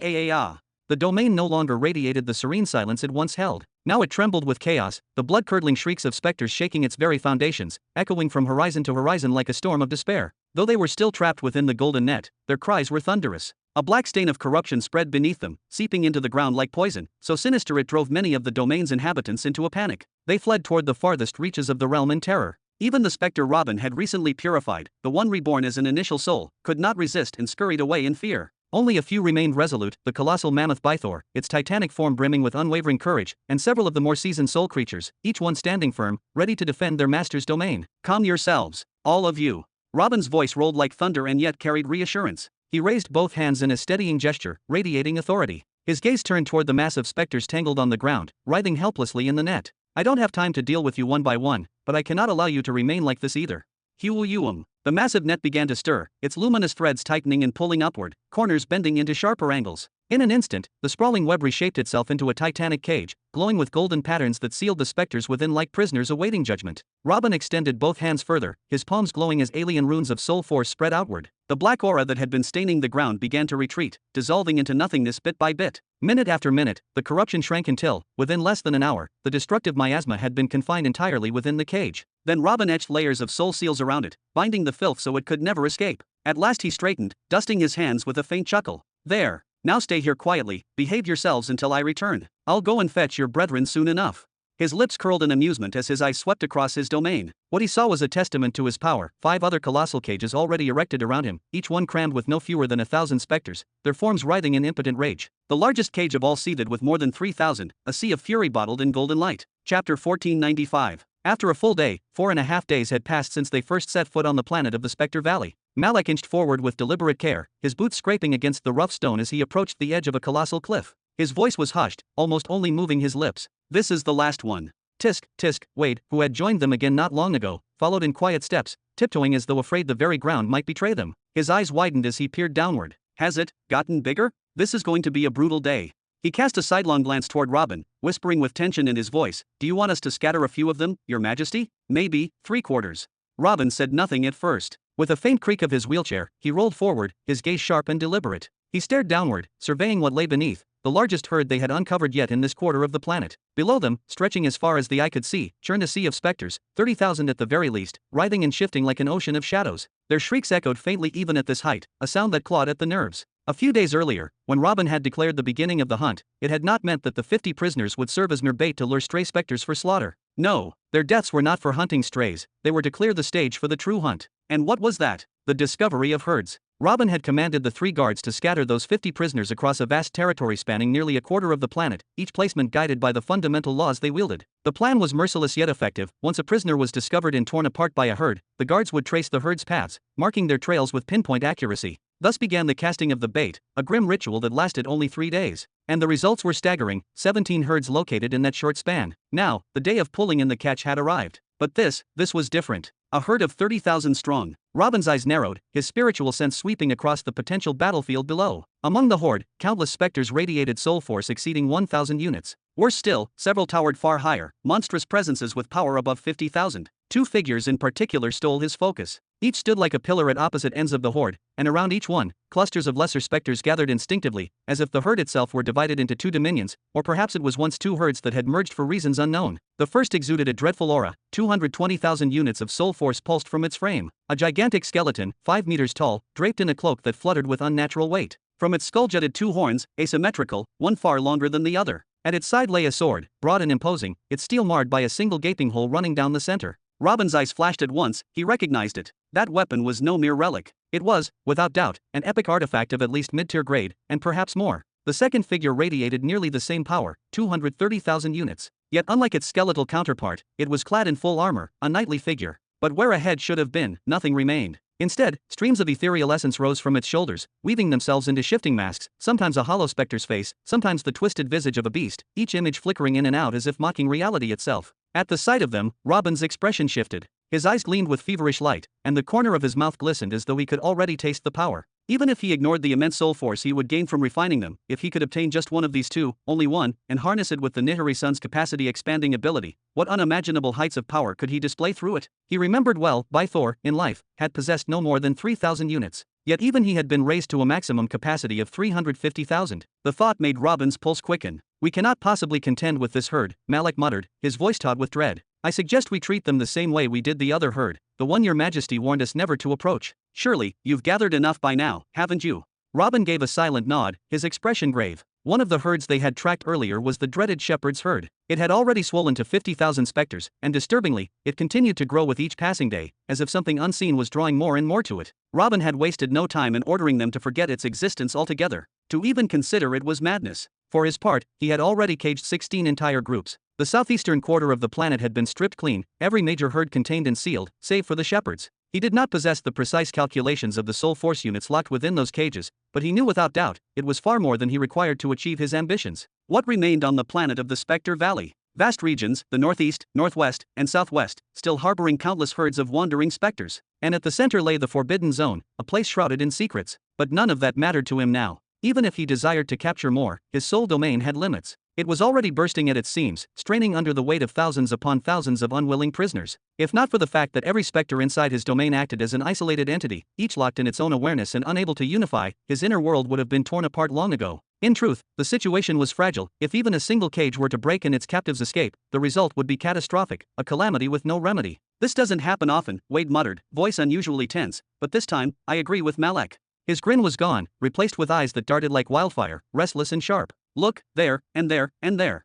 His finger stabbed the air at several points. Robin and Malek followed his directions, their gazes sweeping the massive horde below. And then they saw it. At each spot Wade indicated, a powerful specter stood, with lesser specters circled around them in eerie formation, like planets orbiting their suns. Amidst 30,000 writhing figures, such movement was easy to miss, but when one focused on several of these points at once, the pattern was undeniable. This is no ordinary herd, Malek breathed, brows knotted in suspicion. It's as if multiple herds have merged. But why don't their kings fight? By all laws of nature, they should be tearing each other apart. Wade tilted his head toward the two most dominant figures, standing at opposite edges of the horde. Look at them. They've been staring at each other since we arrived. Each is on the verge of slaughtering the other, yet something invisible restrains them. His gaze flicked back toward Robin, voice dropping lower. This is nothing like the shepherd's herd. Hers is larger still, and filled with rival power centers. Yet she alone holds them together, every specter following her command without question. But this one, who holds power in this one? Robin studied the writhing sea below, his eyes hardening. He lingered in silence, measuring every detail, then at last nodded curtly and began to withdraw. We're leaving. Now. Everything about this herd was wrong. Too many specters, too much power condensed unnaturally in one place. Though it held more soul force than all the groups he had captured combined, Robin knew better than to gamble. Even he would not risk his life here. But before they could move, Huum! A titanic wave of soul force erupted without warning. It struck like a hammer of the heavens, crashing across the land in an instant. The ground quaked beneath their feet, dust leapt into the air, and the very air seemed to warp under its weight. In a heartbeat it swept through Robin and his companions, freezing their breath in their lungs. Their bodies stiffened, their skin prickled, and even their souls recoiled in raw terror. The oppressive weight was alien, absolute, overwhelming. None of them could even think of resisting. This was no power they had ever encountered. It felt ancient, immeasurable, like the echo of some forgotten deity walking the earth. And then, cutting through the suffocating silence, came the sound of footsteps. Bam, bam, bam. Chapter 1496. Bam, bam, bam. The thunderous footsteps reverberated not just through the valley, but inside their very chests, hammering against their hearts long before they resounded in the air. Each strike was like a drumbeat of doom, a reminder that whatever approached was aware of them, having already marked them with that terrifying wave of soul force moments earlier. Bam! At last, the footsteps ceased.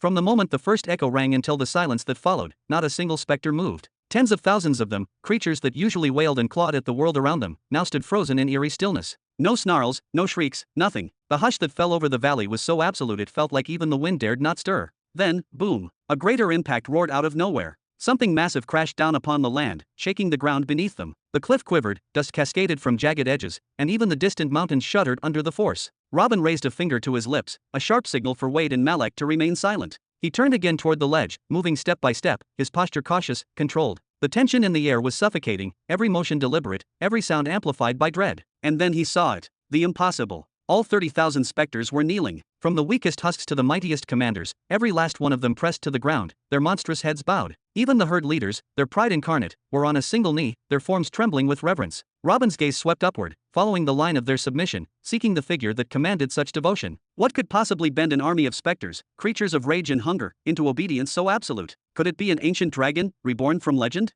A phantom avatar of the sacred bird Ra? What could claim loyalty so complete, a loyalty strong enough to forge an army capable of crushing an entire planetary empire? Could it be the shepherd of specters herself? And then his eyes found it. Not a colossal worm, not a supreme beast king, not even one of the towering 5-meter lords he had seen before. It was a specter, humanoid in form, no taller than a human. Its head was nothing more than taut, leathery skin stretched grotesquely over bone. Yet its body still bore flesh, thick muscles cored across its frame, the physique of a warrior preserved in undeath. In its hands it gripped a staff taller than itself, a wooden scepter that pulsed with unceasing silver light. From its tip spilled streams of shimmering power, but Robin realized with a shock that the staff was not the source. The specter's entire body exhaled soul force in a constant torrent, rising in vapor, in streams of unstable bubbles that burst and shimmered in the air. Robin's eyes widened in disbelief. The creature was like a boiling cauldron, venting torrents of energy rather than hoarding it. The truth struck him with dreadful clarity. The specter was not consuming the energy of the valley, it was the source of the suffocating soul tide that blanketed everything. Then he noticed something even stranger. The specter's feet did not touch the ground, nor did it float in the air.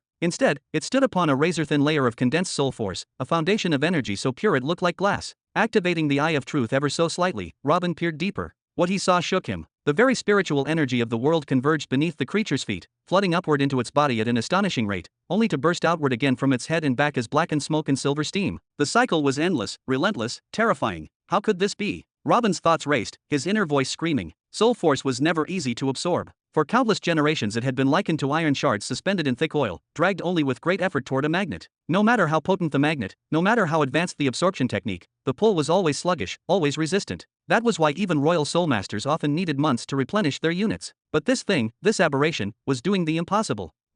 Robin narrowed his eyes, then suddenly his pupils dilated, horror flashing across his face. Oh, heavens! What is it? Malak demanded, his own instincts screaming that something unnatural was before them. 1 million, exactly 1 million. Robin pointed toward the specter, his voice hushed but edged with disbelief. The amount of soul force flowing into its body equals the amount it expels. Not a unit more, not a unit less. Precisely 1 million, sustained without fluctuation.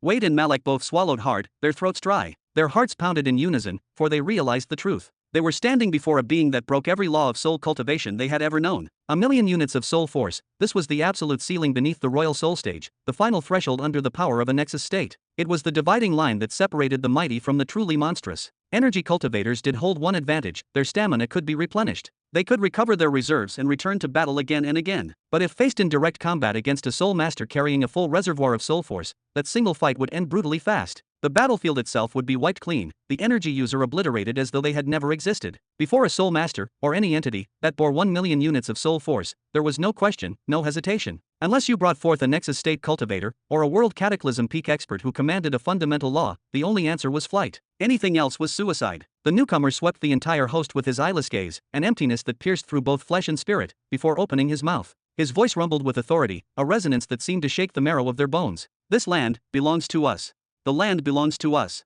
Shah, shah, clatter, clatter. Robin felt the land itself quake, the stones beneath his wheels trembling. The very air vibrated with the chorus. The stronger specters spoke words with eerie clarity, their guttural voices carrying intent. The weaker ones howled in distorted cries, but their meaning was unmistakable. It was obedience, absolute, unquestioning obedience. For a moment, Robin's heart lurched. These creatures were not as mindless as their erratic actions often suggested. They understood, and worse, they believed. The mist-shrouded figure held its silence for a few breaths, letting the anticipation build like a storm. Then it spoke again, each word dripping with venom and authority. There is a challenge to my rule. That living one, she dares to contest me. Today we shall reclaim the land beneath a single banner, beneath my banner. Under your banner. Shah, shah. Robin's lips parted in disbelief, his voice falling to a whisper. Is he speaking of the shepherd? His mind reeled. That thing was calling death upon itself. The shepherd might wear the guise of a delicate adolescent girl, but appearances meant nothing. In truth, she was a royal soul master, an existence leagues above this creature's audacity. Down below, one of the specter lords, one of those who formed the swirling centers of power, opened its maw. It was a beast like a monstrous lion, towering 5 meters tall, its mane a flickering storm of shadow. With a roar that cracked the air, it bellowed. My lord, the pale Arcalan, your call has come too late. That living one, she has gathered many of your faithful. She has bewitched them, twisted their loyalty away. We must take vengeance, vengeance most severe. Vengeance most severe. Shah, shah. The valley quaked again with the chorus, the sound deafening, layered with fury and devotion. Arcalan. Malak muttered, his eyes narrowing, his brow furrowed as if clawing at some memory hidden deep within him. His tone was tinged with unease. Is something wrong? Robin asked, his voice hushed, careful not to let the sound carry. I don't know. That name. I feel I've heard it before, whispered somewhere. It somehow sounds extremely familiar, but I can't recall where I heard it. Malak shook his head, frustrated. Then he turned, eyes hardening on Robin. In any case, whatever is happening here can't be good. We must leave, now. As long as he has not turned his gaze upon us, we still have a chance. Robin nodded silently, the decision clear. Together with his 2 guards, he began to move, step by cautious step, retreating like shadows into the mountainside. Every rock, every breath felt louder than thunder in that suffocating silence. But then, we shall have our vengeance. Arcalan's voice thundered, rolling across the valley like a tidal wave of power. But first. His gaze shifted sharply, and his skeletal hand rose, a finger like a blade pointing directly toward the peak of the small mountain. Toward them. We shall begin with the intruders. Chapter 1497. This is bad. Robin stiffened the instant he felt the gaze of the Spectre King pierce through his body, a pressure that seemed to brand his very soul. Without hesitation, he snapped his head toward Wade, and at that very moment, Malik did the same. No words were exchanged, as they did not need to be. Wade understood. Crack! Wade spun, two fingers like blades slicing the very fabric of space. Reality split with a shriek, a jagged tear opening before them. With the fourth tier of the fundamental law of space at his command, Wade had just enough mastery to create a narrow fissure, barely large enough for the three of them to slip through if they moved quickly. It wavered, unstable, but it was salvation nonetheless. They leapt forward together, hearts pounding. But then, rumble, rumble. A second wave of soul force detonated across the battlefield, far more crushing than the first. It was not just a spiritual scan, it was domination, raw and absolute. The fissure in space quaked violently. Vibrations rippled across its jagged surface, threatening to collapse it altogether. The three froze mid-motion. Oh no! If they attempted to pass through now, the distorted rift could tear their bodies apart, scattering their very souls into nothing. At best, they would emerge mangled. At worst, they would not emerge at all. Xianxia. Tens of thousands of specters erupted in unison. Their howls became a living tide as they hurled themselves toward the mountaintop, each one desperate to be the first to fulfill the command of their pale king. Even the titanic horned specter, its mismatched antlers jagged against the sky, and the armored monstrosity with the shifting head both drew their weapons and launched upward. There was no hesitation, only killing intent. The horned giant reached first, faster by mere fractions of a second. It raised its gargantuan sword, an abomination of steel meters long and nearly 2 meters wide, and swung down at the peak with devastating force. Bang! The mountain quaked under the blow. Shards of stone and splinters of earth erupted skyward. Robin, Wade, and Malik were forced to scatter in desperation, retreating in 3 separate directions. The horde surged between them, swallowing sightlines. In an instant, each found himself cut off, surrounded by endless enemies. Your Majesty! Wade and Malik shouted at once. Their voices cracked with desperation, their first instinct not survival, but loyalty. Protect Robin, that was their duty. I am fine. Robin's voice boomed across the chaos, strong and unyielding. Escape individually. We will regroup at the rendezvous point. But, Your Majesty, Wade roared, torn by anguish. Could they really abandon their liege? What was the meaning of a guard if not to die for the one he served? Do it! Robin's order ripped through the air like a whip. His wheelchair screeched across the earth, its wheels carving twin scars into the soil from sheer force. Yet even that desperate speed was not enough to break free. The massive lion specter came crashing down from above. Its body, 5 meters of shadow and muscle, blotted out the sun with a roar that split the heavens. Roar! Its cry transformed into waves of soul force, battering the world like a storm. The shockwaves slammed into Robin. Arg! His body shook under the pressure. The ground beneath him fractured, collapsing in a circle 100 meters wide. With each wave the crater deepened, dragging him further down, trapping him in a pit of shattering stone. Every pulse of that soul force pressed him lower, pinning him tighter, threatening to crush him entirely. The Lion Specter's power was immense, nearly 150,000 units of soul force, and its full-scale assault could not be ignored. Robin's eyes locked on it, blazing with cold fury. You like to play with soul waves, do you? He growled, his voice trembling with contained power. His eyes flared, erupting with dense spiritual light. Then let me show you the true power of soul waves. Boom! In the following instant, space itself between Robin and the colossal lion specter seemed to bend and warp, compressing and stretching at once. The specter, a towering beast of shadow and terror, still carried its proud, murderous presence, until Robin's attack struck home. At that moment, its hollow eyes widened, and for the first time in countless years, fear flickered within them. Whoom! The lion specter's entire form buckled, its vast body swelling and shrinking erratically, twisting out of control. Being incorporeal saved it nothing. There was no escape, no defense. It had taken the brunt of Robin's soul execution domain, direct and unshielded. That attack was no mere technique. The soul execution domain was one of the most devastating arts Robin had ever forged, born in the fires of the war against the empire of the Great Serpent. He had refined it countless times since, honing it until it became a weapon of annihilation. It was so powerful, so utterly destructive, that Robin had never dared sell it in the Soul Society, though he knew the bids for such a technique would have been astronomical. Against the execution domain, bolstered by tens of thousands of units, the Lion Spectre had no answer. It spasmed violently, collapsing and stretching like clay on the verge of being torn apart. Roar! But Robin did not let it be destroyed. Come, he commanded. A portal burst open at his side, spilling golden white light. From it flew nets, not mere bindings, but radiant spears of woven soul force. They struck into the lion specter's incorporeal form, barbs embedding deep inside. Hooks flared open, anchoring it. Then, with a violent pull, Robin dragged the beast toward him. Whoosh! In a heartbeat, the mighty lion specter was ripped from the battlefield, dragged screaming into Robin's soul domain. The portal snapped shut with finality. Yet Robin's face did not ease with triumph, it darkened. This was, without doubt, the most powerful specter he had ever captured, a prize of terrifying scale. But instead of satisfaction, only dread filled him. To control it, he would need to enter his soul domain, to purge, subdue, and seal it. But to attempt such a thing here, surrounded as he was, would be suicide. Already he could feel the contamination spreading. His inner soul domain trembled, corruption bleeding through the fabric of his domain. Panic rippled inside. His soul creatures were restless, their terror bleeding into him. He had no choice now but to rely on Pythor and the stronger soul creatures within to defend themselves until he could act. Xianxia! The guttural roar shook him back to the battlefield. From both flanks, the cries of specters pressed in, heavy and dreadful. That single exchange, the capture of the lion, had lasted less than 2 seconds, yet in that heartbeat, he had been trapped. Several dozen kilometers away. Who follows me? Who heeds my song? I am the queen, cloaked in night. At the head of a vast herd of specters, a braided girl abruptly stopped. Her blackened lips curled, surprise flashing across her face as she tilted her head toward a distant direction. Then she smiled, wide and playful. So, there they are. Her laughter returned, high and mocking, her steps resuming with almost theatrical pride. But one thing had changed, the direction of her march. No longer did the shepherd and her army advance toward the planet's central zone. Instead, her vast host of specters shifted course. The earth trembled as they moved. Thousands upon thousands of shadowed figures surged in her wake, their eyes glowing like embers in the dark. Their cries echoed like thunder, a chorus of death that blanketed the sky. The shepherd walked ahead of them as though leading a parade, her braid swaying, her every step confident in light, as if mocking the horror she commanded. She did not rush. She did not need to. With every passing moment, her presence swelled, a tide of inevitability. The battlefield that awaited would not simply witness another clash of specters, it would tremble beneath the arrival of their new queen. Chapter 1498. Bang! Malik sprang backward with blinding speed, his cloak billowing as he narrowly evaded the incoming strike. His staff carved a glowing arc through the air as he shouted, "Prison of time."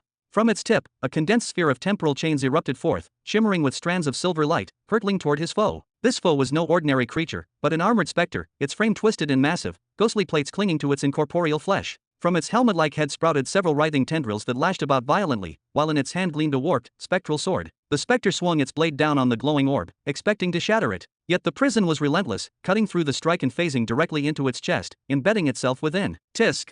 Malik cursed and waved again in annoyance. He had prepared his attack for several long, tense seconds, but the moment it landed, he found himself beset on all sides. Shadows upon shadows closed in, thousands of specters crowding the battlefield like a living tide, their hollow howls shaking the air. Flow of the river of time. A ripple coursed outward, and suddenly Malik himself seemed to step free of his own body. His phantom image walked calmly among the endless swarm as though on a peaceful stroll through a field. The specters screeched, reaching for him, but to their horror, their movements slowed, their claws dragging through the air too sluggishly to touch him. Yet despite his composure, Malik's breathing grew heavier. His brow furrowed in strain, a sheen of sweat forming. To invoke the fourth stage techniques of the major law of time was not something even he could sustain lightly. To do so again and again without rest was draining his core essence. If this continued, exhaustion would devour him long before the enemy did. The 3 great arrays he carried were his only lifeline. But would he even survive long enough to activate the triad array? Shha! The tendril-headed specter let out a guttural, ear-splitting shriek. The prison inside its body whirled, accelerating the passage of time within its shell, forcing it to burn through unit after unit of soul force at a terrifying pace. If left unchecked, it would soon consume everything it had and simply vanish.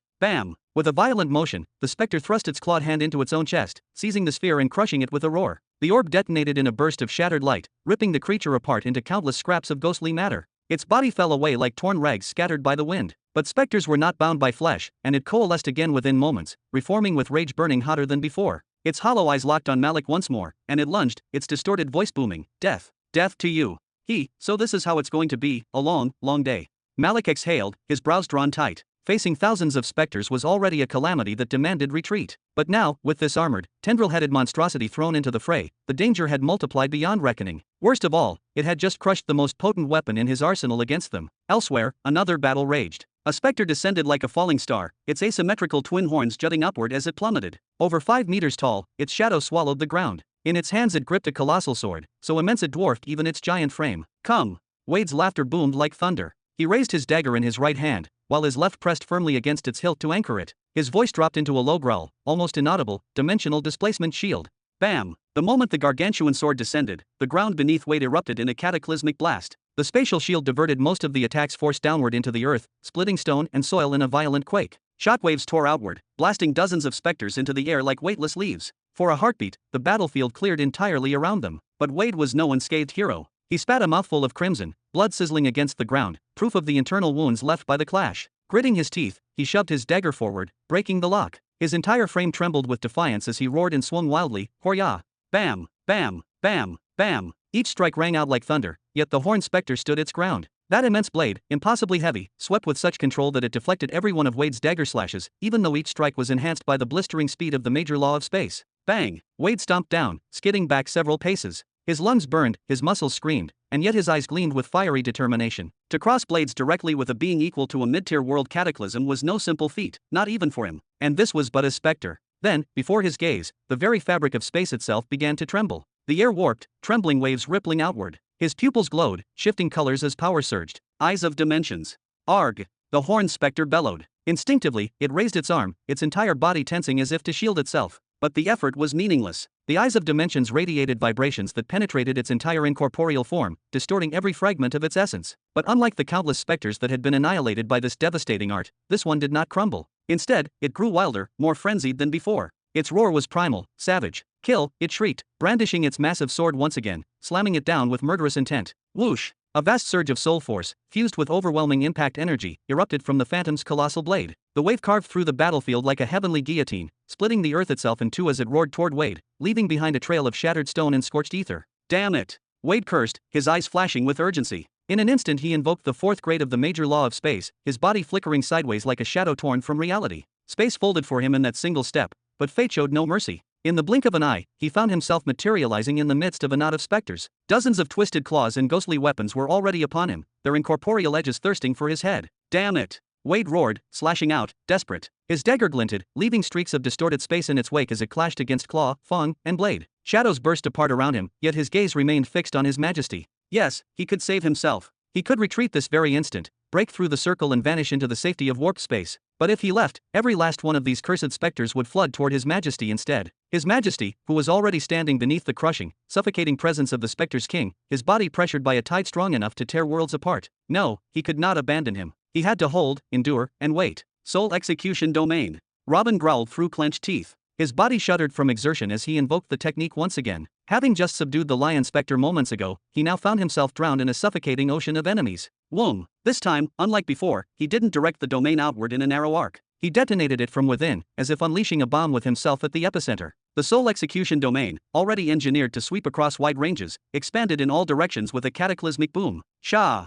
Hundreds of specters twisted unnaturally, their spectral bodies buckling and warping as if crushed by invisible pressure. Their forms contorted into grotesque shapes before exploding into fragments, their death screams tearing the air. In their place, countless emerald crystals erupted outward, cascading like a storm of green meteors, showering the battlefield in glittering rain. Whoosh! Whoosh! Robin's soul force flared again, extending invisible tendrils through the air. The emeralds were swept up mid-flight, gathered by unseen currents and hurled directly into his spatial ring. In less than a single heartbeat, not a shard touched the ground, and they all vanished into his possession. The next waves of specters fared better. The blast shoved them back in droves but left them intact. The reach of the domain, devastating as it was, could not extinguish those outside its radius. Robin hadn't expected it to. His goal was space, precious breathing room, and it had delivered. For the first time in long moments, his form was visible again, no longer buried in an endless wall of enemies. His blade gleamed, his chest rose and fell, and the ground around him was littered with silence where moments ago chaos reigned. But frustration darkened his face, deep and heavy. This so-called victory rang hollow in his heart. The soul execution domain he had unleashed against the Phantom Lion earlier had cost him 50,000 units of soul force, sacrificed without hesitation just to bind the beast long enough to bring it down.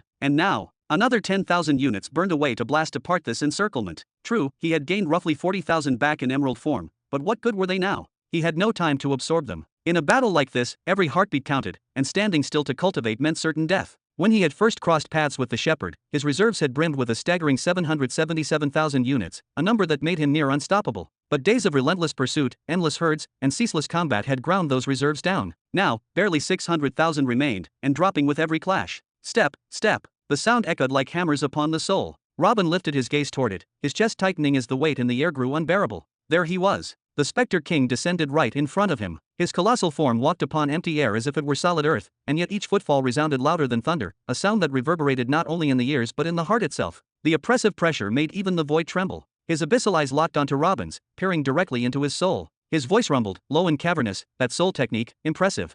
Then, slowly, he raised his colossal scepter. Its tip burned with abyssal power as he pointed it directly at Robin. I want him alive. Shah. Chapter 1499. Enough. Robin raised both his hands high, his voice rolling like thunder across the battlefield, and his gaze locked unflinchingly with that of the Spectre King. We do not seek war, and you do not wish to see more of your soldiers crushed and scattered. We will withdraw if you allow it. From the depths of Robin's soul, there was nothing he wished more than for this towering entity to accept such a truce. He had not come to the Spectre Valley planet to lock horns with local monarchs in duels of life and death. He had come to harvest units of soul essence, to seize a chance for breakthrough, to advance his path forward. A meaningless clash here was not his desire. A strong soul.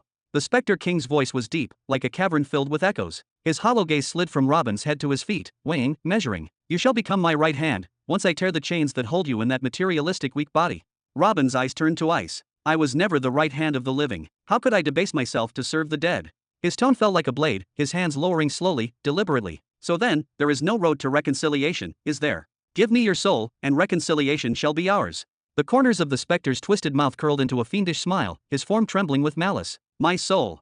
Robin's expression darkened, irritation cracking across his features. It was never yours to claim. But, his voice hardened, and his arm swept outward with authority. You may take my soul force, if you can. Crackle. The motion of Robin's hand birthed a sudden shockwave, air pressure condensing and bursting outward like the roar of an unseen beast. Dozens of specters were thrown aside, their incorporeal bodies flung helplessly. Yet that was only the beginning. The pressure twisted upon itself, began to churn, and in the span of a heartbeat it unfurled into a spiraling maelstrom of fury. It seized every nearby specter in an invisible grip, dragging them into its raging core. Rumble, rumble. A colossal cyclone rose to life at Robin's right flank. In the blink of an eye, it was brimming with black-green specters, shrieking as they were spun within its furious spiral, as though a storm had been unleashed from the abyss of the underworld itself. Spectre King Arcalan's laughter faded, replaced by silence heavy with thought. That cyclone, which contained nearly 25,000 soul units, was not slaughtering the specters. No, it dragged them in, then flung them across vast distances. The concept was deceptively simple, yet because it did not pursue carnage, its consumption of soul units was minimal. That storm could whirl endlessly, an eternal tempest haunting the battlefield.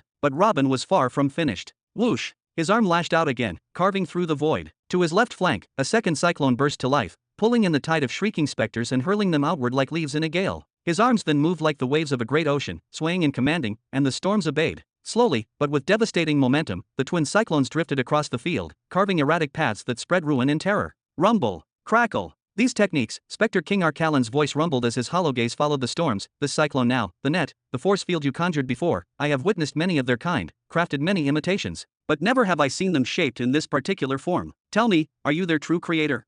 Robin arched a brow, his lips curling with a half-smile. Oh, a spectre with culture and curiosity? Yes, I am their creator. Do you wish to purchase them from me? A grotesque laugh tore from the Spectre King's throat, broken and jagged. Ha, ha. Then he swung his staff with force. Boom. Nearly 1,000 specters were ripped toward him, clawing, screaming, colliding as he smashed their forms together. The impact erupted in a massive explosion that split the ground and darkened the air. From within the haze of ruin, his voice rang out once more, darker and heavier. What I desire is not the technique. I desire the creator himself.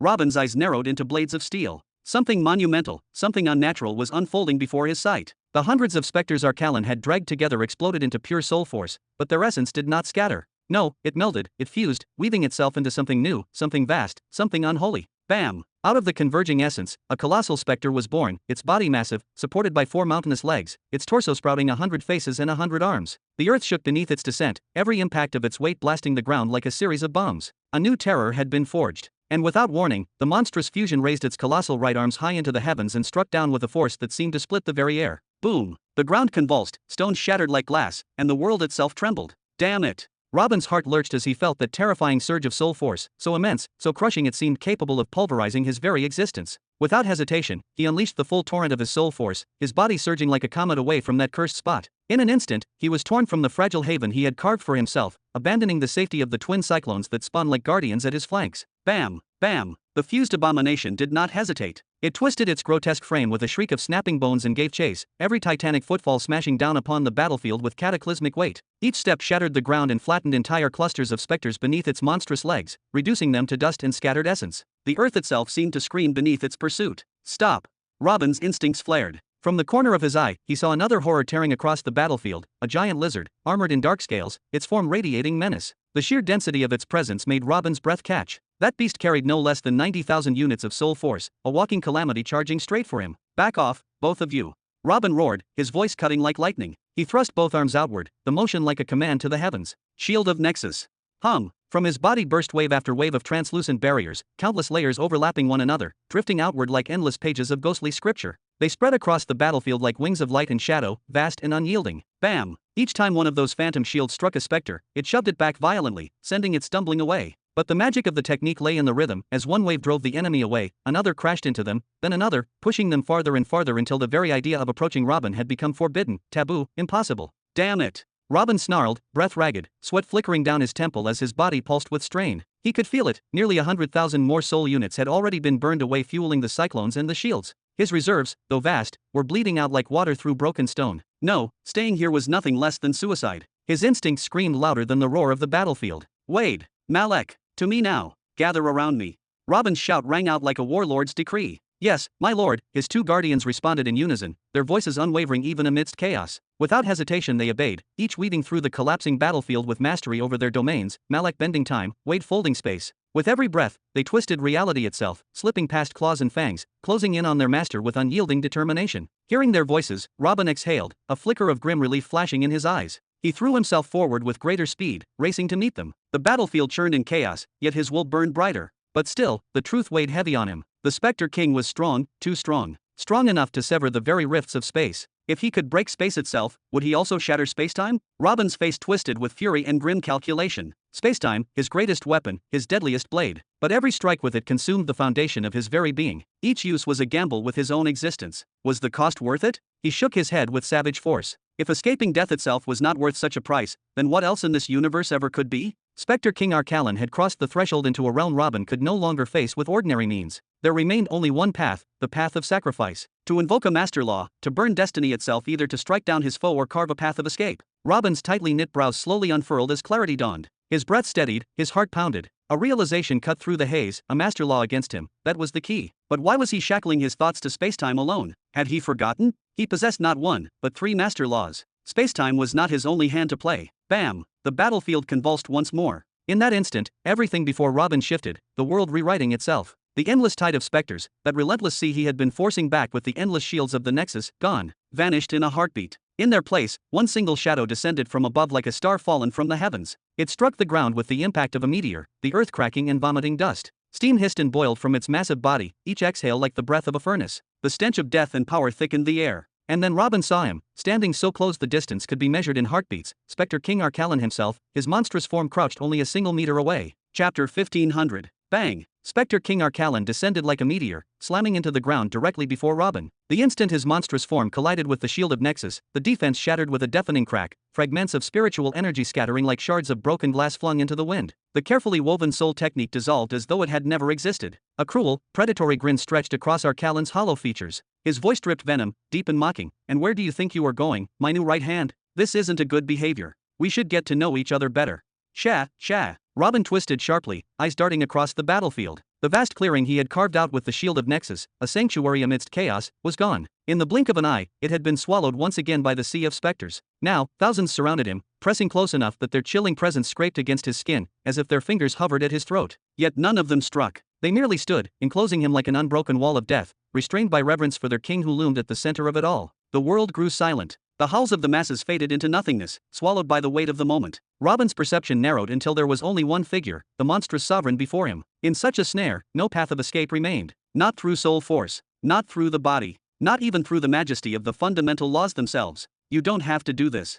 Robin lifted his chin, his gaze locking with Arcalan's sunken, abyssal eyes. His voice was steady, cold, unyielding. Forcing me into a corner has never ended well for anyone. No one has ever trapped me and walked away with what they wanted. I promise you, you will not be the exception today.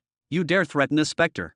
Arcalan's tone broke into jagged laughter, sharp and manic. With what? Death? Ha ha ha. His booming cackle shook the air, a chorus of madness that seemed to rattle the bones of the specters around them. You may be a clever weaver of soul techniques, but intelligence? That is not your strength, human. Robin's expression did not waver. His voice cut back, harder than steel. There are fates far worse than becoming a specter, such as becoming one stripped of will. At those words, Arcalan's expression shifted, the amusement draining away, replaced by sharp and vicious hostility. You dare threaten me with turning me into a soul creature? Me? His voice lowered, guttural, trembling with fury. I can feel your domain rotting, twisting, ever since you devoured Sharka the lion, a specter that did not even reach 10% of my strength, 1% of my consciousness, not even 1/100% of my memories. And you? He lifted his skeletal hand slowly, deliberately, until he tapped Robin's shoulder, a gesture both mocking and terrifying. You truly believe you could devour me? Your fragile domain barely supports 800,000 units, and you think yourself capable of consuming me? A deep, venomous laugh spilled from his mouth. If not for the risk that your memories would be shattered beyond repair,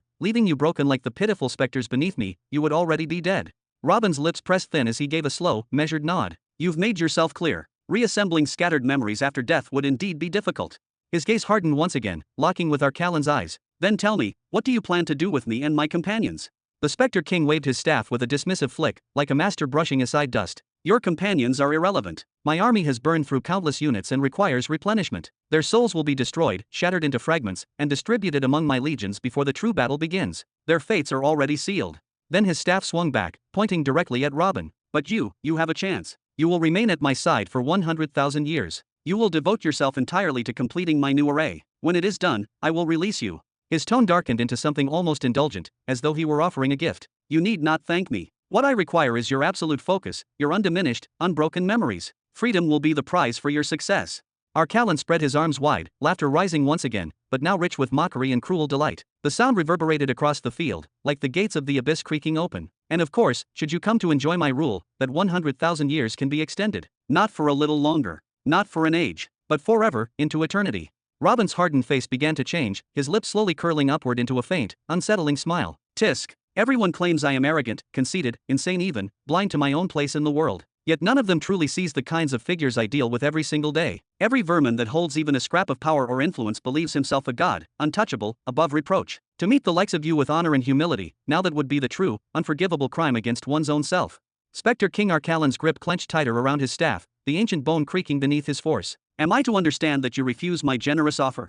His voice was calm, but venomous, trembling with restrained wrath. Robin's head tilted slowly, gaze sliding to his right. Bam, bam. There was Malek, struggling in desperation within the endless sea of specters. His body was bloodied, his aura flickering under the weight of the battlefield. From the very moment Arcalon had set foot upon the arena, the pressure had multiplied manyfold, pressing down like a collapsing sky. At least 7 specters, each radiating a power surpassing 50,000 units, closed in on him with gnashing hunger. His state screamed disaster. He might not even live long enough to attempt escape, much less reach Robin's side. And Wade fared no better, his own body battered, dodging frantically, his figure nearly drowned amidst the horde. Robin nodded a few times as he watched from afar, the weight of the sight pressing on him. Then he spoke, his tone deep, reflective. Long ago, I encountered a technique most fascinating. Its concept was ingenious, its results magnificent. Yet, it was not meant for me. It slipped through my grasp, and that reality left me with a touch of grief, even envy, toward those who could wield it freely. I hated admitting it, but there was a hollow in my heart, a sense of incompleteness. Still, I did not give up. For years, in the stolen hours of solitude, I labored to reshape it, to remake it into something that might fit me. And at last, I succeeded. But my triumph carried one fatal flaw.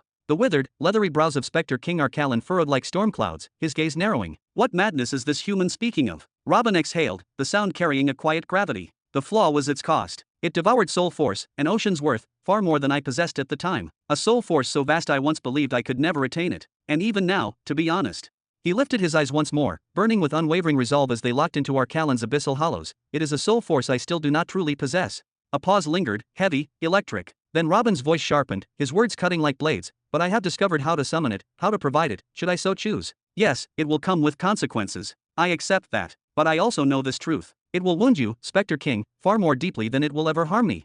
Arcalon's hollow sockets flared, and then, he laughed. A sharp, venomous, mocking laugh that rang across the battlefield. You dare threaten me with an untested technique. His tone rose, boiling into anger as his bony finger pointed toward Robin through the staff. Forget recruitment. I have no use for foolish dreamers. I will kill you here, and then I shall tear through your memories myself. His voice split the silence, filled with command. Rip him apart, but leave the head intact. Shah! The world darkened as tens of thousands of specters lunged toward Robin at once, their forms like a tidal wave of claws, fangs, and blackened mist. The ground quaked beneath their stampede, the air drowned in their shrieks of bloodlust. Robin nodded softly, almost peacefully, as he exhaled a long sigh. At that moment, he closed his eyes. The battlefield, the cries of the specters, the trembling of the world, all of it faded. He felt as if he were utterly alone in the vast, endless universe. Silence. Stillness. Then, from his lips, came a whisper, gentle but resonant, like the tolling of a divine bell. Divine Decree Incarnation Technique, Master Law of Truth version. To be continued. Thanks for listening. If you enjoyed this video, hit that like button and subscribe so you never miss an update. Check out the playlist to catch up on the rest of the series. I'll be back with the next part soon, stay tuned.